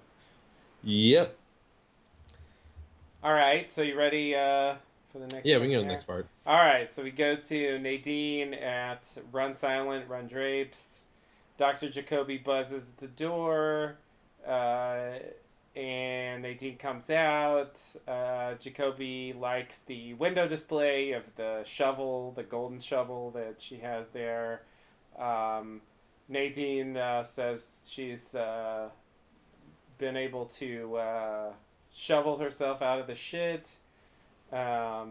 Jacoby says the last time he saw Nadine, she was on her hands and knees looking for a potato in the supermarket. So yeah, that's what happened. um. Okay. Yeah. So yeah, like we said before, this sort of answers that question about why she has the shovel Yeah, in her store, and she's just an admirer, and from afar. yeah. Um. Yeah. Okay. Yeah. What else are you? What else to say about this? She does know he's Doctor. Yeah, this I don't know. This seems like a brewing Nadine Doctor Jacoby romance, which is kind of strange, but Mm-hmm. you know, maybe. Uh, yeah, I don't know. I don't know. They both have eye apparati. True. True. Um. So they have something in common there. Yeah. Maybe that's yeah. They're both inventors Right. Right. Good. and business people. Yeah. Um, yeah, I mean, on paper, it looks pretty good. Sure. Yeah. What could go wrong? Everything. Um, yeah, I mean, what happens? Like, they find true love, and Dr. Amp, like, stops hassling the man or something, or, Mm-hmm. um, yikes. But the idea that Nadine, is giving him a lot of credit for changing her life or whatever, and that she's really shoveling herself out of it, uh, suggests that she would not be with Ed still. I think, Yeah. like, she moved on. Yeah. Yeah. I think that would make sense. Um, And she's presumably we always will find drinking. out about that. Yeah, she's always drinking shakes. She's really into those shakes. All about those shakes. She does have a ring on her spiritual finger. Oh, okay. Yeah. So I can't exactly tell if it's a wedding ring, but Yeah. all right. Run silent, run drapes. Run silent, run drapes. All right. So shall we go Yep. on from Next. here. So then we go to Sarah Palmer at home watching a repeating loop of an old boxing match and drinking. And we talked about the weirdness as far as the. Oh, so it's just looping? Yeah, yeah, yeah. Okay. Did you? Yeah, like it's the same short clip. It starts with like he hit him on the ear, caught him on the ear, something like that. Mm-hmm. Mm-hmm. Um, right hand catches the big guy by the ear. Yeah, that's where it starts. Like there's a little like weird static sound, and then it plays again. I see. Yeah. Um, and now it's a boxing match again, and then it goes. Yeah, so you hear the bell, and so yeah, it's very strange. I don't know why is it doing this? Why is it repeating like that? Why is she watching that?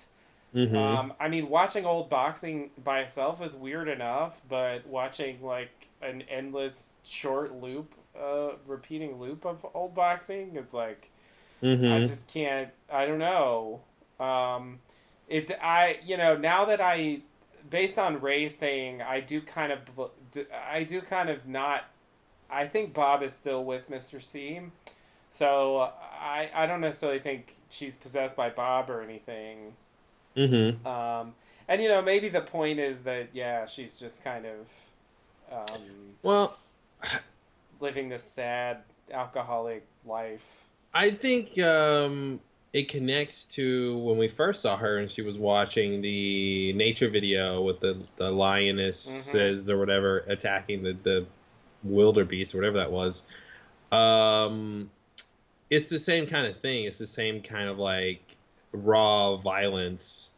And so I think this is just another version of that, and that might sort of explain why there's a Okay. clip that she's going over and over. The clip when he gets like knocked down. Yeah, Okay. she's just sort of pummeling herself in a Right. way Right. with that clip. That's how it comes off to me. That it sort of connects back to that scene. Yeah. I think we brought this up earlier, but I'm not 100% convinced that this scene is actually supposed to be after the last one we saw. Yeah, I agree. Kind of seems to me like maybe it should have been before.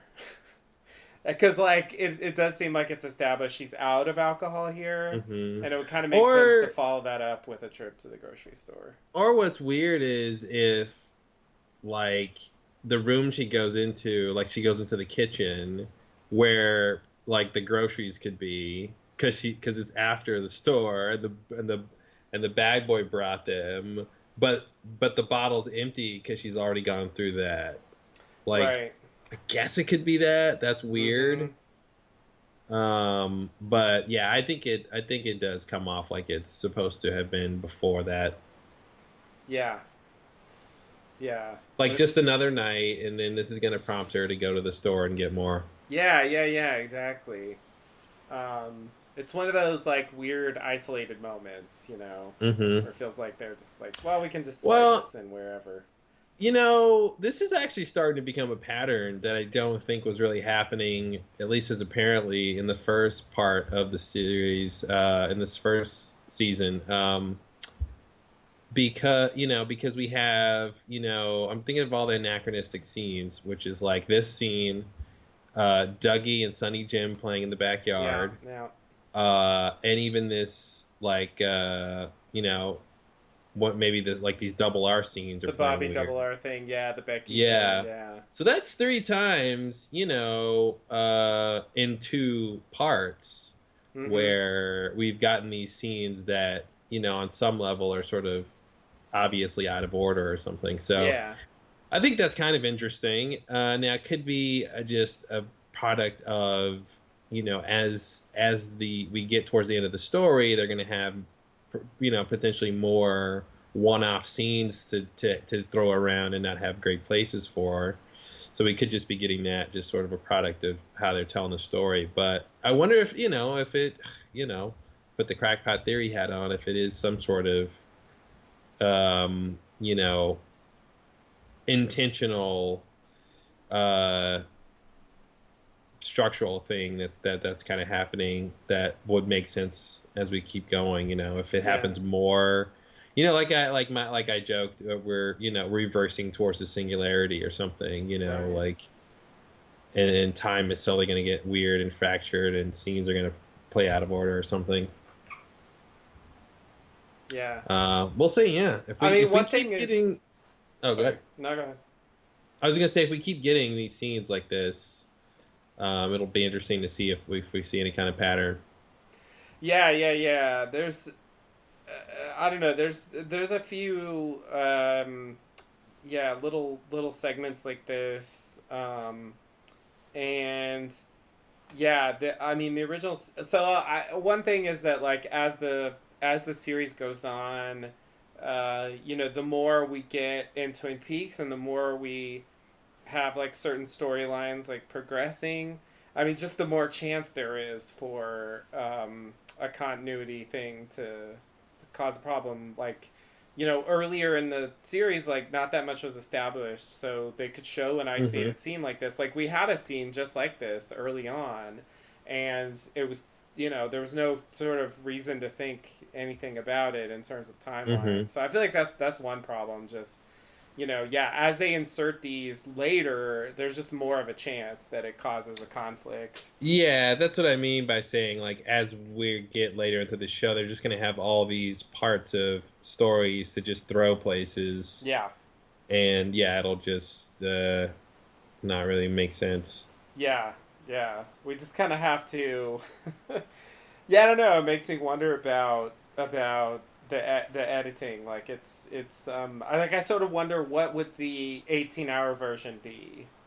You know, like having to edit it into something like hour chunks. Like how did that affect Mm-hmm. the editing that would have been different if it was literally an 18-hour movie Mm-hmm. all cut together at once. Yeah, how many roadhouse scenes could we be spared? Yeah, for example. Yeah. I mean that's definitely a good example of like stuff they're just dropping in wherever. I mean Mm-hmm. those roadhouse scenes, you know, aside from the ones with the actual Twin Peaks characters, the ones with the random characters, I mean, yeah, that could be now, earlier. It doesn't. There's no reason why it couldn't. Never. Never. Yeah. Hey, even better. So yeah. It's weird. Maybe it'll make sense at the end, and maybe it'll just be like this is a crazy project. And it's just a bit all over the place timeline wise. Um, we'll see. Yeah. Uh, all right. So are you ready for the next scene? Yep. All right. Whew. So we go back to Audrey and Charlie, and pick up where we left off more or less. Audrey wants to know what Tina said, um, and Charlie is not very responsive as usual. And Audrey says she feels like she's somewhere else and somebody else, and she thinks she's not herself. And she asks what she's supposed to do, and Charlie says, go to the Roadhouse and find out about Billy. And Audrey asks, is it far? Charlie says, you know where it is. And Audrey says, where is it? And Charlie says, he'll take her there. Is she going to stop playing games, or do I have to end your story too? Uh, Yikes. what story is that, Charlie? Mm-hmm. We get our titular line, the sort of titular line there. Audrey sits down. Uh, Charlie says, now it looks like you want to stay. And she's like, I want to go and I want to stay. And uh, she asked Charlie which one he would be. I didn't really understand that. She also says it's like Ghostwood here. Don't understand that. And she cries. Yeah. Thank you, good night. Yeah. This is also, playing into my reverse singularity theory, where, which is kind of like that idea from season 2, where as we got towards the end, people's hands were shaking and stuff. Like as the story goes on, like weirder things are happening. Yeah. And all of a sudden she's just weird now. Yeah, so I mean, last time, we talked about it. The theories were flying about Audrey in terms of she's still in a coma and it's all in her head. Hmm. It's like a spoiler alert. It's like a Shutter Island thing. She's in some kind of institution, and this is Leo some kind DiCaprio, of Shutter Island. yeah. He was dead the whole time. All right, spoiler alert. Your patient's number 57. That's a line from the Classic. movie. But yeah, there's some other like she's the acting thing. I don't really believe that, but I really didn't buy it last week. I really just thought Hmm. like, oh, it's a weird scene, but a lot of scenes on Twin Peaks are weird. It doesn't have to mean that it's some kind of there's some kind of extra level to the scene or whatever. But after this, I really starting to think that it's true that there is something weird going on here. Hmm. Um, and it to me, based on what I'm seeing here, I'm feeling the Shutter Island scenario. Um, that like maybe she's been committed to some kind of institution, maybe something to do with you know the Richard stuff. Maybe after what happened to her when she was in a coma. I don't know. Um, Maybe something more recent, but yeah, and that she's here like acting out these fantasies or something. I mean, this Ender story too. It's like what the fuck? Like this is some kind of contrived scenario. So it really does feel like that to me. It's weird that she doesn't know where the roadhouse is. Like is Hmm. it far? And like that was the thing that made me think. Well, maybe they aren't in Twin Peaks, or maybe they're not right by the roadhouse as I had originally assumed. Hmm. Were are they ever really gonna leave? Well, yeah. So, I mean, I agree generally that, you know, the previous scene with Audrey was suspect, but it just seemed like a normal weird scene. This ratcheted it up by a factor of 10, Yeah, and you at least have to. I think this scene warrants the question: what's going on with reality? I don't think the previous scene does. yeah, I But agree. so That's why I'm on board now. But one sorry, thing you have to connect it to is what they're saying, and does it connect to the real world, right? So that's what I can't get over. we That know that Billy's the missing. Billy thing, yeah, like that seems to be Yeah, based so in reality. it can't be like a dream, like a real, like a what you might expect a typical dream to be, or she's still in a coma. I don't think it's that. Now, this idea that like this is all real, this is a real place, they're in, objective reality, but this is some sort of therapy where she's paying this guy to pretend to be her husband so she can deal with something, and she can leave whenever she wants to or something, but she doesn't really want to leave her reality here, Right. this game that they're playing or this story that they're playing out. Like that's weird. But if this is the one thing that would drive a character to do something so over the top is coming across Mr. C. Yeah. So I think if this is supposed to be like her therapy for potentially being raped or something, Yeah. and having if she knows that Richard is his kid too, that's another mind Yeah. fuck. So Definitely. that that I could maybe buy. Um, that's crazy, but maybe I could buy that as something that would explain this. You know, this whole thing about it feeling like Ghostwood is crazy because Yeah. I feel like it's like, okay, Audrey, since when did you have anything weird to say about Ghostwood? Like, Yeah. you know what I mean? Like the fact that it's like on our minds now because Jerry's tripping out there. Right. It seems like, oh, now you're gonna come say that and make us Mm-hmm. think like, okay, we're supposed to be thinking about that, but it's like, I don't remember any history she has of like thinking Ghostwood is weird. Yeah, I You know, agree. besides like the lore, you know, the sort of mythology that Yeah. they, you know, urban legends that the town knows or whatever. Right. So that's kind of weird. And yeah, she says it, and it's a really weird. It makes the scene was already weird, and then she says that, Yeah. which is like, has she gotten lost out in Ghostwood before? Did what happened to Jerry happen to her before? Mm-hmm. Is her foot her foot? You know, these kind of very basic questions. Um, Yeah. but yeah, I'm very very reluctant to think that this is a dream and she's still in a coma. And yeah, I'm very reluctant to think that. I think if anything, it's this sort of like psychological thing. You know, he did mention a contract. You know, Yeah. so again, like maybe she agreed to this therapy and some stipulations or something. It's Yeah. weird that the story is like ripped from the headlines, though. It's weird that it seems to correspond with things that really happened. Um, but it would kind of help with like the flurry of random names.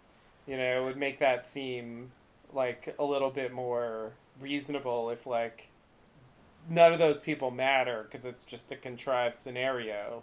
Except for Hmm. Billy, you know, where it seems like Well, I Billy's mean, actually a real character. you have to deal with the fact Billy's a real character. You have to deal with the fact that, you know, what's his name? Charles. What's this guy's name? Charlie. Charlie. He called somebody, right? I mean, I think Right. he talked to Tina. Was it Tina he was supposed to That's talk what it to? seemed like, yeah. So, I mean, was that supposed to be acting, or are they paying someone else to pick up the phone? You know, like that's you'd have to go Right. down that road with the psychological thing, and that's kind of weird. Yeah. And I guess the coma theory could be something weird like this is going to sound ridiculous, but you know, Miriam was in the hospital, and you know, obviously she was attacked by Richard Horn, and you know, maybe Audrey's like in an adjacent room or something, and like some police officer, you know, whoever from the sheriff's department or something, they're talking Mm-hmm. about, oh yeah, and there's this guy Billy, he's missing, and you know, the last one to see him was Tina. You know, like Mm-hmm. it's like she's overhearing it and like incorporating it into her, you know, sort of crazy coma dream delusion.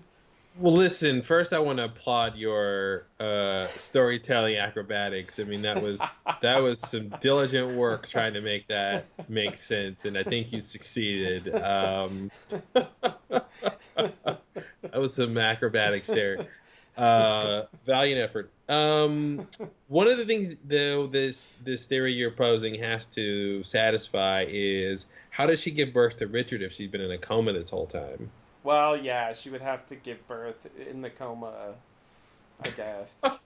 Like she never met him, she never knew about him. Hmm. Yeah. It makes that part weird. Yeah, yeah. I feel like it's I don't really think it's the coma thing. But if she's in some institution then I don't understand.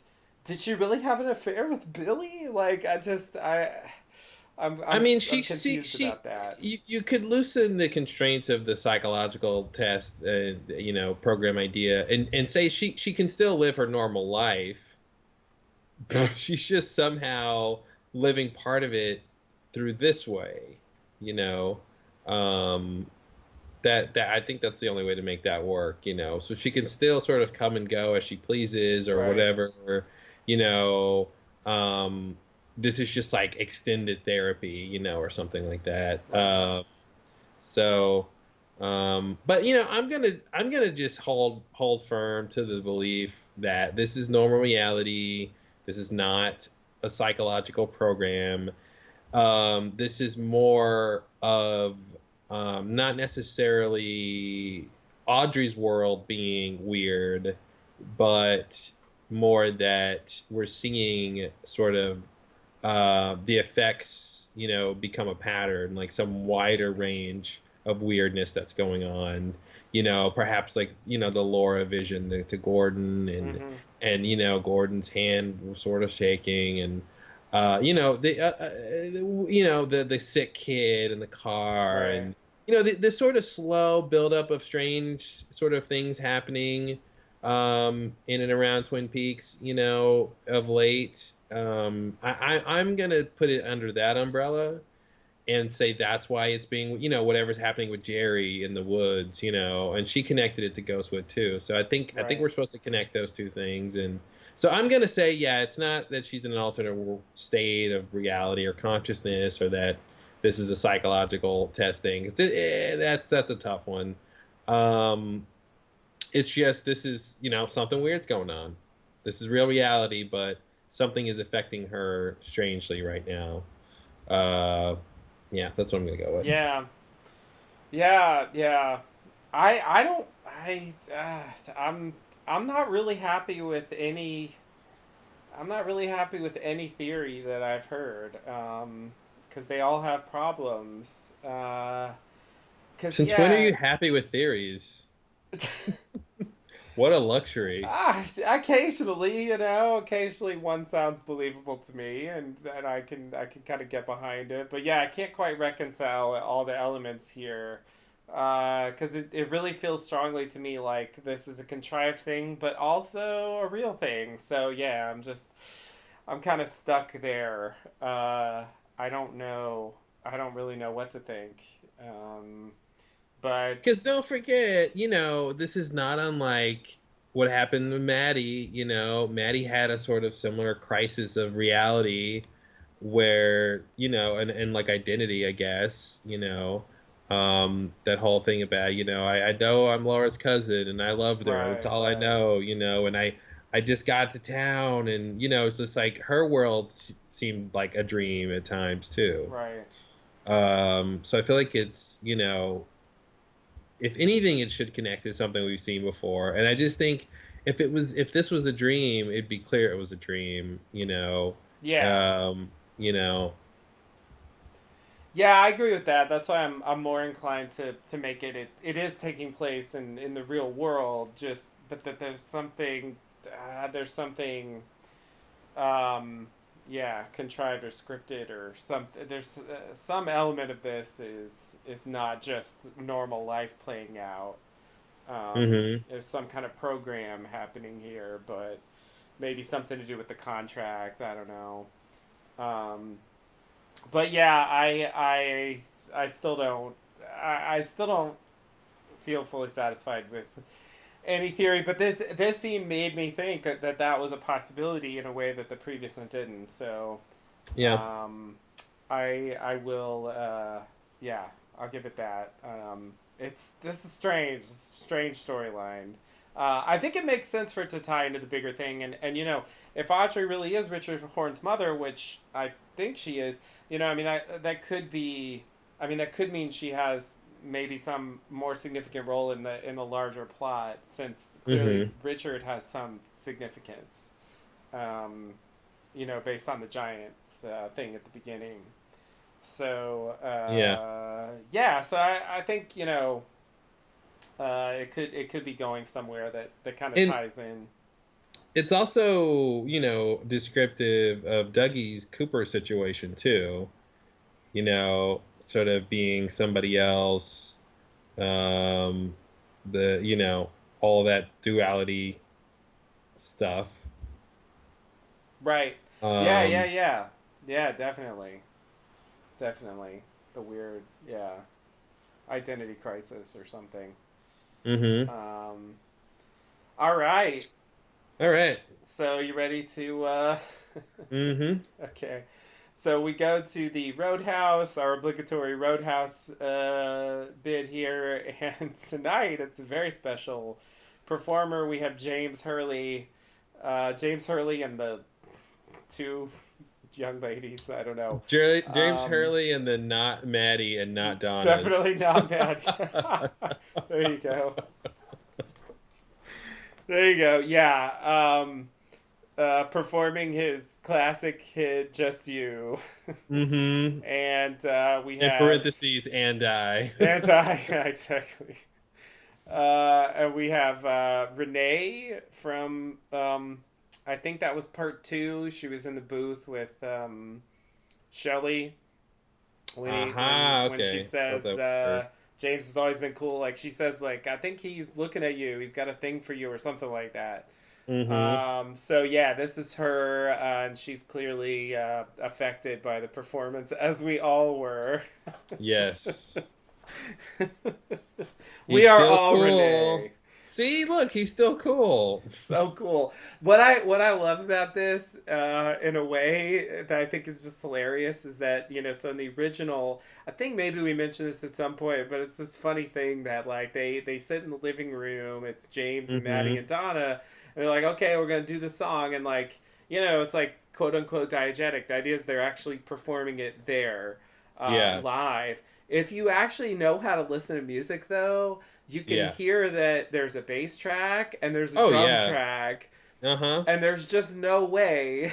They're not playing that. And then you go, well, are they, this doesn't make sense, but are they recording the vocal track on top of that stuff? Like Right, that's where you'd have to logically go to try to make it fit. But it's really right, just that it switches between, diegetic and non-diegetic or whatever. right. Because the Um, guitar seems like it's supposed to be him playing the guitar. oh, for sure. But the other stuff, yeah. So it's just so the thing that's funny is that it's the same setup here. It's James and the I two completely agree. I thought the women. same thing. I'm like, you still don't have a backup They band, could like a backing easily have a band. drummer and a bassist there. They've had so many Hmm. bands there.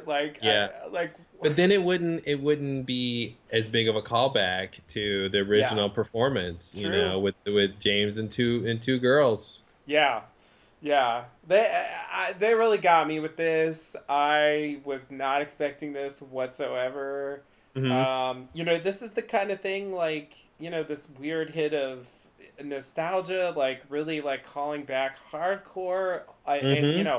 the whole song. I mean, even more of the song than Yeah, even more of the song. we got in the original. It's like we got it beginning to end, and yeah, it's like I guess the series has been so far from my expectations and so different from the original series, and so not trying to go for like reliving the old series, that like it Yeah. just caught me completely off guard. Hmm. And I just couldn't believe that literally the whole thing was happening. That James was performing there, that he was doing this song, that we were hearing the whole song. It was Hmm. just like, wow, I mean, God, if Maddie and Donna could have been there. They're looking from the Black Lodge, I'm sure.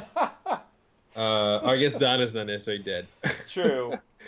Um, but yeah, I agree. I agree. It was, I think when they had Rebecca Del Rio play, that was a similar hit of Oh nostalgia and yeah, this yeah, weird like meta callback thing. But yeah, this having definitely. James, especially considering we've seen so many people, like random people playing at the Roadhouse. Yeah, It was surprising not only to get this callback, but the idea that James plays there from time to time yeah, was like something I didn't think about. That's the fact that he even still knew the song. right. I'm like, I could totally see him going, "Wow, I haven't played that song since Laura died," or Mm-hmm. whatever. Like it's just Yeah, not a thing anymore.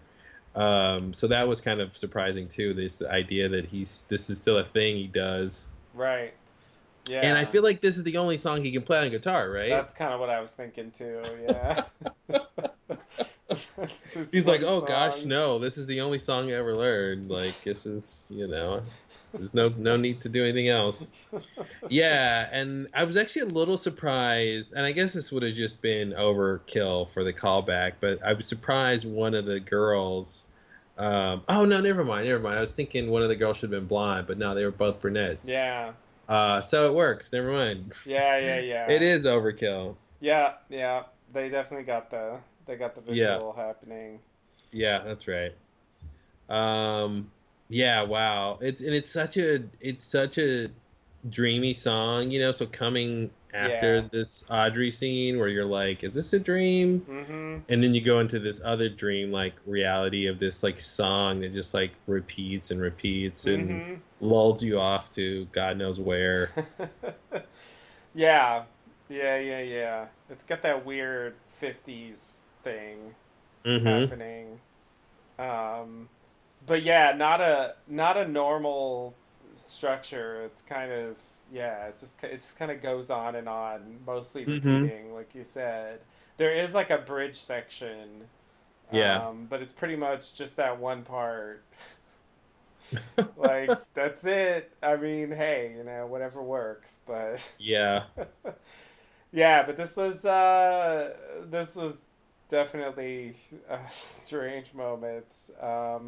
And yeah, having a character after all these bands, it's like Nine Inch Nails one week, and now it's James James. Hurley. It's Yeah, like wow. what? Mm-hmm. Like that's I mean, no offense, but it's just kind of a step down in terms of drawing You mean power. I would you mean think. for Nine Inch Nails? Yeah, exactly. Come on, Yeah. no one can compete. Listen, I think there's more people here for James's show than for Nine Inch Nails. I don't know. It's hard to tell. He's a local favorite, He's a local legend. Yeah, I was just gonna say. Yeah. Yeah, they like their like their hometown heroes. Why not? Hmm. They can have that. Speaking of the Roadhouse, I just realized we haven't had another story point from Jean Michel, Yeah, true. and his whole scheming. Right. Yeah. They paid for two, or they got to pay for two. Hmm. Yeah. Yeah. They haven't gone back to that. That was yeah. We'll see. Yeah, maybe. Yeah, I don't know. How much? I I just mean, imagine him like stiffing James on paying him for this performance. yeah. I could see that. I could see that. You saying one lyric for 20 What? minutes. Yeah, I know. What? You want me to pay you for that? I don't even know what that was. Yeah, I could see that happening. All All right. right. Well, last stop. So we go to Big Ed's gas farm. We see Big Ed sitting there alone, eating some soup, I guess, and he burns a piece of paper, I guess. Um, that's about it. Credits roll. Oh man, Ed, what happened? What What happened? happened, Ed? Where did the time go? Yeah, what a sad ending. I mean, you already ended with the saddest song ever written, Yeah, and then we go to this sad, yeah, lonely. life unlived. Yeah, What it reminds me of? This, especially just him sort of being at his business with life passing him by. It reminds me of Robert Forster, who's also on this show, in Jackie oh Brown. yeah. At the end, where he just sort of lets this big, he lets a woman get away. It's the same thing, actually, now that I think about it. It's Yeah, not just similar, it's like kind of the exact same thing, you're right. where he's just sort of stuck at his business and he's sort of knowing the mistakes he's made, Norma's his but Jackie he's, Brown. yeah, Norma's his Jackie Brown. Which makes Mr. C is Samuel Jackson. Ordell. Ordell? Yeah, Yeah, yeah. yeah, he's totally Ordell. And Chantal is British Fonda. Yep. I was And thinking that. they were both in Single White Female together. So there's there's a Hollywood Oh yeah, connection. that's true. That's weird. Um, yeah. Then Hutch is Hutch is Robert De Niro. Right. Lewis, yeah. Why is this plot line Jackie Brown? Why is there so much Jackie Brown on Twin Peaks? Yeah, it's I think strange. we're about to crack the code here. Mm-hmm. Um, Yeah. Yeah, Ray is Chris Tucker's character that he kills. Yeah, good. Yeah, I could see that. Who else is there? That's like all the characters. Um, yeah, I think that's like all the main characters, right? More or less. Yeah. Wow.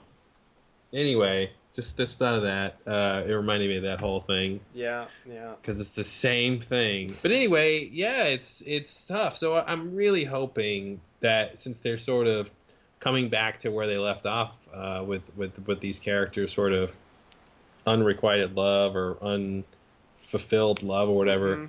I hope that means it'll be different by the end. Right. I hope that means something will prompt them to change. And, we do have Hurricane Dougie in Las Vegas, raining positivity on all those around him. Right. So if he does come to Twin Peaks, either in Dougie form or Cooper form, maybe that will be the catalyst Right. for good old Ed to step up to the plate. Mm-hmm. Get rid of old, what's his name? God, I already forgot. Walter something? Yeah, Walter Lawford. I think there'd be a nice little twist on his character if he's like secretly stealing from her or something like that. Yeah, he's like Hank, and he's doing the same thing Hank did, was to try to just like make money through Norma's business, Right. and has all these bright ideas. Yeah. So I wonder if he's like gonna be that character, and that'll be when they break up. She'll figure it out or something. Yeah. That sounds plausible. I can see that happening. What do you think the thing he's burning is? I thought it was just a piece of paper. Is it? You think it's something? You don't think it's anything? Yeah, I don't think it has to be, but I don't know. Where did he get it from? I don't know. Does he just have it in his hand? Let me see. I'm watching it.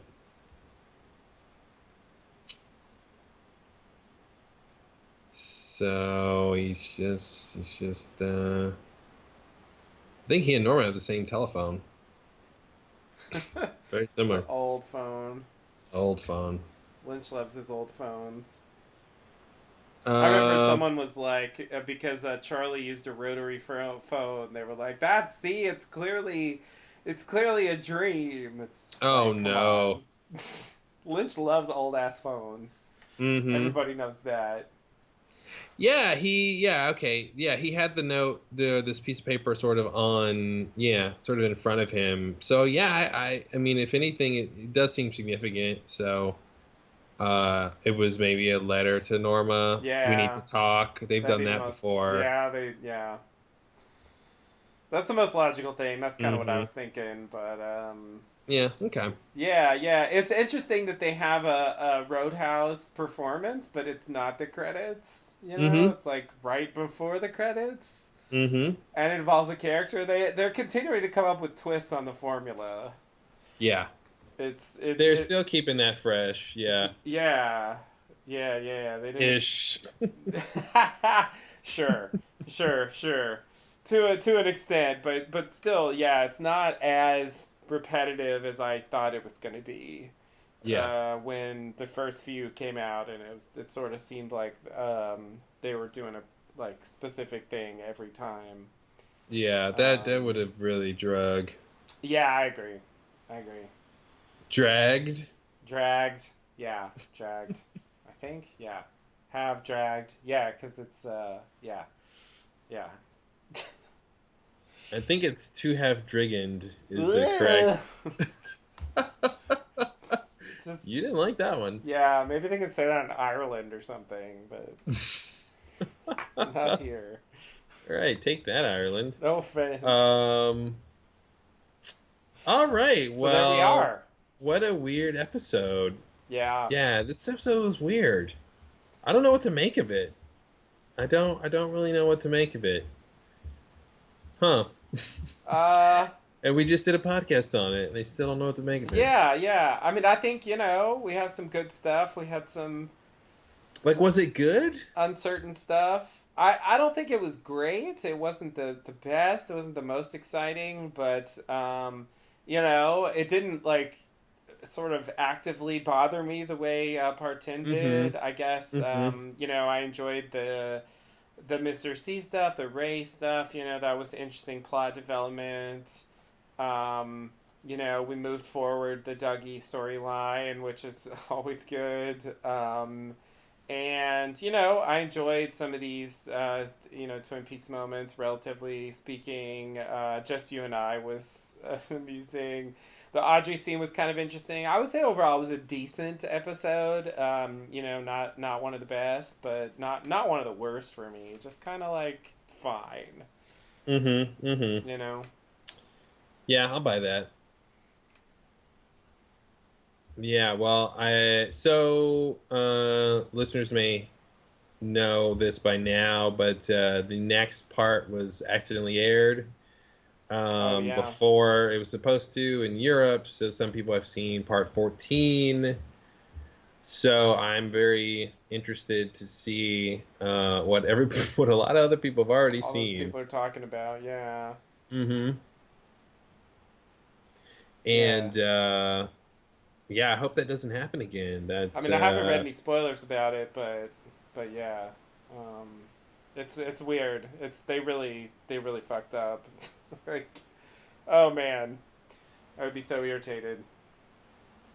yeah, especially people who watched it thinking it was 13. Yeah, And I mean, at what point do you realize it's not, right? Because you're going to be watching it and yeah, then it's going to be weird just on the continuity level of like, huh? Like you're going to see stuff they haven't set up. right, And then you're going to see stuff that's like, this is happening, huh? yeah, Yeah, that must have been such a, and then you have to like, when you realize the mistake, you have to sort of parse out your experience of the show from the mistake, right, itself. yeah, Yeah, it sucks.